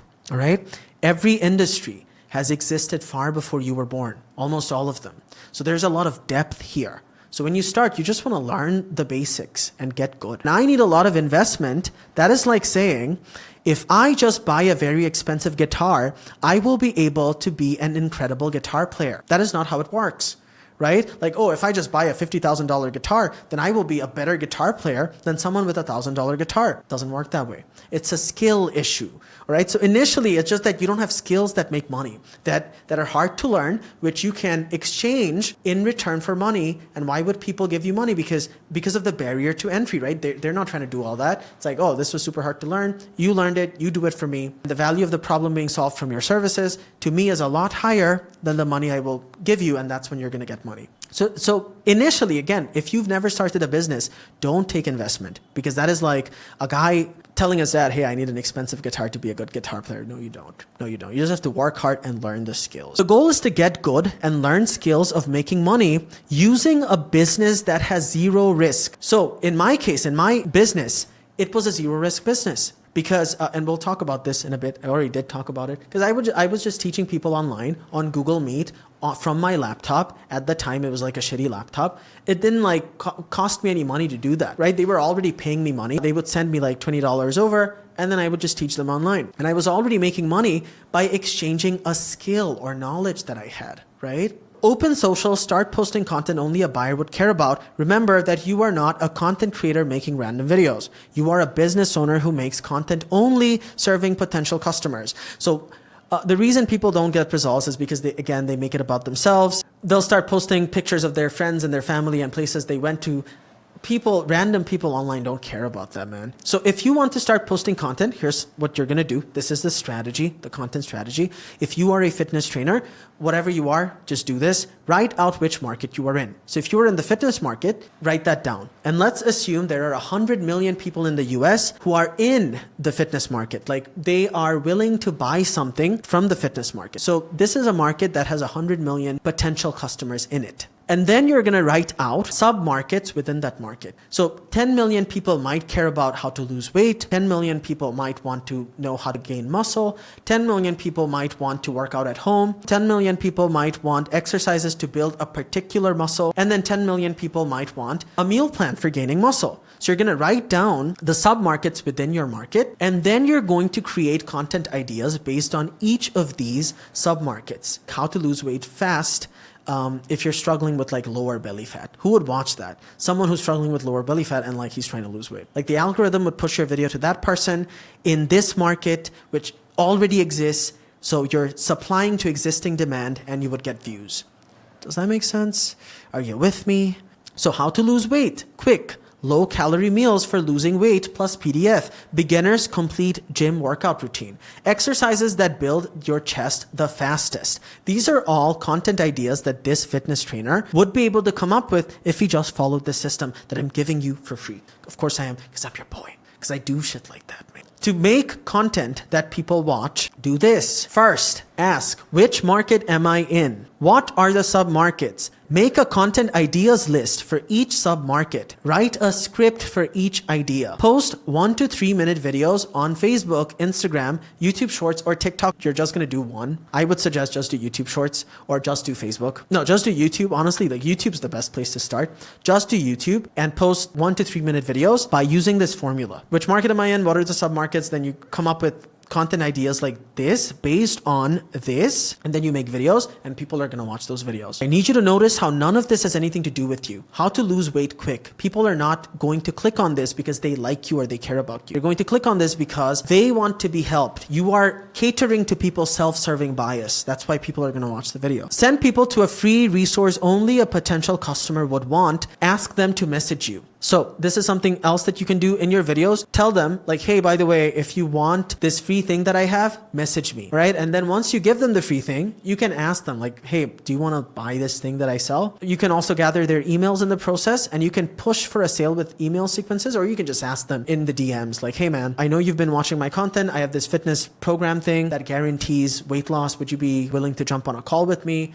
And I'll tell you about it. And if it's within your budget and you're looking to, lose weight quick, maybe you can sign up for it. And the guy might say yes, or the woman might say yes, and you would make money. So, unbreakable rule of content creation. You are only the guide in someone else's story. Please remember this. Like if you're watching this video till now, only reason you are watching is because this video is about you. And you only care about me to the degree that I can help you out. It isn't about me. And if I genuinely help you out, guess what? You're going to like me. That's how it works. People want to be liked first and then I'll help you out later. That isn't how it works. The way it works is you have to become a guide. I am not the hero here. You are. I'm just the guide. I'm just the guy trying to help you out. And that is how you have to position yourself as a content creator. Like MKBHD's videos is for people thinking about buying a new phone, right? Like that's why they watch his videos. Like, oh, this new product is out. Marquez is the guide, but the viewer is the hero. And they're using him to get information so that they can make a purchase decision. It's about the viewer, all right? So be selfless.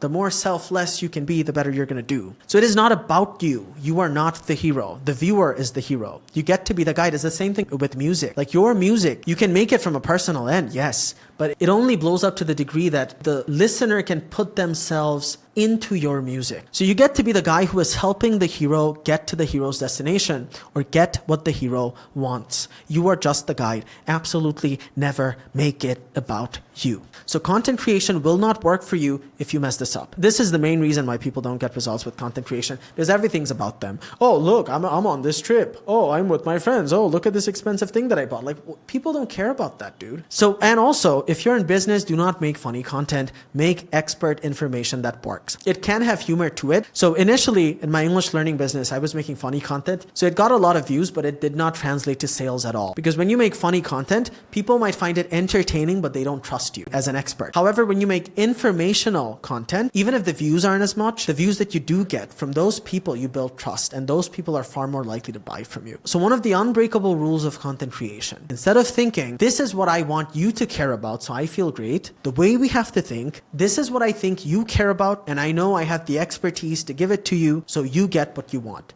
Completely different. This is about you. This is about the audience. This is about the person watching. This is where I am not the hero. The audience is the hero. This is egotistical. This is like, oh, care about me. Look at me, right? This doesn't work, dude. So for you to get results, you have to be in service to other people. So content creation will not work for you if you mess this up. It simply will not, because people will think you're an egotistical douche. So only when to make it about you. You will only make it about you if it is necessary to serve the viewer better. Only saying information that you have to say to build trust and be viewed as an expert so that the viewer actually watches and believes that you can help them. For example, at the beginning of this video, I gave you relevant information about myself, but I did not tell you what my diet is. However, if this was a course on how to lose weight, I would have to talk about that, and I would also have to show you my physique, or else you wouldn't believe me. Like, does that make sense? So the reason I talked about my business and me ending up on TEDx and all of this stuff and showing you how much money I'm making from my business is because it is relevant to the video. Or else, like, why else would you watch it? Why would you, a random stranger, take me for someone who actually knows what I'm talking about if I didn't talk about those things, right? So ask yourself, what information about myself is relevant to the viewer or customer avatar? Only say that. The viewer is not watching the video because of you.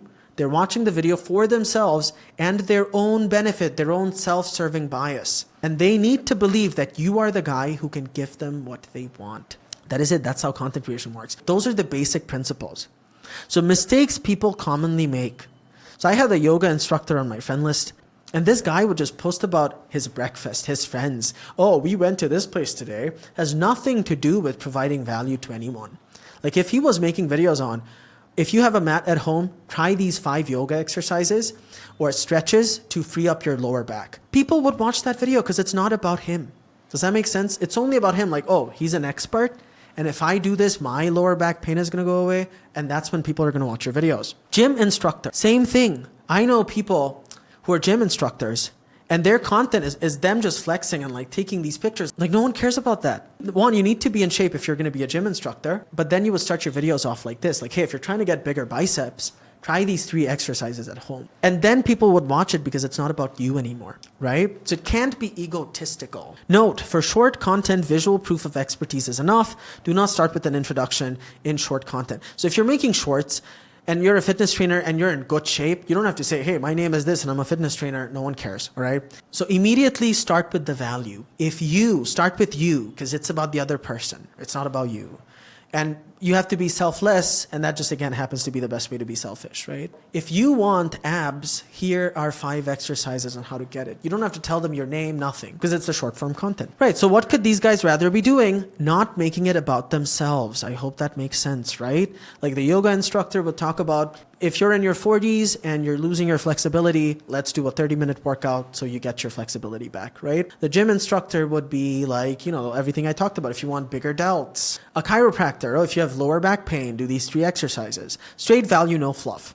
Here's a 2-minute yoga session to do at home to reduce stress. Things you need to buy to start yoga from today. Yoga exercises increase flexibility for women after pregnancy. Do you get it? Like, do you understand? It's not about her. It's not about him. It's not about this particular chiropractor.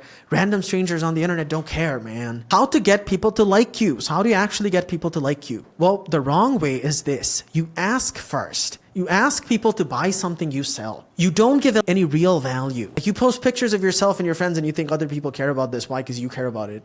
And you're like, oh, you know, I care about me, so everyone else cares about me too. It's like, no, they don't. So the right way is give them what they want. And you keep giving them better than anyone else has given them. And then maybe if you have to, post a picture of yourself. And at that point, people are going to care about your photo. You're going to get a lot of likes on it. And here's an example of that. So I post these videos, right, where I help people out for free. Like, hey, if you watch this video, you will be able to speak in English. And then here's a comment. I have like thousands of these comments under my videos. I learned English from him by watching his YouTube videos, and I will pray for him for the rest of my life. So then, after I've given value to people. And then I posted a picture of my face that, hey, we reached 100,000 subs. This was a while back. And this has like 5.7 thousand reacts. Why? Because this happens psychologically in people's heads. Oh, this guy gives me what I want all the time, so I like this guy. He posted a photo, so I will like the photo. Does that make sense? Sequence matters. First, you have to give people a lot of value. And when you genuinely help people out, they like you, because that's human nature. So do not put the cart before the horse. Things need to happen in the right sequence, or else content creation or building a brand does not work. Like, this doesn't make any sense. This cart will not move. This makes all the sense in the world, right? This is the right sequence. The horse before the cart.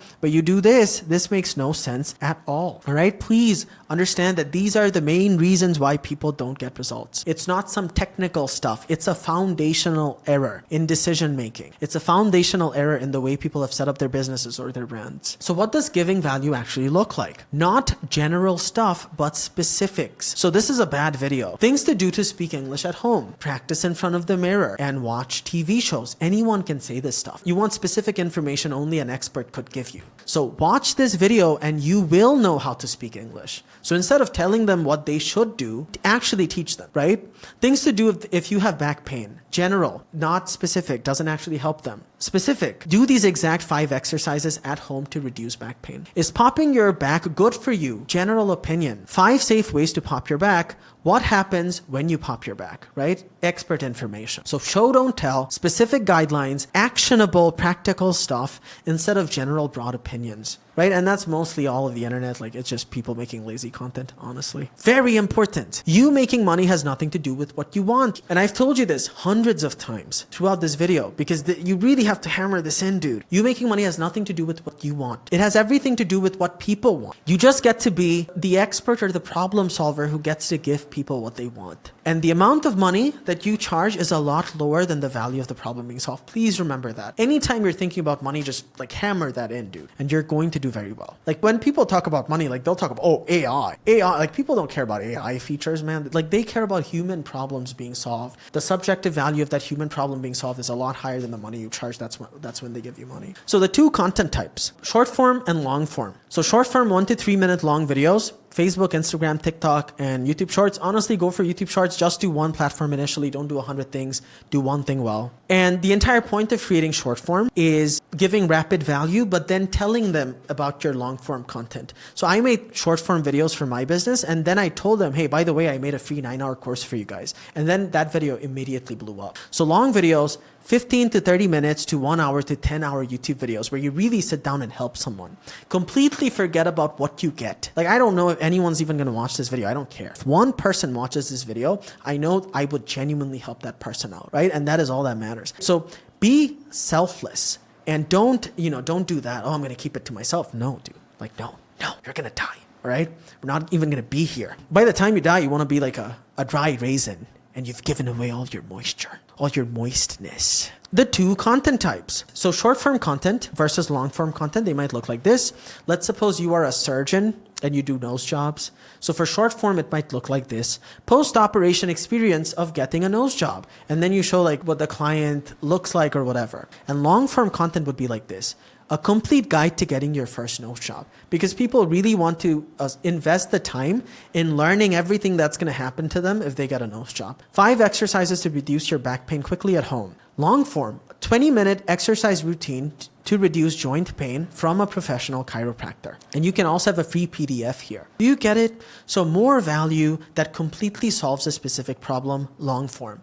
Short form, like a specific quick nugget that you can give away. So short form, again, for fitness would be what I eat to stay lean and have abs. This would be a short form content, very quick, like I eat this, and these are the calories, and that's why I lose weight. And long form would be full shred weight loss diet plus shopping list plus PDF. Insane value, right? If you're a dating coach, my 5 best pickup lines to try at a park. If you're a dating coach, that might work as a short form content. Free pickup course from shy guy to super confident, like something like that. This might be 2 hours long and people would watch it. So an easy way to think about real value proposition. Who will watch this? What problem do they actually have? What do they actually care about? not what everyone else is doing. For example, Bangladesh's English teaching market videos. When I started teaching English here, everyone here would try to entertain people with English learning videos. Oh, like here's 5 ways to say this. And it didn't really solve the problem for people. And then what I started doing is I just started teaching people. Like if they watched any one of my videos, they would learn English. All right. So instead of it being funny or like entertaining, it became practical and applicable. And that's when my videos started like really blowing up. Giving lazy value is the key reason why people don't get views or build a solid brand. So a brand of giving more than everyone is a brand that makes a lot of money. Same thing with businesses. A business that cares more about their customer is a better business, and that business just makes more money. So I'm giving you the exact script format for making short value videos that I follow. So start with a visual cue that immediately tells the viewer what your video might be about. I want you to see like my videos, right? Like if you look at this, you already know it's an English learning thing. Easy spoken English, right? And then there's a guy, there are books. So it's an educational thing. If you're a fitness trainer, like you have to be in good shape. Maybe behind you, you might have weights and stuff. So anyone seeing your video immediately knows what it's about. Then the first sentence out of your mouth should be exactly what benefit the viewer will get from your video. Don't talk about yourself. It's like, do these 5 bicep exercises to grow your biceps massively in only a month. Right? So people already know the benefit is that they will receive if they watch your video. And then you immediately start giving value. Don't waste time. And then you're going to end with, for more videos like this, where I give you massive free value, follow this Instagram or this Facebook, right? And that's how you keep getting more followers. Or you might also end with, to get a PDF or a 15-minute complete guide to chiropractic procedures or whatever you do, right? Message me or comment this or that. Does that make sense? So we are not going to say our name or qualifications on short form content because people don't care. You can towards the very end after the value has already been provided. But visual cues and short form content really are enough for people to trust you. Like they don't really care that much, honestly, but you should be qualified. So if we wrote a video script together, let's assume that we are a chiropractor and this is a video that a chiropractor could make. So the visual would be a chiropractor in medical clothing sitting on a sofa holding 3 of his fingers up. And then to the camera, he would say, do these 3 exercises on a sofa to reduce your back pain immediately. Anyone watching this short would immediately know this guy is an expert and this is what he does and what the value being provided in this video will be, right? And then they're going to watch it for the first one. And then he would demonstrate for the second one, the third one, and that's it. And then at the end, he would say, let me know if you already feel better in the comments. For daily stretching videos that keep your body feeling good, follow me on Instagram, or for a complete PDF for exercises at home to reduce back pain, go to this link. And you can pretty much follow this for anything if you are a fitness coach, right? Same exact thing. To grow your bicep, do these 3 exercises the next time you're at the gym. And then first one, second one, third one. By the way, if you want my complete PDF to putting on muscle, comment this or message me, right? And then over time, you would have people texting you, and then you could tell them about your paid programs and you would make money. So if anyone follows through and actually gets benefited, they will like you more than 1,000 words said. It's the same thing with my language learning videos. It's like, hey, in my videos, I'll be like, watch this video and you will know how to speak in English. Or watch this video and you will know how to ask questions in English. And then they will watch it and they will know. And then they're like, all right, I trust this guy because I watched this video and I was benefited, right? So if you keep doing this, you can get your first client through cold DMs or service people for free to get testimonials and actually get good at what you do. So there are plenty of ways to do this. For example, when I started my business, the first batch that I took in was for free. And by teaching them, I was able to build out all the materials that I would need. And I got testimonials from them too. And then that allowed me to get paid students. I texted this guy. I thought I was going to help people grow their YouTube channel. You know, this was a few months back. And I texted this guy and he actually ended up paying me $150 for like a 1-hour session. So get your first client through cold DMs or service people for free to get testimonials and actually get good at what you do. So give your service to people for free. Make your service or program good by doing so, and then you are going to collect testimonials, videos, and pictures, which you can show to then get paying clients later, right? That might be one way of doing it, or you can just honestly start charging money from the get-go, because if you take people for free, they might think that your service is just terrible. So you might also consider taking money from people. There are plenty of ways to do this. Again, I'm just trying to help you guys out. Then you have to keep posting and growing your audience and learn skills every day to get better. So every day you're going to be like, all right, what's the next thing that I have to learn? So your first video might just be you filming yourself on a phone. And then over time, you would learn video editing and your videos would look better. All right. And build out a great product over time. So by working with students, if you are teaching, or by working with your customers, over time, you'll get feedback.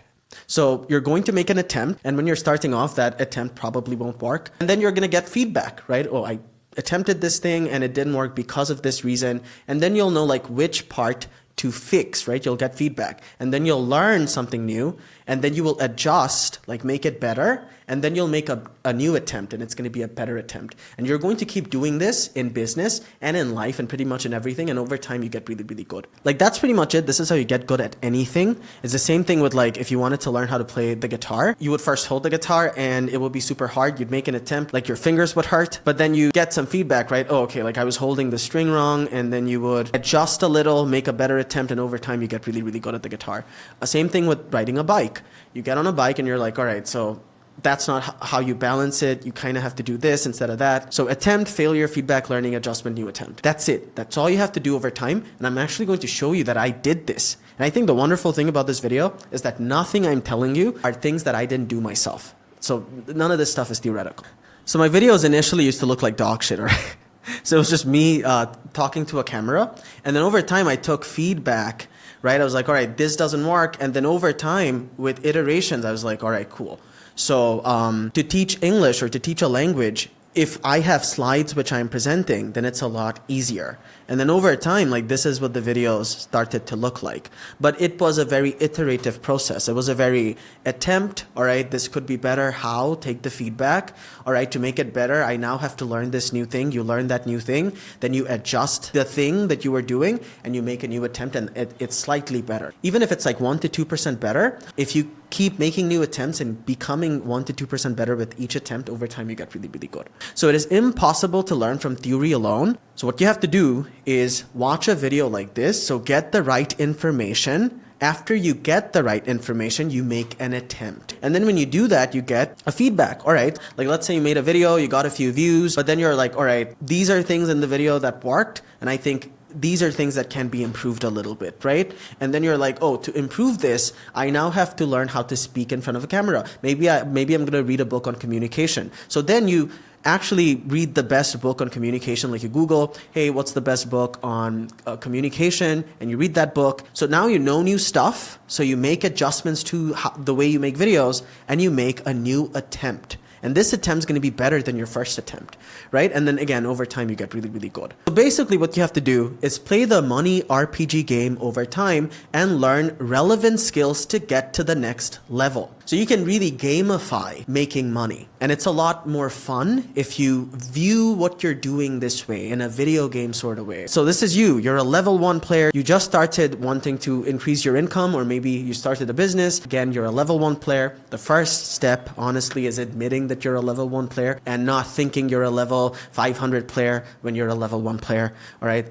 A lot of people do that because of their ego. But when you start things off, you're a level 1 player, whatever it is. If you're starting the guitar, you're a level 1 player. And that's where you need to start, or else you're not really going to make progress. So you're a level 1 player. The first thing you're going to ask is, what can I do with what I have? Not what someone else has. Not, oh, if I had that, then I could have done this. Because thinking like that keeps you where you are. I was talking to this guy this other day, and he was like, oh, if my father gave me money, then I would start a media business, or I would start making dramas. And I'm like, well, is your father going to give you the money? And he's like, no. It's like, okay, so what are you going to do? He's like, oh man, only if my father gave me the money. It's like, well, he's not going to give you the money. So what are you going to do? So that's not even an option. And people don't get that. All right. It's like, that is not even an option then. So what options do you have open? What can you do with what you have? And it's not going to be that. It's going to be something very basic most of the time. All right. Like if you're starting off, honestly, you're going to start off with cleaning your room, which we're going to get to in a bit. Your starting point is going to be very humble. So if you're starting off with creating content online, you will make videos on your phone. It's not going to be with a DSLR or anything. You won't even invest in any of that because you don't really know if you need a DSLR or a very expensive camera, because you don't even know how to make content investment yet, right? It's like I will not buy an expensive guitar till I know how to play the guitar well. And then it makes sense to invest in an expensive guitar, right? So do what you can with what you have. Make videos on your phone, get free clients, build a program that gets results. So initially for me, I was just teaching people on Google Meet and I was sharing my screen and I was teaching them these Google Doc sheets that I created. It wasn't anything fancy, didn't require a lot of money, but I was still making money from doing that. And then level 2 might be get paying clients. So you taught people for free. Now you use the testimonials from those people to get paying clients. And now you also have a program, right? At this stage, you might learn a new skill to get to that next level. Learn video editing and scripting. How are you going to do that? Go on YouTube, like search for the best book on this stuff and read it. And then you're going to make a better program from the feedback that you had. And you're going to continually improve your product. So you're at level 2, you are now getting paying clients, you're making a bit of money. Then it might make sense for you to learn about digital marketing. You're learning about websites. How do websites work? How does hosting work? How does, and you have to learn this stuff again, or else you can't go to this next level and you will be stuck at this level of income. So think of money as an RPG game, and you can only go from this level to this level by learning new skills, right? It's like in Mario, once you eat the mushroom, that enables you to like jump higher, and then you can get to the next stage,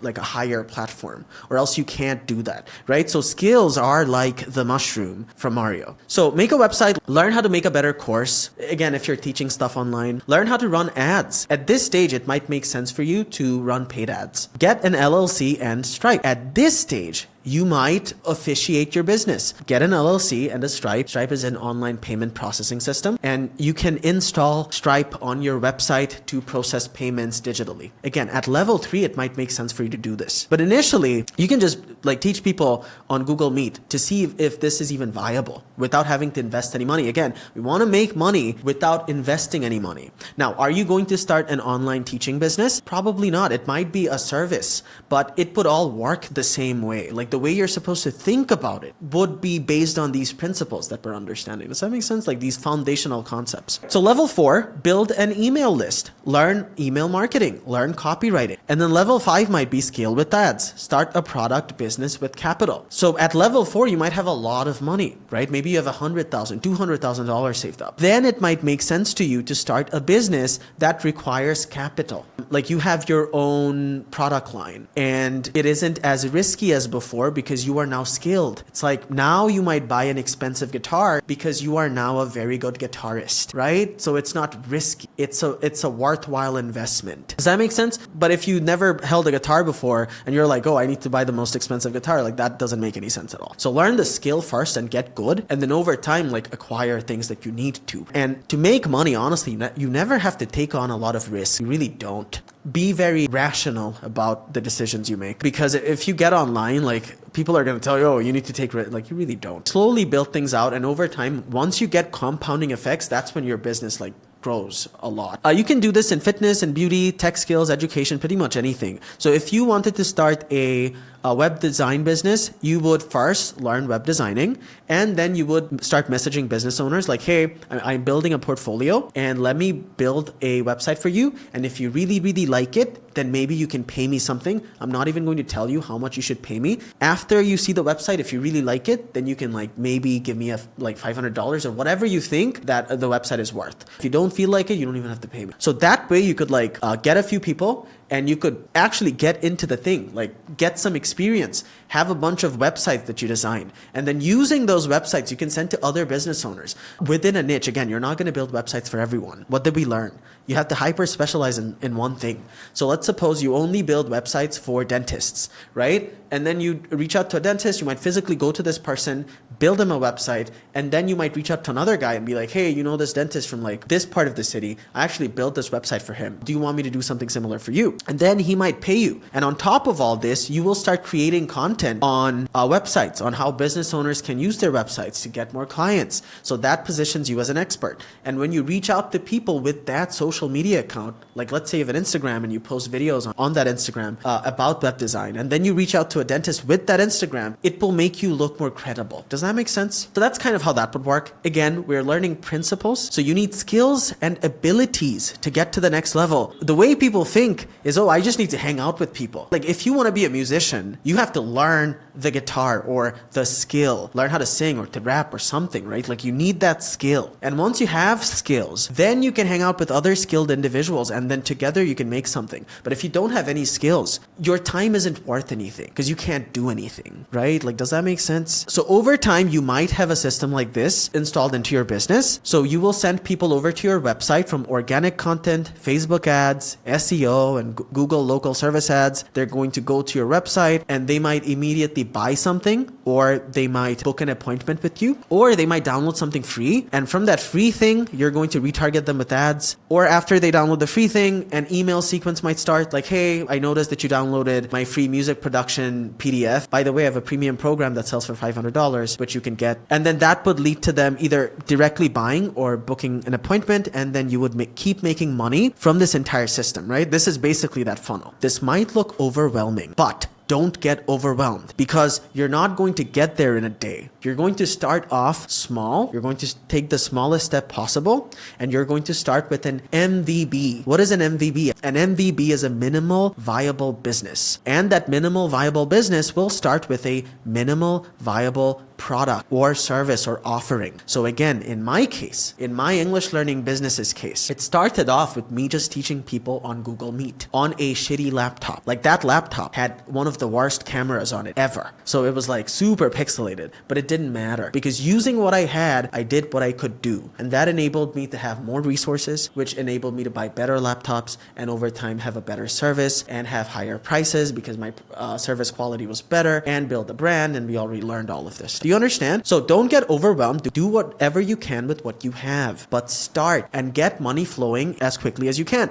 If you learn a skill, like if you learn sales, then you can make money from the get-go. You can start calling people and then you can get a commission or a kickback from those sales. If you learn how to run ads, you can make money. Honestly, if you don't have money to start, you want to learn a skill that's hard to learn. So other people will not learn it, but you will learn it. And then you can exchange that. And then you can give that service to people in exchange for money. Does that make sense? And they will pay you an amount of money, which is far lesser than the problem being solved to them as a result of your services, right? We already understood all of this. I'm not going to repeat. All right. So what is work or productivity? The highest leverage activity at any given moment is you being productive. And initially, when you start, it isn't hanging out with friends. It isn't hanging out with other business owners, right? Like if you want to learn how to play the guitar, hanging out with other guitarists isn't really going to do much for you. Like you're going to sit down in a room and learn how to play the guitar, right? So just doing the work or simply the actions most likely to get you closest to your goals or change your life or lead to a sale. So really, when you start, this is going to be the stuff you're going to be doing. So sitting in a room, working and learning new things. If you want to start an online education business, you would get on Google, you would go to YouTube and you would watch videos of people who successfully started an online education business and you would see what they know. All right. So if they're talking about websites,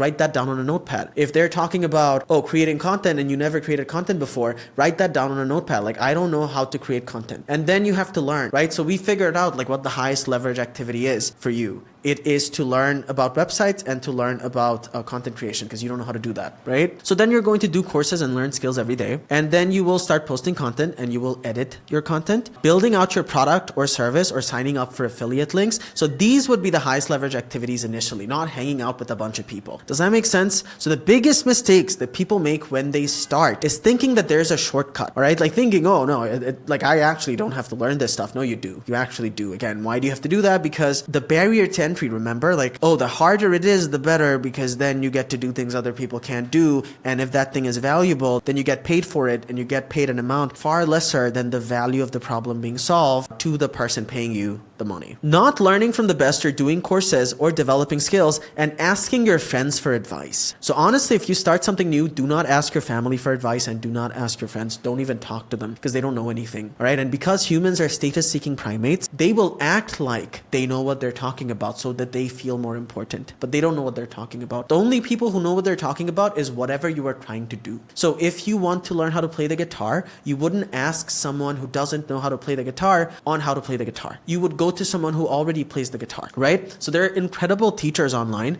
that you can learn from for free and they're on YouTube. So that's what you're going to do, not talk to your friends. That alone is going to really help you out. Then mindset stuff. If all the successful people you start looking into, if they talk about, mindset, I read this book and it change my mindset, you're going to read that book. So hiring people for roles you don't understand, this is one of the biggest mistakes people make. So people think, oh, I don't have to learn about websites and I am just going to get a web developer and he's going to do everything for me. It doesn't work that way. You have to learn how websites work and you have to learn how ads work, because paid advertisement is like one of those things that give you disproportionate returns for the amount of effort you put into them. So you have to learn paid advertising. You have to learn the surface level tech stuff. Again, building a website isn't that difficult. It's very, very simple stuff. There's no coding involved. You can learn by doing a few courses. So you are not going to hire people for roles you do not understand. And you are also not going to hire anyone at all when you start your business. Why? Because ask yourself this question: what type of a person would actually want to work with you or for your business? What does that mean? Let's suppose you bought a guitar and you learned a few basic chords and you now want to start a band. What sort of musicians do you think would want to join your band? Do you think like world-class musicians would want to join your band when you were a beginner, when you're an amateur? Do you think world-class guitarists, drummers, lead singers would want to join your band? No. Who would want to join your band? Other rookies. So initially when you start the business and you start hiring people, these people won't know much more than you do. And if they do, then they wouldn't be working for you. Like, does that make sense? So initially you just have to get good. You just have to become extremely skilled and you genuinely want to learn every single part of your business. There isn't a shortcut. There really isn't. So hanging out with other business owners for no reason other than identifying as entrepreneurs, very big one. Again, you're a social status seeking primate. So instead of actually doing the work, which is hard, you are going to have more of a proclivity towards hanging out with other business people and putting on suits and like talking about it instead of actually doing the work. Again, doing the work gets you the results, not talking about it or pretending like you're doing the work. So trying to show people you're very busy and about that business life instead of, again, actually doing the work. And what is the work? It's very boring and it's very difficult and it's very hard. A new business idea or launching 10 different businesses or products, one of the biggest ones. So you're going to think that the grass is greener on the other side. You're going to have shiny object syndrome. That doesn't exist. Again, you have to start something, stick with it, become great at it. And from doing that one thing, you will learn 10,000 other things and you will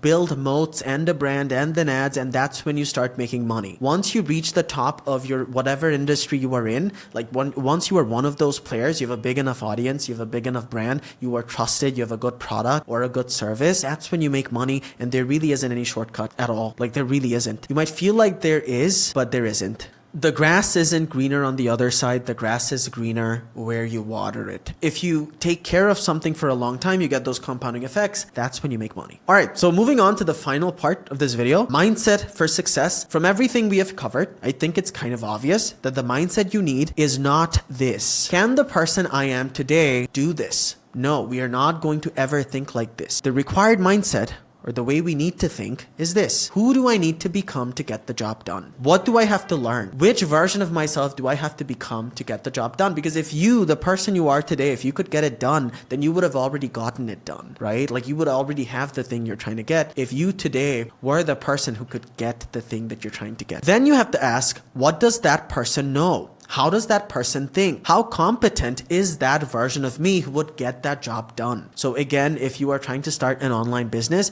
you have to learn how websites work. You have to learn about SEO, like the basics of it at least, like the fundamental principles of SEO, demand and supply and stuff like that. You have to learn how to read analytics. It's not that difficult at all. You have to learn human psychology. You have to learn editing, video editing, and stuff like that, right? These are required skill sets that the person who would get the thing that you're trying to accomplish would have. All right, so the hero's journey, basically, this story goes like this. There's a guy and he lives in this village and he is a simple farmer or a farmer's son. And there's a giant dragon that kind of looms around the village where he lives. And every day he's super scared. He feels super helpless. Like, oh my God, one day this dragon's going to come around and he's going to eat my family and I will feel super helpless. Oh my God, I'm super stressed out. So what he does is he makes a decision. So he decides that I am going to hunt that dragon. I'm going to get rid of this problem so I don't feel helpless anymore. So what does he do? Well, he doesn't go and hunt the dragon or kill the dragon because he can't, right? He doesn't have the competence. He doesn't have access to resources like that. And he isn't really a person who is, again, capable or skilled enough to hunt a dragon. So what does he do? He does the smallest thing that he can do. He does what he can with what he has. Instead of staying a farmer's son, he goes and joins the military. Why? Because, what did we learn? You have to think in inverse guarantees and negative guarantees. So the way he thought is, well, if I stay a farmer, then the chances of me defeating the dragon is 0. That's never going to happen. However, if I join the military, there's even a 1% chance that one day I might climb the ranks and have access to soldiers. And then with those soldiers, maybe I can go and defeat the dragon, right? So he does what he can with what he has. He doesn't have much at the time. What does he have? He has his physical body. And he goes over, joins the military, and very quickly realizes, I don't know how to do anything. I don't know how to use a sword. I don't know how to use a bow. I don't know how to talk to people. I don't have communication skills. I don't have leadership skills. Good. That's his starting point. And your starting point is supposed to be that way. You're not supposed to know anything when you start, right? And then over time, he does that thing. What does he do? He makes an attempt. He's like, oh, that failed. Why did it fail? Oh, because I don't know this thing. All right, I'm going to go and learn this thing. And then he learns the thing. And then he makes a better attempt. And that goes better. But it can still be better. So he learns more things and makes better attempts. And he keeps doing that. And then over time, he becomes a general. He keeps doing his thing, keeps becoming better. Then he becomes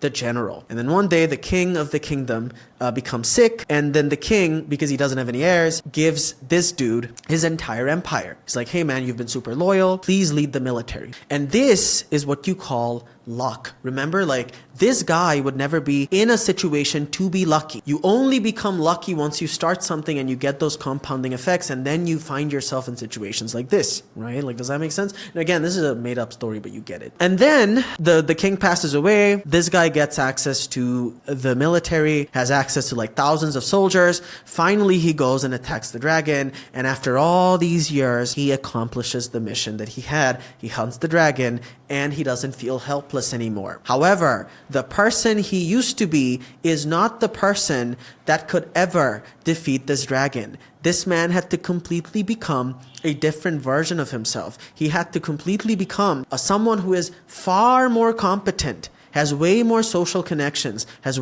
a much better reputation, much better competence, leadership skills, ability to get this thing done. And it took a lot longer for him than he ever thought that it would take. And that's what it's going to be like when you start a business too. This is you now. And most people never start. Like, they don't understand how big the difference is between where you are today and where you need to be. Like, you're going to learn new things every single day. And over time, again, it's not binary. It's not like, oh, you were here and then suddenly you were here. It's not, it's very gradual. Like, your life keeps getting better. Like, even in business, it's not like, oh, today you're not going to make any money and then tomorrow you're going to make a bunch of money. Like, for him, he joined the military and then he learned something, right? He learned how to use the sword one day, and he didn't know how to do that before, and then now he does. He's more competent now. He still didn't like beat the dragon, right? But he knows more than he knew before. And that's kind of how you want to track your progress, right? It's like, yeah, I'm taking these little steps towards the thing that I want to do, that I want to accomplish. Very powerful story. So at this point, I think it's very clear to all of us that we have to learn a bunch of stuff. So how do you learn new things? You learn new things by following this system. So the first step is learn something new. I'm going to learn the guitar, held the guitar, and then the first thing is to play some chords. Then the first realization you're going to have is, oh man, this is super hard. And then you're going to keep doing the same thing till it is easy. You're going to repeat the same thing, make micro adjustments like, okay, all right, so if I hold it like this, then it's a bit easier. And then you're like, all right, my fingertips need to get harder, and then it's going to be easier, and it gets harder from more practice. So you do that. So you do it till it's easy. And then once it's easy, you move on to the next thing. Then you're like, all right, I learned chords. Now I'm going to learn bar chords. Then you're going to learn how to solo. And at every step, it is going to feel like this. Like, oh man, this is hard. But then you're going to keep doing it till it's easy. And then once it's easy and it comes naturally to you, then you're going to move on to the next thing. And all super successful people that I studied, they all keep doing this for a lifetime. They do this every single day. And then over time, like they are like way more competent than the average person. I did this with business. I'm training to be a musician now, but I did this with everything almost. I did this with learning how to draw too. So when people go to school, they are taught how to draw an apple, a tree, and the house. And I was taught how to draw an apple, a tree, and a house too. But then I went home and I would learn how to draw cartoon characters. And then I learned how to paint, and I learned about the anatomy. I'll show you, hold up. So I learned about the human anatomy. Like I would buy things like these. I would buy books to learn about human anatomy. And then I became pretty good at like drawing stuff. And then I learned about value, like shading and lighting, and then perspective and landscape. And at this stage, I stopped. But if I wanted to keep getting better, then I would learn about architecture, and then I would start doing advanced courses. I would look into what sort of training the best artists in the world go through. Right? But I stopped at this stage. It was honestly more of a hobby. So these are artworks that I did. Before I started my English learning business, I was more of a designer or an artist. And these are commissioned artworks that I did for a restaurant. And they paid me money for these. So how do I know how to do this? The way that I know how to do this is because, again, I started here where everyone starts, level 1. And then you keep learning new things. And then over time, you're really, really good. All right. Like that's how that happens. Like how do I know how to draw a girl from the side? Because human anatomy. So identity, ego, and imposter syndrome. How do you get rid of imposter syndrome? You get rid of imposter syndrome by not being an imposter. You don't get out of feeling imposter syndrome by shouting affirmations in the mirror. So you don't become confident by shouting affirmations in the mirror, but by having a stack of undeniable proof that you are who you say you are. Outwork your self-doubt. So if you feel like an imposter, that is your body's way of telling you, your brain's way of telling you, like, hey, there are things you don't know, and you need to focus on these things, and you need to get better. And if you got better, you wouldn't feel like an imposter anymore. So if I tell you that I'm really good at digital marketing, I don't feel like an imposter for saying that, because I have over 400,000 subscribers from only 7 videos, and like over 1.1 million followers on my business's page. Like, does that make sense? That isn't an opinion that I have of myself based on nothing. So you want measurable stuff. You want to base your identity on things that you can measure, on statistics. All right. Like, oh, I think I'm good at digital marketing because, I just feel like it. No, there has to be a real world, tangible thing or a statistic that you can measure, which isn't subjective, right? It needs to be objective. And that's when you're going to get rid of your imposter syndrome. And also, how do you get rid of imposter syndrome when you start? By being honest. And a lot of people think, oh, you're supposed to lie. No, dude.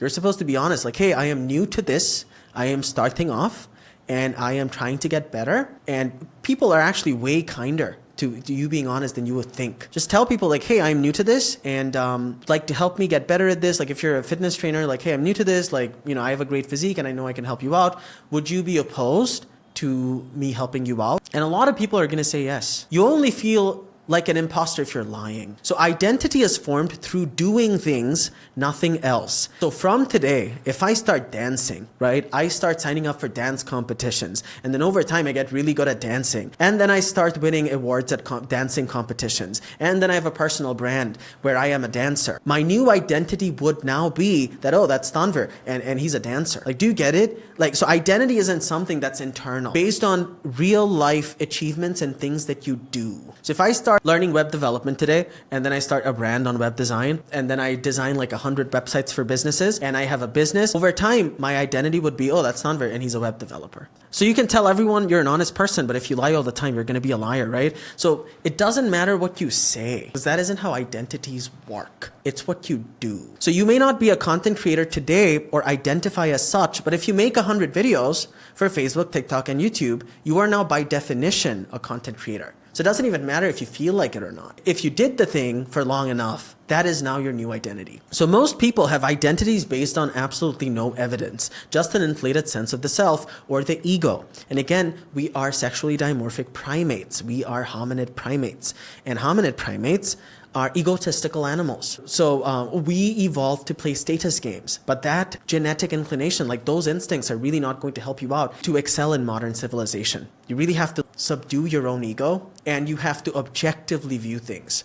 Like, oh, he said this, she said that, right? It's like, instead of doing any of that, dude, like just do the work and people are way nicer to you, right? Like, does that make sense? So how do you become confident? Confidence comes through competence at a certain skill. No one is confident at everything. Only the things that they have done enough times to be good at. Anyone claiming to be confident at everything is delusional. So if someone comes up and he's like, hey man, do you want to teach me the guitar? And I'll be like, well, I've actually like studied it for a while. I know how to play the guitar at almost an advanced level. You know, I am still improving. But yeah, I could help you out. So I would be kind of confident. If someone asks me to help them with digital marketing, I would be very confident, right? But if someone comes up and asks me an opinion on how to do spinal surgery, how to do dentistry, I am not going to be confident because I shouldn't be confident, right? Like what I am supposed to say is, hey man, that's not my area of expertise and I don't really know anything about that. That is what you're supposed to do, all right? You're not supposed to know everything. You're supposed to say, I don't know about that. That isn't my area of expertise. Does that make sense? Is that cool? So you're not supposed to be confident at everything. You're supposed to be confident at things that you are competent in or at. So as you can probably imagine, you're going to need a lot of discipline to be able to do these things that we are talking about.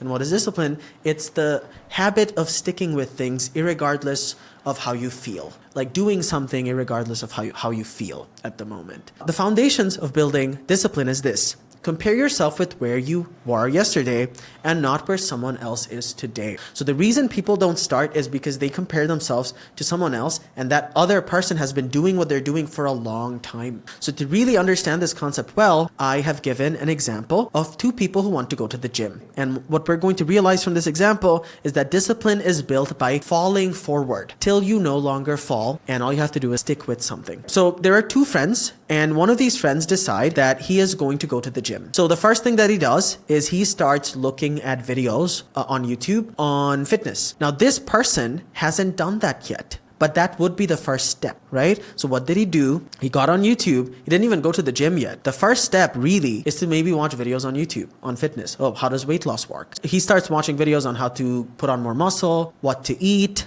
what fitness influencers are doing, how do people get fit and stuff like that. So he took those steps and he's here. And after watching these videos, for some reason, he stopped watching them. Why? Maybe because he had an exam coming up and he stopped watching those videos and he fell down and he's back here. Now, to the untrained eye, it might look like this person and this person are at the same level, but that's not true. For this person to be where he is, he would have to also do this and then he would also fall down and he would be back here. When you are building discipline or when you are doing things, it seems like nothing is happening from the outside when you're again building discipline or habits or when you're trying to do something worthwhile or something difficult. So this guy is still here. He never did this. He's still here. So after the exams, this guy decides, all right, you know what? I'm going to go to the gym. I have some money saved up. I'm going to get a membership. So he goes to the gym and he buys a membership. And then for the first time ever, he looks at gym equipment. He never held a barbell before. He never held dumbbells before. He doesn't know any of the forms or any of that. He doesn't know how to work out like specific muscles. So then he works out his biceps on day one. And then the next day, his arms start to hurt and he doesn't go to the gym again. Falls back. A few months go by. He's like, you know what? Last time I went to the gym, my body started to hurt and then I didn't go there again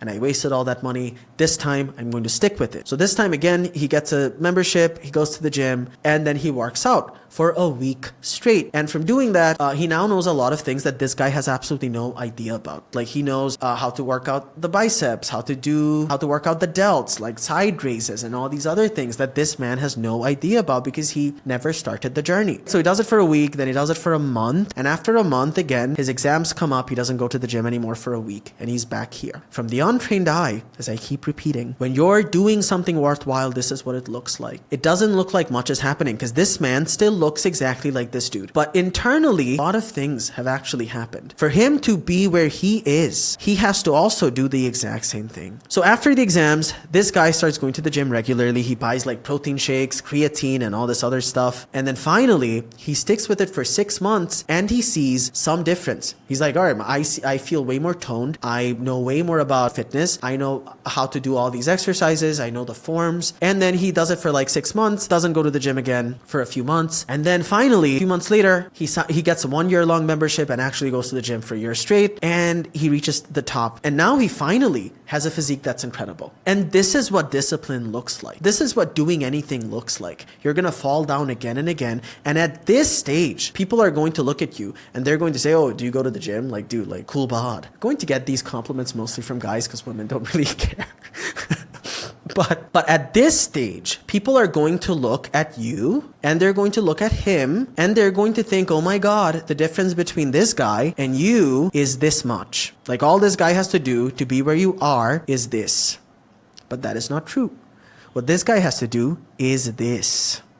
He's going to fall down, wait a few months, and then fall down again, and then fall down again, fall down again. And then after many, many times of falling down, he's finally going to make it here. And that is what it's supposed to look like. So whenever you do something, understand that is what the path looks like. Like, from the outside looking in, people are going to think nothing is happening. When you start wanting to make money, you're watching a video like this. Other people aren't even watching a video like this. They don't even know these things. They're not even thinking about it. And after you watch a video like this, you're not immediately going to start making money. Why? Because it takes time. Your family and your friends are going to look at you and they're going to think, oh, nothing has changed. But a lot has changed. It's just that people can only see the differences once you start getting results. And even when you start getting results, people are going to think, oh, the difference between you and anyone who's going to start is only this much. But really, no, right? It's like you have to keep falling and you have to keep sticking with it, and it sucks. And then over time, you get it right. All successful people that I have studied control what is in their control. And this is another way of saying all successful people that I have studied never complain about anything. If something bad happens, the way that they think is, all right, this thing happened. What can I personally do given what the situation is, considering complaining doesn't change anything? So the things that are out of your control are the weather, politics, job, whether or not you get a job, that's out of your control. You preparing yourself is in your control. Other people, out of your control. And pretty much everything else.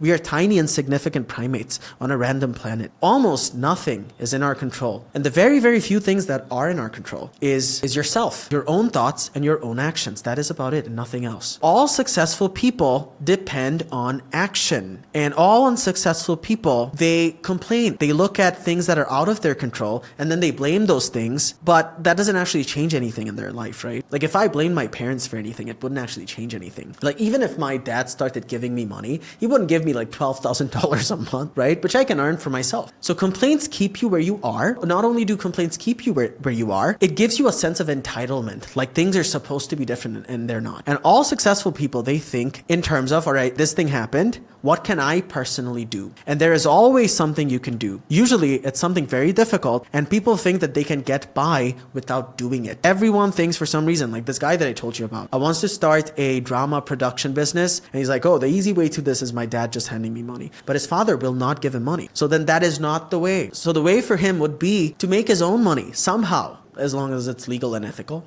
and then put together enough money to start his own drama production business. And that would take a long time, and that wouldn't be a shortcut. And that is exactly what you have to do. So there are no shortcuts. Again, like, anytime you think there's a shortcut, dude, there isn't. That's how people fall into investment opportunities, all right? Oh, put your money here and you're going to be rich. It doesn't work that way. All successful people blame themselves for everything. It's not like they blame themselves, like they're beating themselves up. It's more like, all right, what can I do personally? They take complete accountability for everything. So if you get cheated on, now of course you're not going to be with the person who cheated on you, but you're not going to hold on to contempt. You're going to ask yourself, why don't I know enough about human nature that I didn't see this coming? Do you understand? And if you focused on that, you would learn more about human nature. You would be less naive, and the likelihood of you getting cheated on in the future would be lower. And that is something you can do. You get betrayed in a business deal or something. You invested in a Ponzi scheme, lost a bunch of money. And of course, you will file a complaint with the police. You will do all of that, of course. But then what you're also going to do is look inward. Look internally. Why don't I know enough about businesses and investing and about money and about human nature that something like this happened to me, right? And from thinking that way, you're going to improve. And from improving, you're going to be more competent. And from being more competent, you no longer have these problems and you're going to be in a better place. Does that make sense? An employee steals from you. Of course, you're going to fire the employee, but then you're going to ask yourself, why does your business have systems that allow for theft? Oh, you have shit security. You have terrible payment processing systems. Does that make sense? And then you're going to fix that. And then you're going to get a business that people can't even steal from. The market crashes. There's nothing you can do about that. But what can you do at an individual level to keep yourself safe from the market crashing. Like maybe invest in particular assets over time. Maybe have skills that make you employable, irregardless of what happens in the marketplace. That's how all successful people think. They're hyper careful. They're consistently thinking in variables. They aren't leaving anything to chance. They're doing everything they possibly can do at an individual level. Like, yes, this happened. What can I do about it to learn from this? And from doing that, you become better and more competent and in a better position than most people. So then when something horrible happens, you are less likely to get affected by it than the average person, and you are safer. So here's why you should never compare yourself with anyone else, because your starting point is not the same as anyone else. What does that mean? What that means is every person is very uniquely in their own position. Let's consider this is you, and you are in Toronto, and this is some other guy, and he's in New York, right? So if this guy wants to go from New York to London, the way he gets there will be different, right? He has to go right and then left and then right, left, down, and then left, right? Now, if you follow him blindly, and this is what most people do, they do surface level copying without understanding or thinking in first principles. And you're supposed to think in first principles. What people do is like, oh, this guy took a right and then he took a left and then he took a right and a left and then he went down and then he went left. He is not going to end up in London, all right? He's going to end up completely randomly somewhere because this guy is copying without understanding. So how are you supposed to copy? The way you're supposed to copy is you are supposed to learn how to think, how they make decisions from a first principles basis. You want to learn skills. Well, what does that mean? It means, let's suppose this guy learned how to drive a car and that enabled him to go from here to here. So you are going to learn how to drive a car. You're going to learn that skill.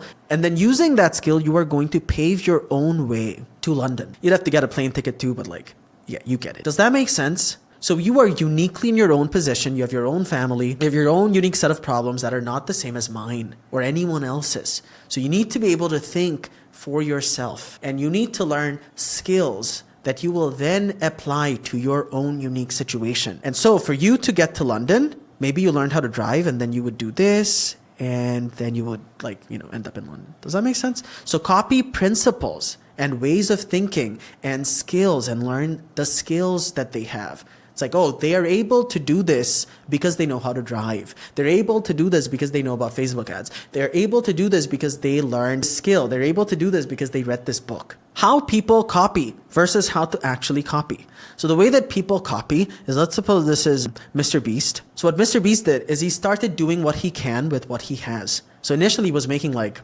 Minecraft videos. And then he was learning skills every day. How to edit better videos.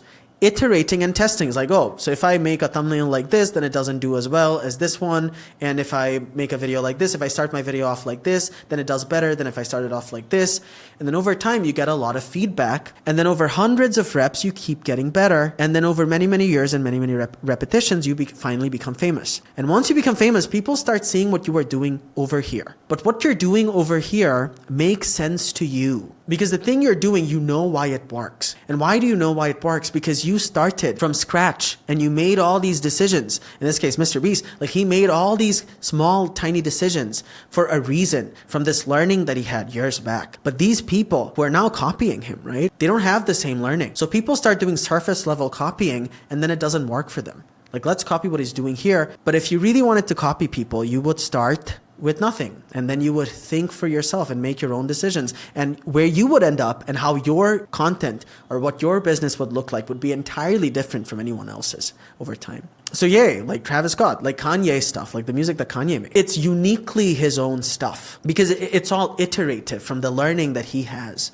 right? And then people are going to try and copy what he's doing at the top. But that isn't how he got there. Like Travis Scott, people are going to like take pictures like that. But it's like, dude, like that isn't what makes Travis Scott, right? Like listen to his early stuff. So all public achievements are the result of private, unseen, and unappreciated work, and your effort doesn't matter. Efforts do not matter, please. All right. It's like, oh, I am working so hard. Acknowledge me. Like, no, dude. Getting the thing done. You're learning and it doesn't matter at all. The point at which from the thing that you do, you can solve a problem, like you can entertain really, really well, or you can solve a problem and the value of that problem being solved is a lot higher to people than whatever amount of money you make. that's when you start seeing success. All right, that's when things start working out. So efforts don't matter at all. Are you seeing results or not? That's what matters. So when you're starting off, what you have to do is brutally audit where you are today. You have to accept the truth. Again, these are mindset stuff, and if you don't have this stuff right, man, it just doesn't work. So this is what you have to tell yourself. Hey, I am trying to start a business or a YouTube channel or whatever it is, right? I am starting this thing and I never did this before. So it's normal that I suck, and I do suck. I don't know how to speak on camera. There is a lot to learn. No, I am not good at this. My ego is leading to cope, but I will keep doing this till I am better. And what people do is they fail to do this. They refuse to accept that they are a beginner. So they always remain a beginner with an ego, and they never get good. So the first step really is to kill your ego and brutally accept that you suck. And that is, and you're supposed to suck. It's not even like that's not how things are supposed to be. That is exactly how things are supposed to be. So if you don't even acknowledge where you are, you can't find a way to get to your goal or destination. Extremely important. All right, so let's suppose this is you and you are at Toronto and you want to get to London. And if you do not acknowledge that you're at Toronto, there is never a way that you can chart a realistic path to London. What does that mean? Like, you're actually here, but you think you're here, even though you're here, right? You're actually here. Mentally, you think you're here. And if you do that, you're delusional. And so there's no way you can actually realistically chart out a path to get to your goal, right? So the first step is acknowledging where you are. And once you know where you are from that position, can you chart out a path? Does that make sense? So most people don't find God because they don't look low enough. One of my favorite quotes of all time. None of the things you do to get to your goal will be grand. Like Mr. Beast's first videos were Minecraft videos. Minecraft videos, dude, on a computer, because that's all he could do with what he had at the time. So it's like my first videos were terrible. Like, they were terrible. I didn't even have a good camera on my phone. So I had to borrow my ex-girlfriend's phone to make a video. So when you start things off, it's gonna suck. And people don't find God. Well, what does that mean? What this quote is saying is people don't see results because they won't lower themselves to their actual capabilities, right? Like, no, this delusional idea that you have of yourself is just that it's a delusion. When you start off, you're going to realize, oh, you suck. And that's going to kill your ego good. Like, your ego has to die. And then from being terrible at the thing that you do and being frustrated and like learning and making these attempts, you become good. All successful people are producers and also consumers, of course, but they're producers. And all unsuccessful people, now I don't want to get philosophical here, like, oh, successful, unsuccessful. You can be successful. Like a monk is successful. Yeah, they are. That's not what we're talking about, all right? This isn't a philosophical argument. You guys know what I'm talking about. So all successful people are producers and all unsuccessful people are consumers. So they're in a game of some sort, right? They're doing something, they're creating something, they're producing something of value. Like maybe they're an author, they write books, maybe they create videos, but they're putting themselves out there and they're doing things. And when you do things, you win and you lose, right? You very quickly realize, oh, this false sense of competence that I had, which is a byproduct of my ego, yeah, it's not real and I suck and I have to get good quick. So there's winning and losing. And these people over time become very skilled and they pursue their own dreams every single day. They don't have time for anything else. They have their own achievements.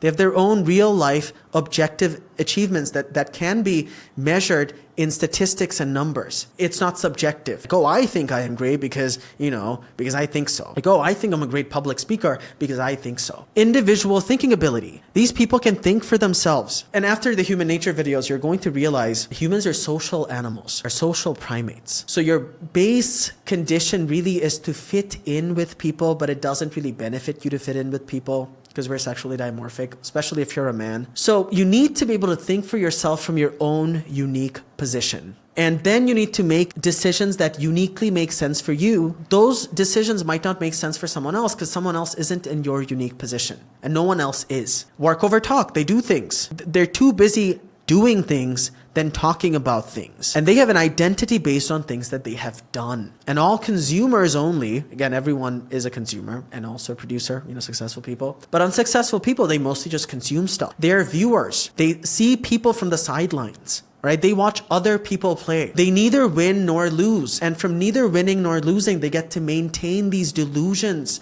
about their own identity in their heads. They get to safeguard their delusions. Like, oh, I'm actually way more competent than I actually am because I am untested. These people never even start, dude. They're unskilled. And because they don't do this, because they never get feedback, because they never fail, they stay unskilled. They don't actually know how to do anything. And they only comment on other people, right? They fall into, oh, is Ronaldo better or is Messi better? And then they have like these very detailed arguments, and they shouldn't, because both of those people would be better than him, right? Does that make sense? Like, why are you even talking about other people? Who cares if Ronaldo's better or Messi's better? Both of them are better than you. They comment on others who are chasing their dreams. And this is why, again, people's opinions don't matter at all. We're going to understand human beings completely in the human nature videos. They comment on others who are actually trying to do things. And when you actually try to do things, it's going to be cringe, because the thing that you do sucks probably when you start. The achievement of others is their own achievement. We're going to learn about this in the human nature video. Any form of sexual dimorphism is going to lead to socioeconomic status hierarchies, all right? And then people in lower socioeconomic status hierarchies, ever since the invention of agriculture, people in lower socioeconomic status hierarchies, they're going to feel a sense of internal identity from external things. All right. The less you do things, the more of a fucking nobody you are, the more you are going to have external sources of identity. All right. Because you are completely untested. You don't actually know who you are. So it's like, oh, people from this area are like this.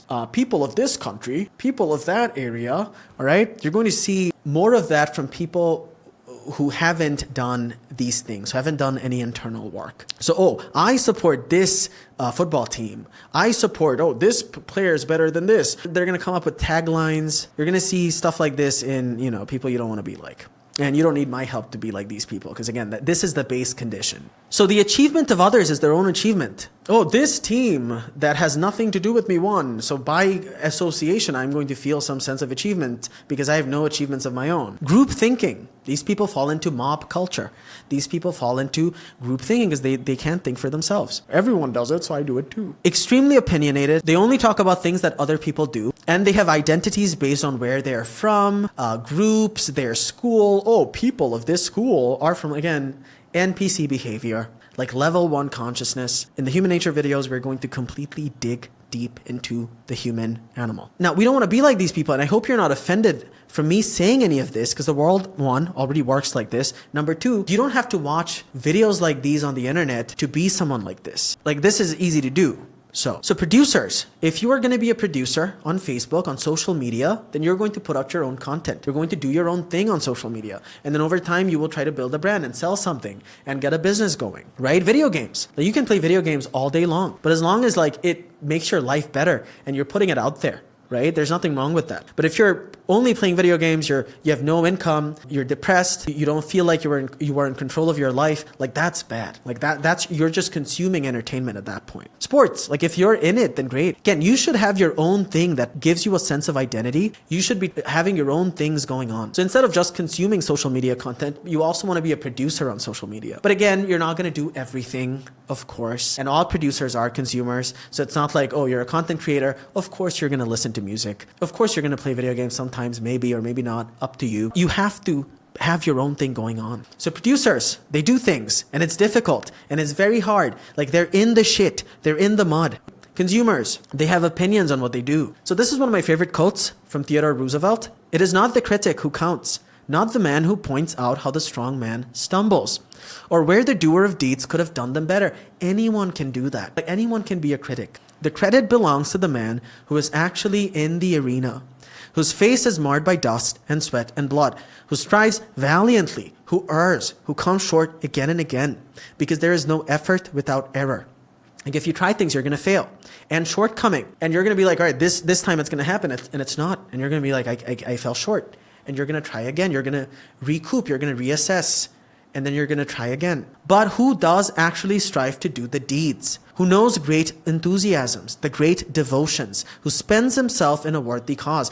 Like all of these guys, Mike Tyson, Kobe, all they do is they just do their own thing. Who at best knows in the end the triumph of achievement, and who at the worst at least fails while daring greatly, so that his place shall never be with those cold and timid souls who neither know victory nor defeat. Again, most people never even start because they want to protect this made up, untested idea about themselves. You have to let that go. You have to completely break that identity, and then over time it's going to be replaced with something much better, something much greater. Now, one thing to note is there really isn't any failure in self-improvement and in trying. There really isn't. Like forget about winning. Like if you kept improving yourself over time, even if your business doesn't succeed, you would still be way more skilled and you would know way more about things than anyone else. And like if Mike Tyson, like if he lost a match, he would still be Mike Tyson. If Ronaldo loses a football match, like that's a loss, but he's still Ronaldo. Like, does that make sense? So at that point, like losing doesn't even matter all that much. Failures don't even count all that much. If a famous singer puts out a song that sucks, it doesn't matter because he or she can like just make another song and like recoup and just attempt again till they get it right. School system versus the real world. Extremely important. We briefly covered this, but the school system was built to psychologically condition you to become an employee, and it did so by putting ideas like this in your head. And what are those ideas? That the world is pretty binary. You either pass or you fail. And the relationship with money that it established in your head is, oh, you need to get a piece of paper to make money. But that isn't true. What do you need? You need to be able to think for yourself. Is a piece of paper necessary? If you're a doctor, then yes, it is. Because there's no way you can actually learn how to be a doctor without going through a formal training at an institution. So in that case, a piece of paper is necessary, but it's not even about the piece of paper. It's about getting the right education. And then with that piece of paper, not really, like with the education you would receive, you would be able to solve a problem for a patient, and the value of that problem being solved to the patient would be a lot higher than the money that you get to charge as a doctor, and then you make money. That's what money is. That's how you actually earn. It's nothing to do with the piece of paper, right? And then, well, if you want to start a furniture business, you wouldn't need a degree. You would need the education though. So whether or not you get a degree is irrelevant, but you do need the education, right? You would actually need to learn how to build this. And then once you build it, you would be able to sell it to people. And why would people buy it? Well, like I bought this for $50. And why did I buy it again? Because the value I derive from this table, to me personally, is a lot higher than me having $50. And that's when that man would be able to make money from it. So the school system, again, was built during the industrial era. And during that time, every country needed workers by the masses because the average person couldn't start their own factory. So you were preconditioned with that system in your head, but that isn't how things actually work. So you need the ability to think for yourself. And another thing that the school system put in your head, and this is a very big deal in like countries like India and Bangladesh, you either pass or fail. So students here in these countries, they're going to fail an exam and they're going to take their life because they think their life is over, but things don't work that way in the real world.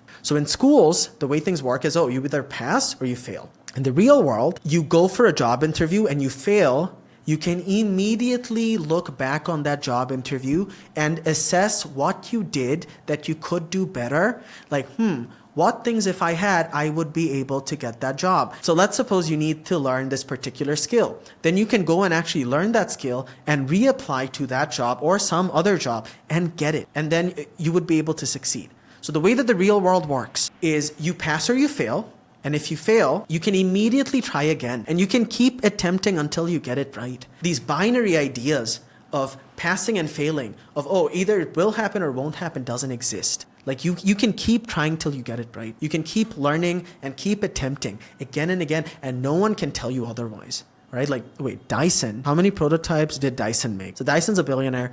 Dyson created 5,127 prototypes of its bagless vacuum cleaner over a period of roughly 5 years. Some sources say up to 15 years, including the development phase. The prototypes built between 1979 and 1984 aimed to perfect the cyclonic technology and prevents loss of suction, resulting in 5,126 failures before the successful design. James Dyson is a billionaire. So these ideas, the way that they have completely psychologically conditioned you to believe in these things that aren't true is horrible. Like I would look at students and I would like genuinely feel terrible. Like life doesn't work in binaries, dude. It's not, oh, you're a failure or you're a success. It doesn't work that way. You can keep trying. You have to keep doing that, right? Like keep getting better, learn new things, attempt again, take feedback, attempt again. So wrong expectations set by a college degree or by schools or by the current education system. And what are these? Number one, entitlement to income. For some reason, again, I know what the reason is, but because people have been so severely miseducated, they think that, oh, if I get a degree, that entitles me to income, that I deserve to get a job, but things don't work that way. If you, from what you have learned from your degree, can solve a human problem, and the value of that human problem being solved is a lot higher than the amount of money you charge, if you can establish these conditions, then you can make money. then you can have an income, or else you won't, because that's not how money works. And the other idea is completion of education. Oh, I got a PhD, I got an MBA, so my education is done. Your education is never done. You have to consistently learn new things so you can serve people better, so you can do cooler things, so you can have competitive advantages, so people only pick you. Do you get it? Like, do you understand? I've said this like hundreds of times over the course of this video. You don't get paid for services or because you have a degree. You get paid to solve a problem completely for a consumer. You're never done studying till you can completely fix the problem. And the amount you get paid is a lot lower than the value of the problem being solved to the customer. A perceived sense of entitlement doesn't get you paid. And what you see with people on social media is they don't understand anything. They don't understand how any of this stuff works, and all they do is complain. Like, if you got a computer science degree and then when AI came along, you didn't learn about AI, you would become irrelevant very quickly in the marketplace. Like, you have to learn, you have to consistently learn new things so you can serve people better. And again, you don't get paid just because you know AI. People pay you to solve human problems, all right? Human problems. This is the last slide and then we're done. As you grow up or as you do new things, there's an element of sacrifice in maturation. This is built into the system. You can't escape it. You don't get to decide not to sacrifice anything. You simply get to decide on what you will sacrifice. So when you're a child, when you're a kid, you can be anything, right? You have unlimited potential, but you aren't really anything. You simply have, again, unrealized potential. Now, as you grow up, you have to pick and choose on one or two things. And that's all you can realistically do in one lifetime. And everything else has to be sacrificed, or everything will be sacrificed. All right, again, think in negatives. Either everything gets sacrificed and you're not good at anything at all. Either that, or you get to pick a few things in your life, one or two things, and you get really, really good at those one or two things, and everything else gets sacrificed. And that's the decision you get to make. And I'll make a video on how to make that decision. Like, how do you know what to do with your life? So as you grow old, you start running out of time, and not all of the potential can be realized. Only a select one or two. The rest has to be sacrificed, or all of it will be sacrificed. So I'm just going to be growing out this YouTube channel and making music. That's it. It's just one thing. It's just music and building out the brand and content creation. It's just one thing that I will be doing for the rest of my life, or at least the foreseeable future. All right, one final thing before we end. I forgot to cover monkey branching. Monkey branching is basically when monkeys are swinging from one branch to another. Here's what they do. So this is the first branch, and when they're about to move from one branch to another, they are first going to hold on to the next branch. And then they're going to be holding firmly on both branches. And once the monkey feels safe holding the new branch, this is a firm, sturdy branch, and I will not fall and hurt myself. Once it is certain that this is secure, then it will let go of the previous one. And then it's going to swing ahead. All right, so how does this apply to you? Because this is what you're going to do as you go through life. You're not going to take on any unnecessary risk. And as you make money, there really isn't any reason for you to take unnecessary risks. How do you do this? Let's suppose you're someone who doesn't have any money and you're trying to make money. So what's the first thing you're going to do? You're not going to start something risky that needs a lot of investment to start. Why? Because you're not skilled. You don't really know how to do anything yet. So what you're going to do is you will do what you can with what you have. And if you are unskilled and you want to start making money, the very first thing that you can do really is get a job like being a barista or working at a restaurant, like maybe at McDonald's. If you can drive, maybe Ubering, delivering food. And that's what you're going to do. You're going to get one of these jobs that do not have a very high skill requirement to start making some money from. And once you get one of these jobs, your goal will be to start saving money. You're going to live with your parents or however you have to live to not have very high living costs so that you can save money. So you're going to start saving money. And you're going to save enough money to buy a laptop, a very good laptop. $1,000 laptop, a $1,500 laptop, that should be enough. Anything within $1,000, more than enough for you to start. Now that you have a laptop, you're not going to quit your job as a barista. You're not going to do that. You're still holding on to that branch because the new branch you're trying to go to isn't secure enough yet. You are then going to decide what you want to do, like what the next thing is. Maybe it's going to be video editing. Now, if it's video editing, what are you going to do? After your shifts as a barista, you're going to come home and you are going to watch YouTube videos, or you're going to do courses on video editing. You're going to learn the skill. You haven't quit your job yet, all right? You're going to learn the skill, and then every day after work, you're going to come home and you're going to make a video video on video editing. Like, hey, my name is this and I do video edits, and like this is how to edit this is how to do that. Maybe open an Instagram, maybe open a Facebook page, maybe start posting on YouTube, whatever makes the most sense. After doing that, again, you still work as a barista. After doing that, after editing a lot of videos on your own to get good, you are going to start getting free clients. You're going to start messaging people like, hey, I edit videos. Do you need an editor? Now, this could be free. This could be paid.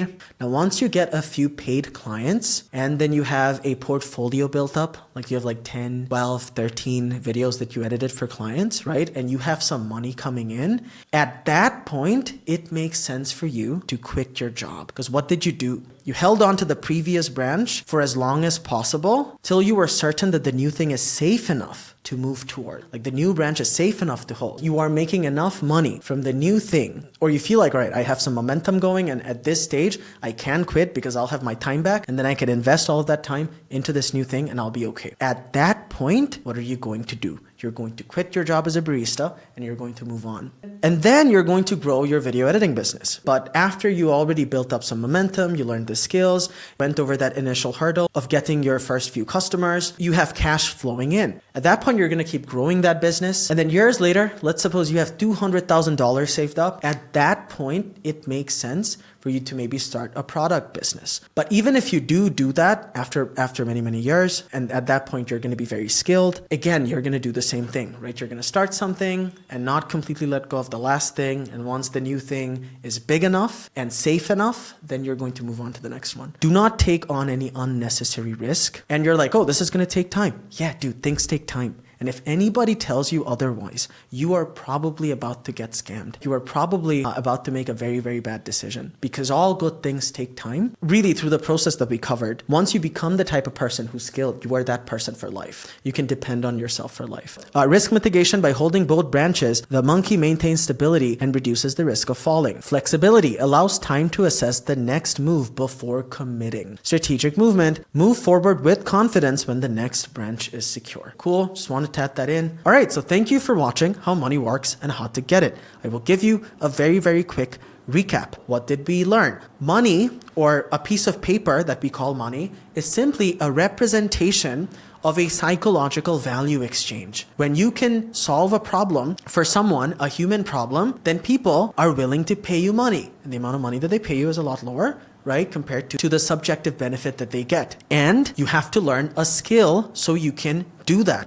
Whatever that is, whatever you're naturally inclined towards, whatever your natural proclivities are, you're going to learn those skills. And then once you become really, really good at a skill, you can exchange that in exchange for money. And then you have to build systems. In my case, if I teach 30 students in a batch, I make $600 per batch. I was teaching 2 batches, $1,200, but that means I can't make more money than that. Then I have to learn new skills to build better systems around that skill so I can remove my income from my time. And then once I do that, then I will have some exponentiality to my income, right? And then that will enable me over a long time. You know, you build out that funnel over time, and that enables you to increase your income over time. And then you get wealth. Well, when do you get wealth? When you have all the pieces compounding all at once. You have multiple cash flowing assets, including your reputation, your social connections, the tech infrastructure, the business infrastructures, the moats, the unfair advantages you've built up over time.